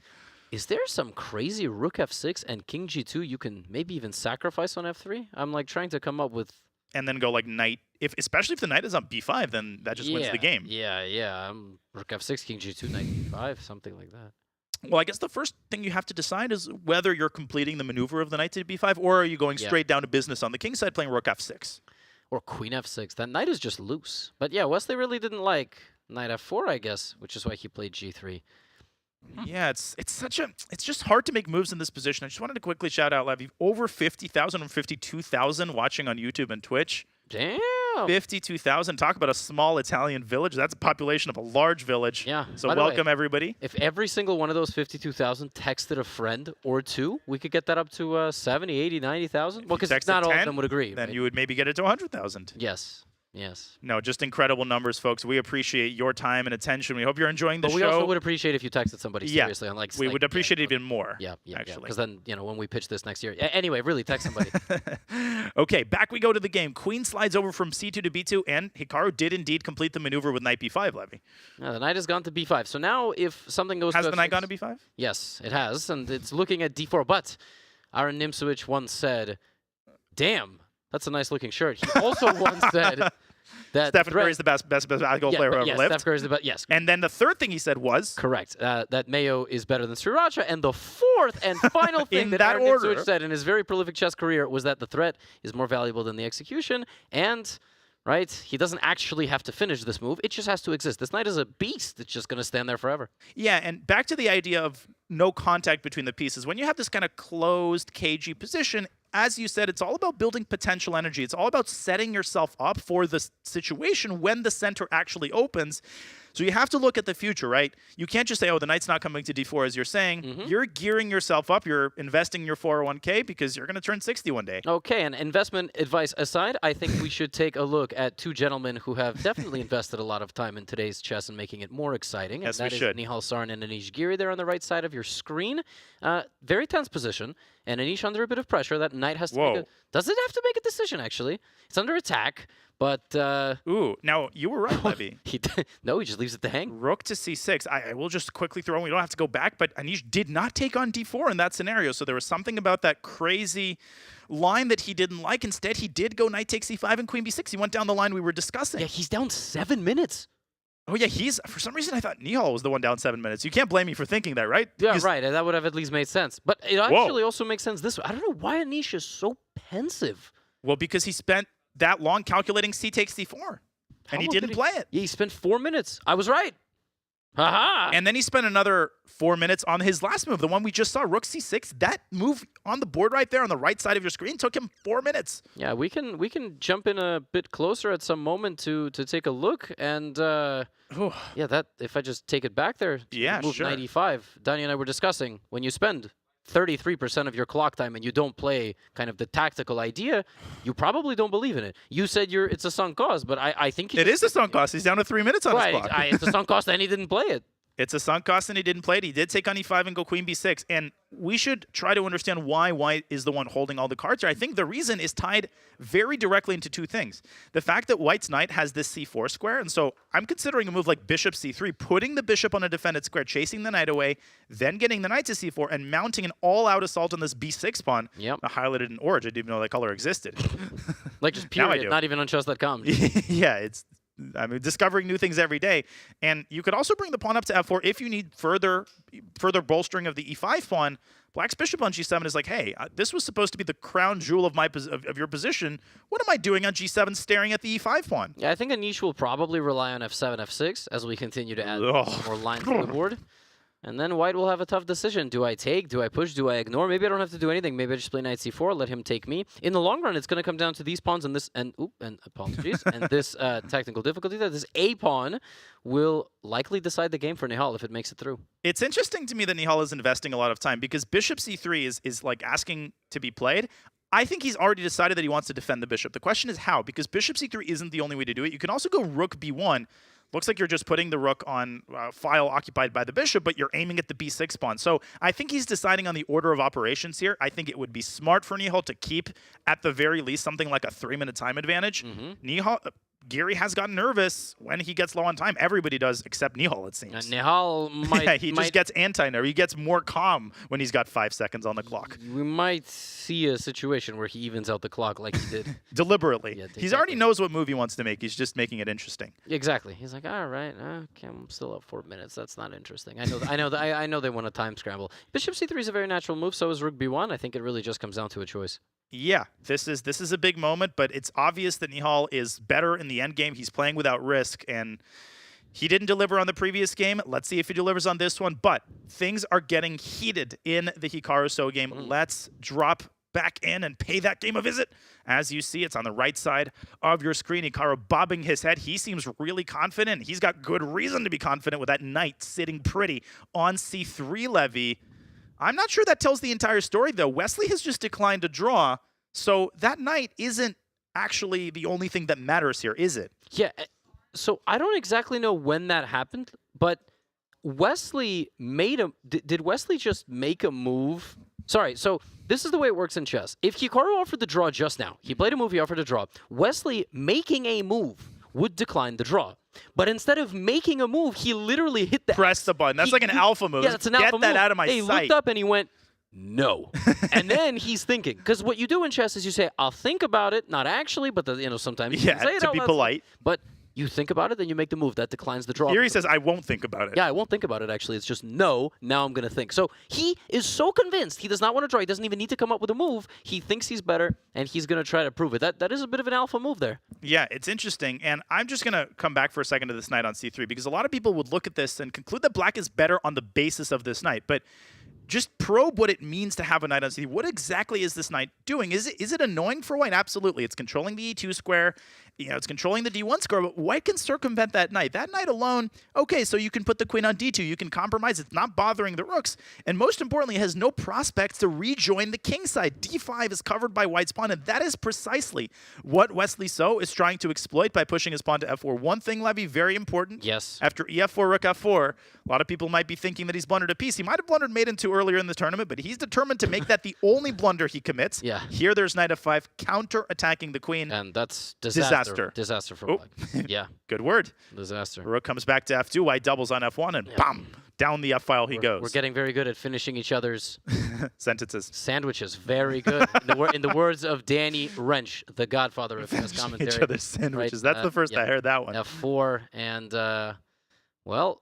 Okay, this is very unpleasant position, yeah? One thing, you just said the knight's not doing anything, but watch this. After pawn takes f4, rook takes f4. I see what you're thinking. It's our old friend. The knight returns back. You're like Monster Reborn, right? Pawn takes, there's this. So what you would do here is you would move the rook back. And if the knight tries to finish this journey, oh, that's adorable, but what happens to your defense? Well, now the knight has to initiate another journey. This one... The journey continues, the chaperone gets in trouble, and the knight has to run away. Yep. But, yeah, Hikaru... might have been bobbing his head there and gave a little facial expression when the move f4 happened. I don't think he's happy, though. He's not bobbing his head any longer. You can see the sort of consternation on his face. I mean, both players are just locked in concentration. What are these words? Consternation? Consternation. Like he's... That's not a word. It is a word. To be consternated. Look, we got a lot of graphics we can put under us. Can someone... I don't know. The next few days, we just need a dictionary. Consternation, foible. Yeah, I'm just inventing my own language here. I'm learning things. I'm loving it. It's like GRE practice.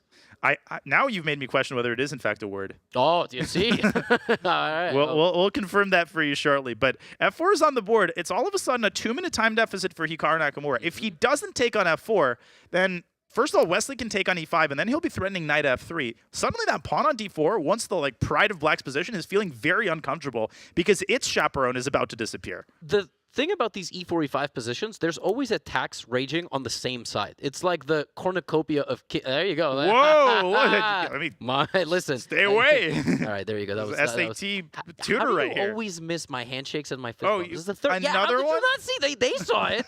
You were right here. I was looking at my computer That's all right. screen. I fist bumped. We it's like this. It's okay. Anyway, the cornucopia. I'm sorry. See, now you're making me feel bad. That's okay. Well, it's in the past. We're on camera. I mean, I wish it was it was just Hikaru and Wesley, and we were just talking. But now everybody saw that. Now this is going to be a clip. It's okay. It's good. It's okay. Right? Good promotion. More views, material. content. Anyway, you're the Chad there. You left me out to dry. Well, this is what I will say. There's a lot of same-side attacking positions in E4, E5 games, and it's kind of got a reputation of being a positional opening, right? It's been around for centuries, but there's opportunities all over the place to attack each other. Yeah, no, this is squarely unpleasant. Now a 3-minute time deficit. Hikaru is in trouble here. Let me just flat out say that he's got to be very precise these next couple of moves. We'll keep an eye on whether he can solve these challenges, but there are more challenges faced by Anish Giri in his game against Nihal Sarin. We've got a lot of action in that game. We have that better endgame for White that Anish is trying to hold. I think he's doing a pretty good job of trying to hold it. Look at that time. The time advantage is now down to less than 2 minutes. This is so tough. This is very, very tough. And okay, what's happening here? There is a possibility he will go down 2 pawns. Look at this. Rook Wait, but now it's equal material. Yeah, but check, king h2, and 2 things are hanging. Yeah, but after he takes on e7, it's only 1 pawn, actually. Because Black is up a pawn in the initial position. I also did notice that. Right. Okay, but it's going to be pawn down, and essentially he has to hold 3 on 4. Which is holdable, yes, but he's going to have to decide if he does things aggressively or defensively. And Nihal kind of might be in his head after that second game where Nihal converted a similar, not a similar type of position, but a similar type of advantage. You know, you could argue 0.7, 0.8. You know, Nihal's going to enjoy his life here. He's taking his time. What is he thinking about? I think he's deciding between your idea, knight c6, or the immediate rook takes c5, both of which might essentially... I forgot which move you proposed. He takes on c5. These moves ultimately transpose into each other, and we're going to get precisely the position you talked about. Rook takes c7 is going to be on the board. Yeah. Then knight e4 is a fork, but the rook comes completing back. each other's sentences. Knight e4, rook c2, and White stabilizes. Good move by Anish. Good move. Active counterplay. King g3. Rook takes f2.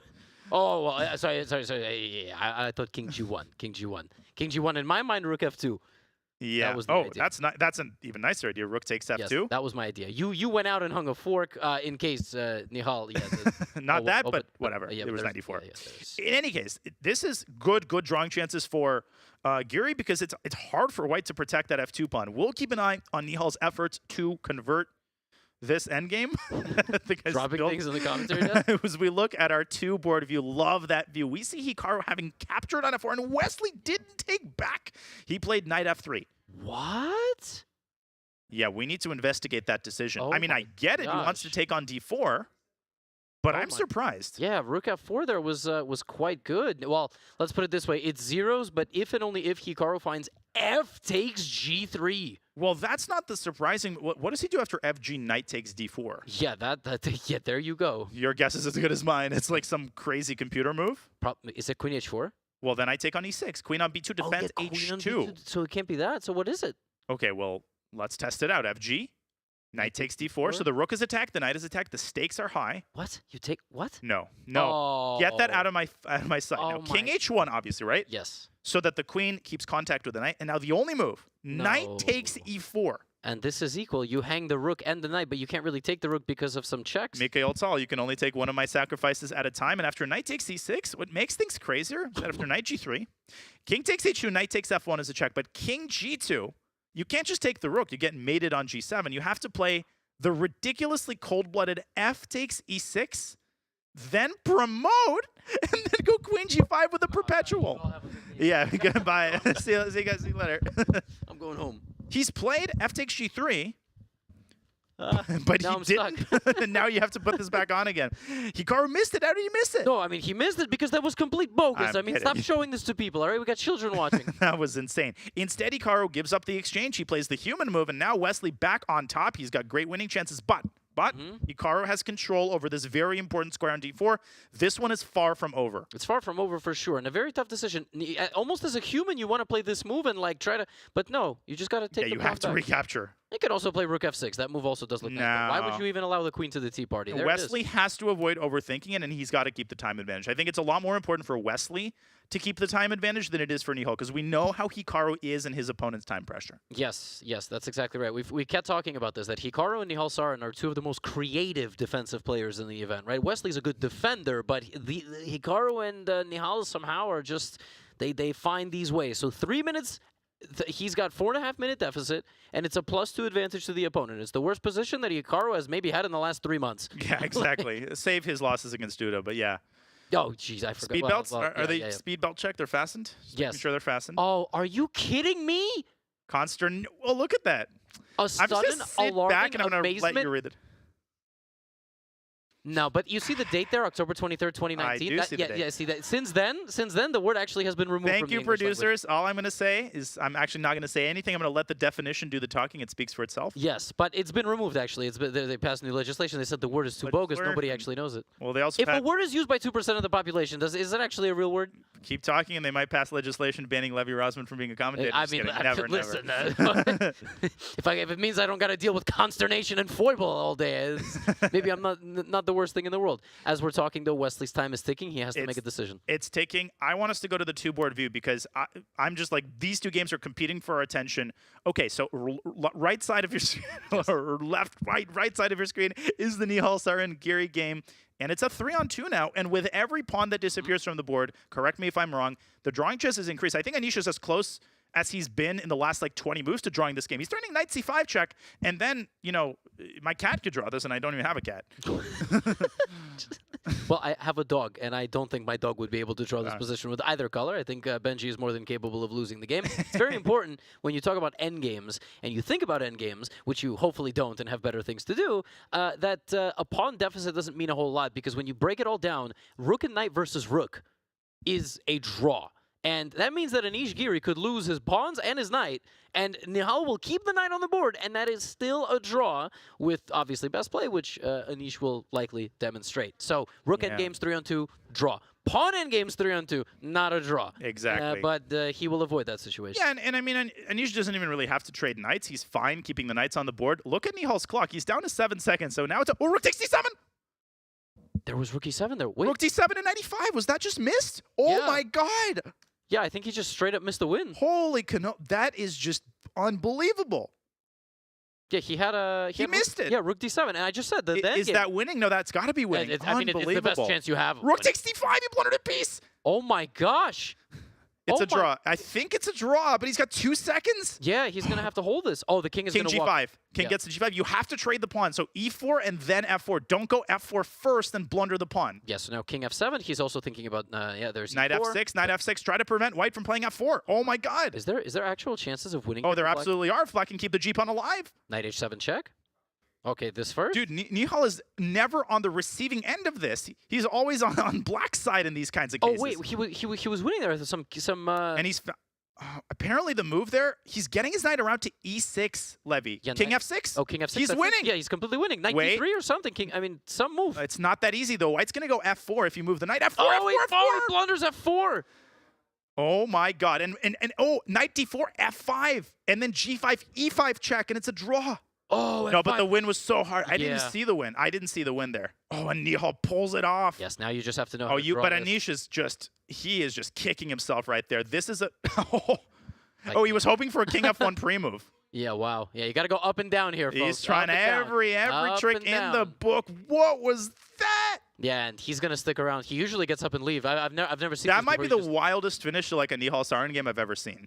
Yeah, Nihal is a bit rough today. Yeah, making a lot of very uncharacteristic kind of time pressure mistakes, but 2-2 is a fantastic way to finish. I'm seeing the computer when it was really difficult. I'm not blaming Giri for a second. He's going to be blaming himself. I'm not blaming Anish for a single second for not finding the win.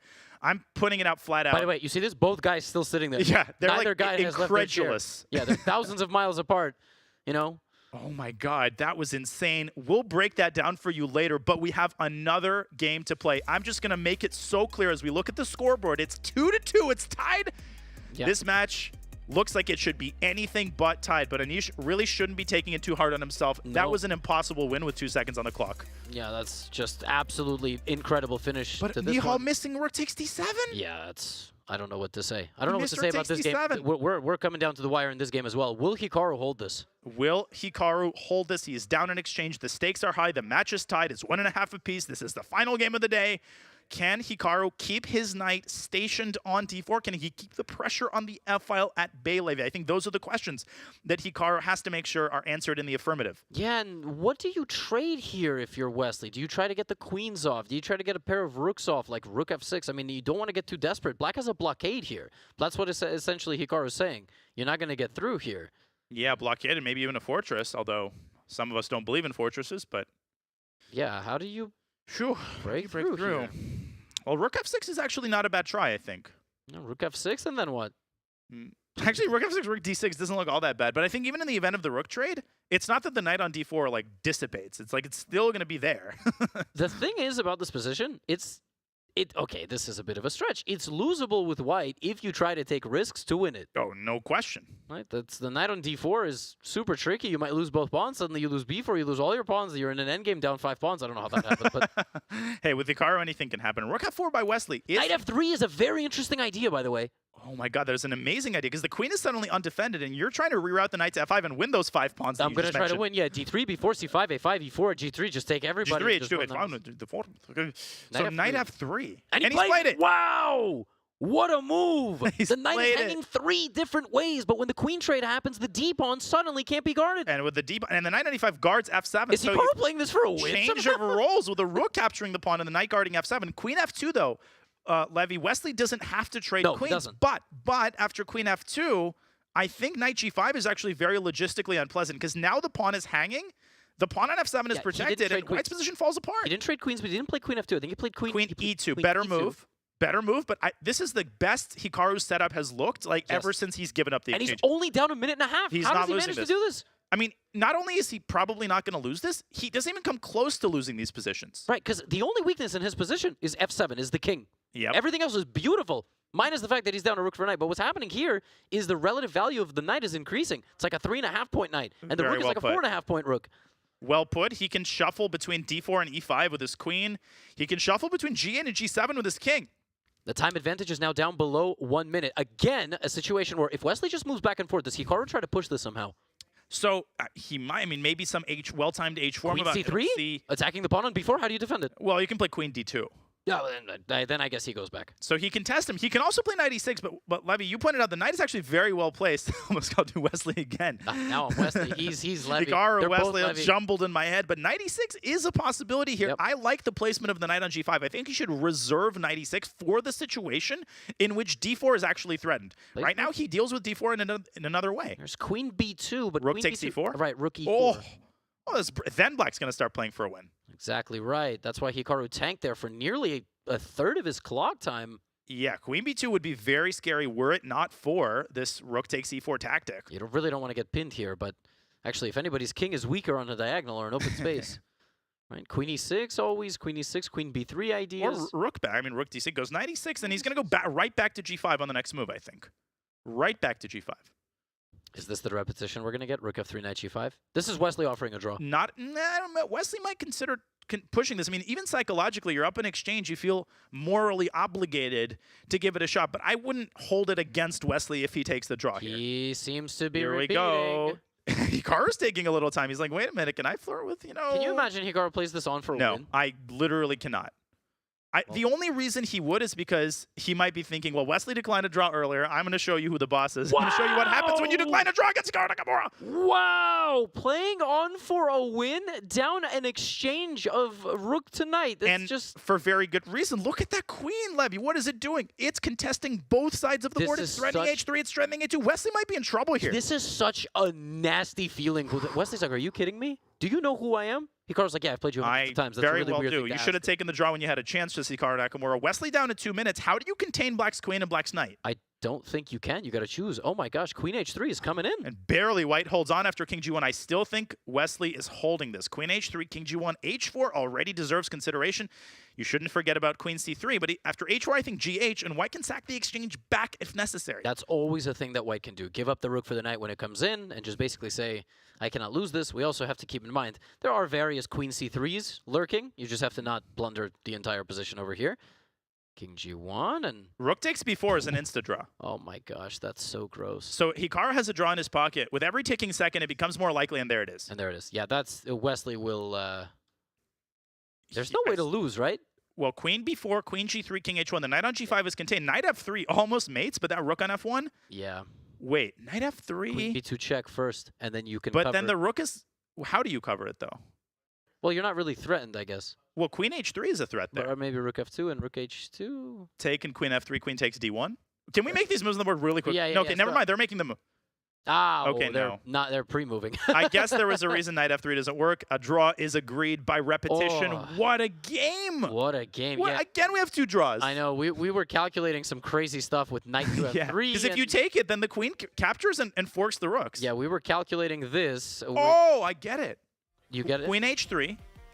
Take Oh, you and don't take back. Queen G2, yeah. Oh, you don't Crazy lines. But we got to look at the scoreboard. The score is now 2-2. We have 4 draws, and this definitely the craziest of the 4 games. That tells you a lot about the first 3 games and how relatively tame they were. Levy, what a match. What a first day of Nakamura. Wesley, this hasn't disappointed. No, it hasn't disappointed at all. 2-2 with 4 draws seems like it would be boring. It's the same way in any World Championship match. You have some draws, and you think, oh, the match is tied. It's so boring. No, the first 3 games, they were trying to feel each other out, as Fabiano Caruana said. Very eloquently put. I love it. I think it was, of course, a digital game, so that was not actually, unless they were kicking each other under the table. But this game 4 was really spicy. And it really showed that in these imbalanced positions, neither one is afraid to fight. But sometimes when it's so early in a match, you don't want to take too many risks. On the other hand, though, Giri Sarin, huh? What about that match? I'm totally speechless at that match. I'm speechless at the way that that game has finished. I mean, first it was Anish Giri with a great defensive effort in the 3rd game, then also in the 4th game. Nihal had rook takes c7. She had a 1-move win. He had a 1 easy tactic. He would spot this in an ultra bullet game, but it's the nerves of the CGC. That's what actually makes it magical. He misses it. Then it's Giri who has a win, but a very narrow path indeed. He didn't have time to find it. I think Anish is the last person who should blame himself. Nihal's the one who's going to be very disappointed at the score after day 1. That's exactly how it works. Yeah, you have to look at who's going to be happier with the scoreline. In the Hikaru-Wesley match, they're both going to go, well, nobody's really happy. We got to play 4 more games. But between Anish and Nihal, you look at who had more chances. It's definitely Nihal. It most certainly is, and this sets us up for an epic day 2. We will be back in a bit for the brave move of the day, but for now, let's swing it back to Danny and the gang in the gameplay hall for their reflections. Danny, hello. Thank you, Danya. We are back here on the sofa, guys. It's good to be back on the sofa, right? Good to be back on the sofa. Good to be back on the sofa. We'll talk back, about that in a minute, but. Wow, we are in the semifinals. These are the 4 players left standing in this epic event that we've had for the last several months for a reason, guys. Look at the deadlock score that each of these matchups are in. 2 games apiece are what each of the players have. Obviously, there's a lot of details, a lot of bumps in the road to unpack and navigate about how they got there. But we are deadlocked here, headed into day 2 of the CGC semifinals. So let's just start right here. And talk about what we've had. I want to start with the Giri Sarin match, and Fabiano, want to start with you. But I mean, are you comfy? It's good to be back. Can I get you anything? It's a bit farther than we were last year. It is a we little were bit farther. It's awkward, and we've got a guy here joining us. Yeah, but we're good. back on the couch. It's awkward for me, and you continue to leave me out of the conversation. You're looking that way. And Wow, sorry. Sorry, does you like Bobby, that, Robert? You called the first 2 games. You had the joy of being a spectator with all of us out there for the last 2. Your thoughts on who has the upper hand psychologically right now in the Giri-Sarin match? I think Anish has a slight upper hand psychologically. I mean, the score is equal, and maybe they can just forget about everything that happened today and just focus on the chess tomorrow, but yeah, Nihal had more chances. And the last game was, of course, crazy. They both had winning chances, which was impossible to predict at some point in that end game. But Nihal had the big chance. He was just winning one move tactic. Yeah. And most days he would see that. It just, low on time, anything can happen. Anish been winning at the very, very end for just a moment in time pressure. Not as much. I think he'll forget about that more easily. Okay. So Giri has the upper hand psychologically because Nihal's missed more chances. But if you're the youngster Nihal, are you happy that you're tied? You got that first day of the semifinals behind you. You're headed into day 2 deadlocked. Nihal played the better chess today. Yeah. Game 1 was all Anish Giri. That was a masterclass in preparation and execution. But since then, in those 3 games, it was, 2-1 in Nihal's favor? It could have been 2.5 to half, maybe even 3-0 in Nihal's favor. He outplayed the Dutch #1 from start to finish, from games 2 to 4. He just actually couldn't conclude them with victories. So now we're talking Sarin, right? I know he's your guy, right? And I know you're giving him pep talks because I'm sure he's watching this stuff. So what are your thoughts on Nihal's play right now and the fact that he's played the better chess, according to Robert? In fact, I agree with Robert. He did play the better chess there. I think if I'm Sarin and I'm in his corner, hey, bro, we just need to brush up on some tactics. Just do some more. Just do some clean tactics because we missed some, obviously, there. And, of course, the nerves showed because, playing Anish Giri there, he didn't really blunder as much in the other matches. And, you saw blunders that he missed, right? He was in time trouble, obviously, but missing that tactic is, unreal for Nihal that does this all the time in bullet chess, right? So it's very shocking to see that in that. But I think for him, he just needs to bounce back with these tactics. Tomorrow, come back sharp, he'll be good. All right, well, we'll see how Nihal comes back tomorrow. But the other guy who's got to be back in that match tomorrow, Anish Giri, caught up with Nemo just a few moments ago. Let's see what they got into. Thank you, Danny. I am here with Anish. Our hearts were beating so fast for your last game. How stressful are time scrambles? Yeah, I mean, it was quite intense because it's different though. Like when you're playing for a win and when you're playing for trying to save the lost position or half lost position, that's different kind of pressure.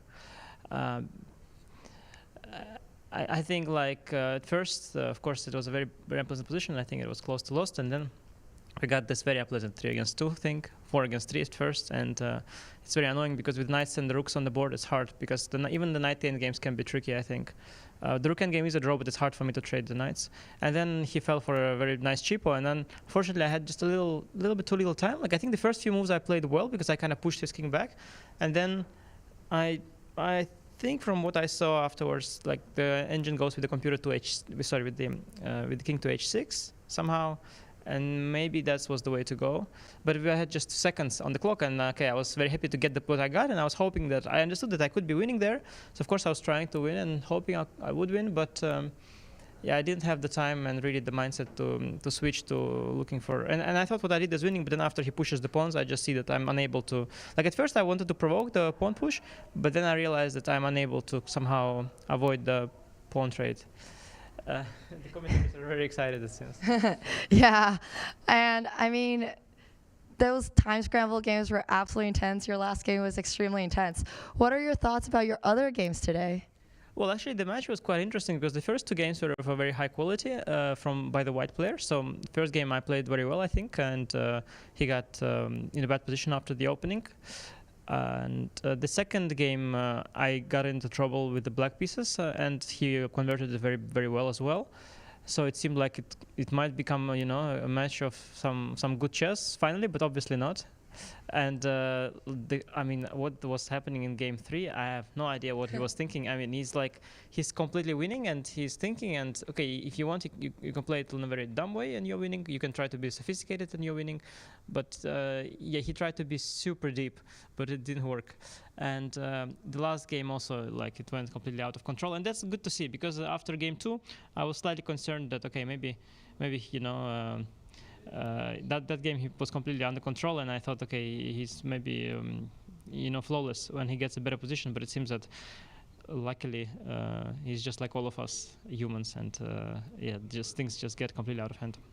Yeah, the games were absolutely crazy. I was watching out here where it was so intense. What are your thoughts going into tomorrow?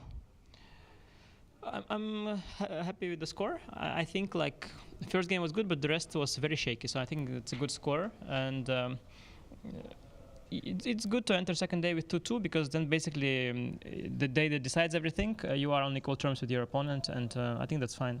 Basically, it's like you play one match, not two. Thank you very much, Anish. All right. Well, interesting thoughts and an interesting end to that game 4. Robert, we'll go around the horn the other way. Your thoughts on not just that crazy time scramble, but how Anish was reacting to the thought that he almost missed a win, but can't really hold it against himself. I don't think I've ever seen Anish's hair not being perfectly brushed. That's right. Like that strand of hair that was sticking out. That's how intense that match was. Yeah. And I think he made some good points, though. He's happy the day ended 2-2. Fabi and I talked at the start of the show that those two had not played each other very much. So he's just getting a feel of his opponent, and he felt that Nihal, when he gets a better position, he plays perfectly. He just learned that's not always the case. Even in time trouble, Nihal's reputation precedes him. He is a bullet maestro, the #1 rated player on Chess.com. When you look at it, seems like he's always up there. But today, he wasn't perfect, and that should give Anish some confidence, but he must play better tomorrow. You were with Anish when he was looking trippy, looking great, right? He was disheveled there. Good call by Robert. What are you going to tell him? You know, you got to look good to play good, right? Oh, absolutely. In fact, and you know what's funny? You just said that. He actually said that in a quote a long time ago. Did he really? Yes. Oh, actually, okay. You mustn't. I mean, that's crazy, No, y'all. That Ugg maybe really did something. Fabi's looking fresh all the time, but I didn't know this Anish is said fresh that. Fabi, though. We know that. That's what we call him, right? Fresh Fabi. But Giri, I think what he said, he was very calm. I thought he was very calm about it and very objective and very cool about it, as opposed to like, I don't know, or like maybe I should do this, maybe I should do that. He didn't seem jittery at all. It seemed like a real professional and like, okay, I'm gonna take this information, I'm gonna adapt to it, and then come back in here stronger tomorrow and leave it at one match. I like that.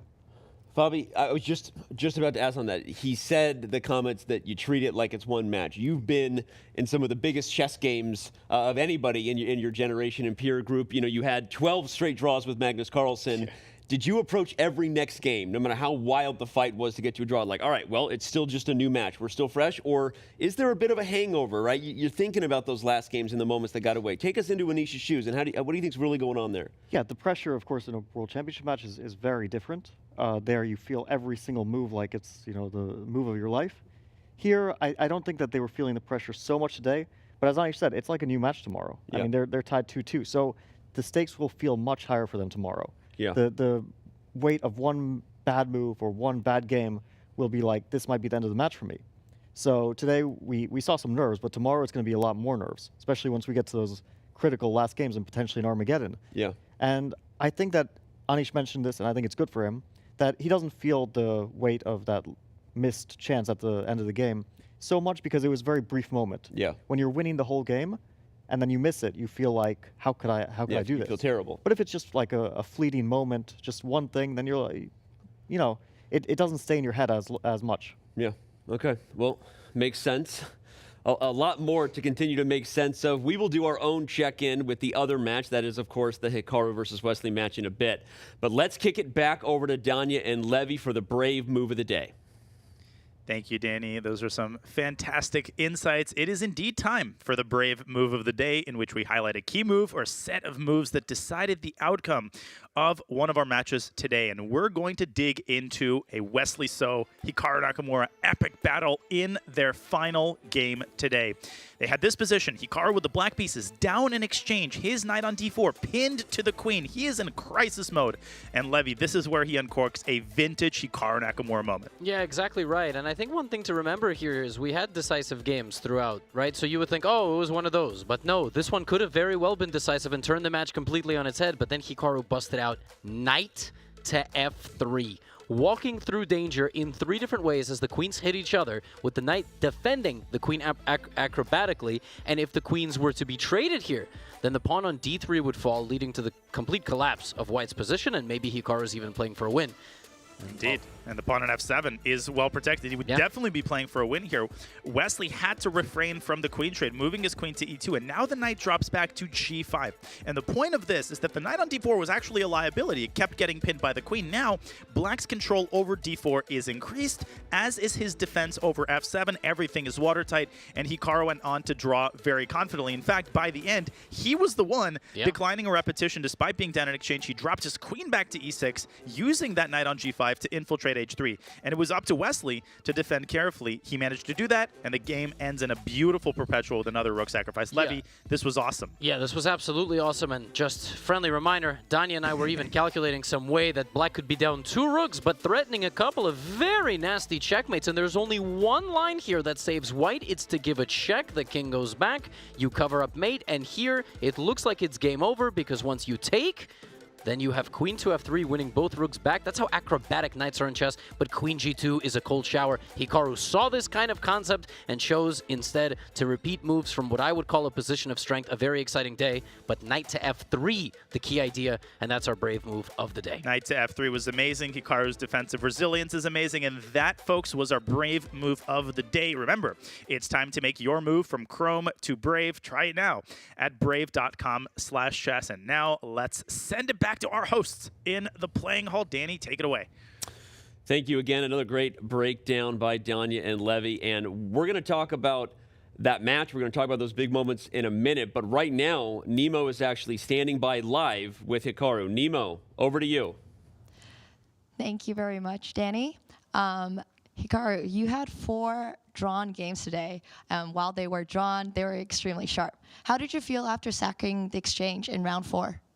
Well, I was just trying to find something where I could make a lot of quick moves. I was already down about 5 minutes on the clock, and sometimes you have to be practical. And at least I had a clear idea to blockade the pawns and hope for the best. I think it probably was losing for me at some moment, but Wesley wasn't able to convert. And yeah, it was a good escape, I guess, in the final game. Of course, the whole match was insane because, I mean, probably I should have lost the first game. I probably should have won the third game.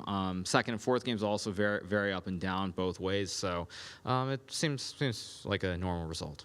Yeah, and we noticed that in round 3, you were definitely pushing for the win. Do you think you missed a win in round 3? Yeah, I mean, it was completely winning, but at the same time, I mean, Wesley made a couple of crazy mistakes that he didn't have to make in the first place to get into that situation. So it's a bit of a pity I didn't win that game, but again, I very easily could have lost the first game or the fourth game, so I think the results even out. Okay, and how do you feel going into tomorrow? It's the usual, 2-2, not surprising. We draw a lot of games. It's life. Thank you very much, Hikaru, and I'll throw it back to you, Danny. Good stuff. It's 2-2, right? Sometimes you draw games, and that's life. That's Hikaru's take on where he is deadlocked against Wesley So. Of course, as we already broke down, Nihal Sarin and Anish Giri also deadlocked. Even more of a topsy-turvy matchup there, though. But all right, let's talk a little bit about the interview there, the discussion they got into. Fabi, I want to go back to the first question Nemo asked and Hikaru's answer about finding knight f3, but then the answer he gave where he said, I was down a few minutes, and I just needed a position where I could make a bunch of quick moves and mix it up.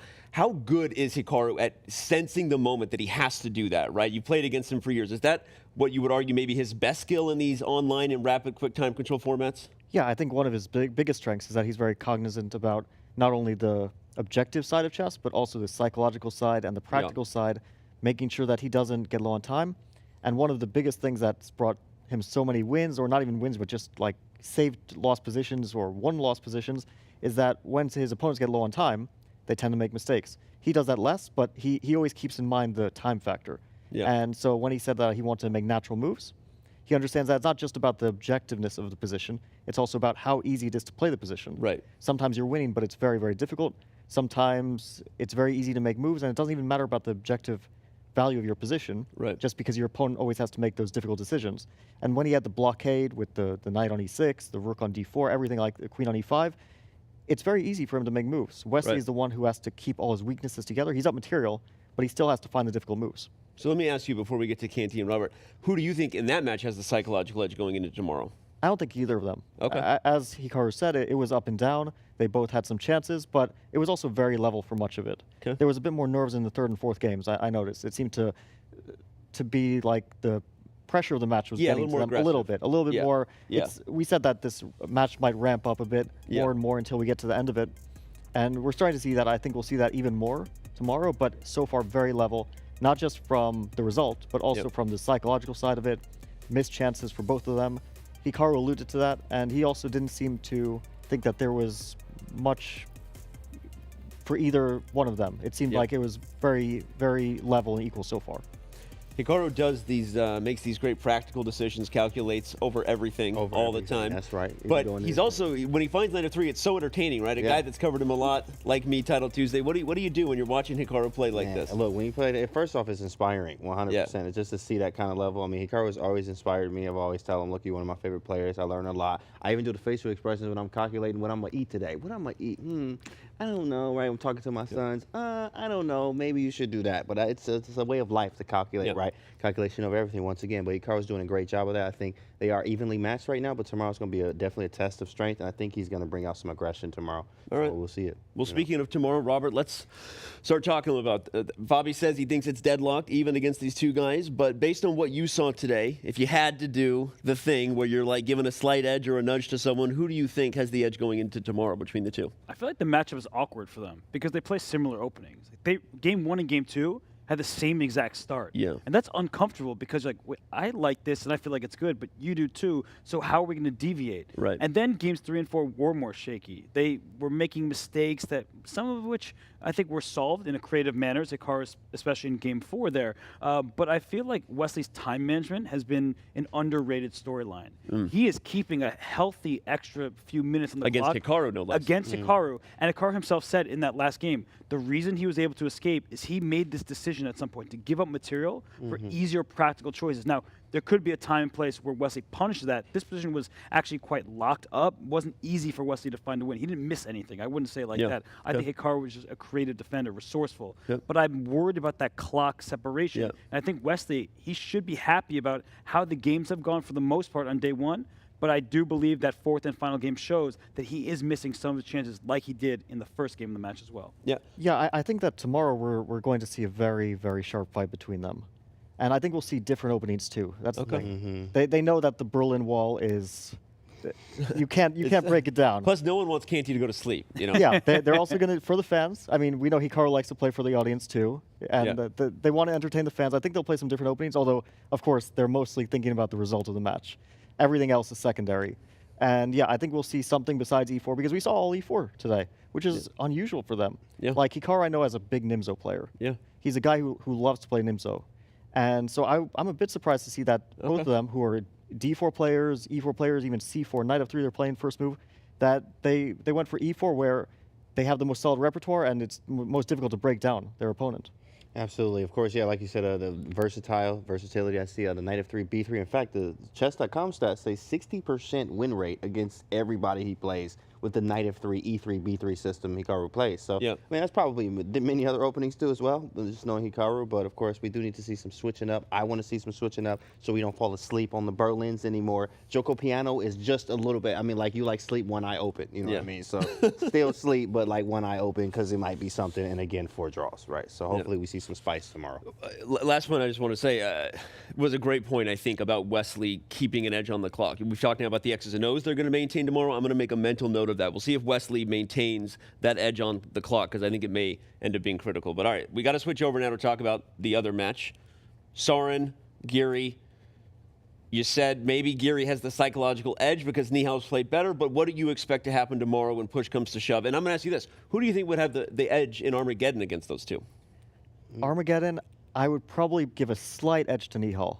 And the only reason why is because no increment, I feel like he's going to be more accustomed to that, to when it gets down to the last few seconds. And I remember this ridiculous Armageddon game he played. He was down to like 20 seconds and the position was unclear. And he mated his opponent with black. He just needed a draw and he was down to 20 seconds. You think this guy's getting flagged and he mates him in 20 seconds with like 3 seconds left on the clock. It was like a James Bond movie. Like last seconds of the bomber is going off and somehow he finds a way. Wow. But it would still be only a slight edge because Anish has the class. Yeah. He has the experience. I mean, he's such a classy player. He's so strong, and his openings are better than Nihal's objectively. And that might prove important. We saw today, like the openings, Nihal is trying to jump around, trying to surprise him. He played this weird opening in the third game, and which actually worked out remarkably well. I mean, he was like borderline winning in that game. Anish was frustrated in that game. But still, you jump around. Sometimes it works, but sometimes it doesn't. It could also turn into an opening disaster. So we might see that in the first game. We definitely saw the preparation play a role. All right. You think it's in the water if he gets to Armageddon? You also like Nihal's chances in that? Yeah, actually, it is in the water, especially him being faster, too. And that last game, that grid of, like, this is it, this is the last game. Now, of course, Giri's very solid. Like, Giri, don't get weary, right? But at the same time, in that Armageddon one game, slight edge to Sarin. Literally slight.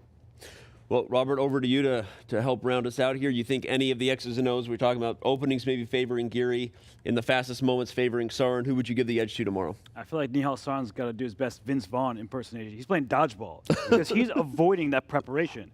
You can dodge a wrench, you can dodge a ball. I can't even dodge a wrench ever. I'm sitting next to you, Arn. But I feel like, in all seriousness, that's what Nihal is doing. He played a kind of shaky opening, something that you would not see at the highest level. You couldn't pay Fabiano Caruana enough money to play that opening. It's just not the best sort of thing. And Magnus Carlsen does it and gets away with it. But I think he already saw in game one, this is what happens when you go down the line Anish Giri is prepared in. You might just get blown off the board. So what he's choosing to do is with the white pieces, Nihal's playing solidly and played an amazing game too.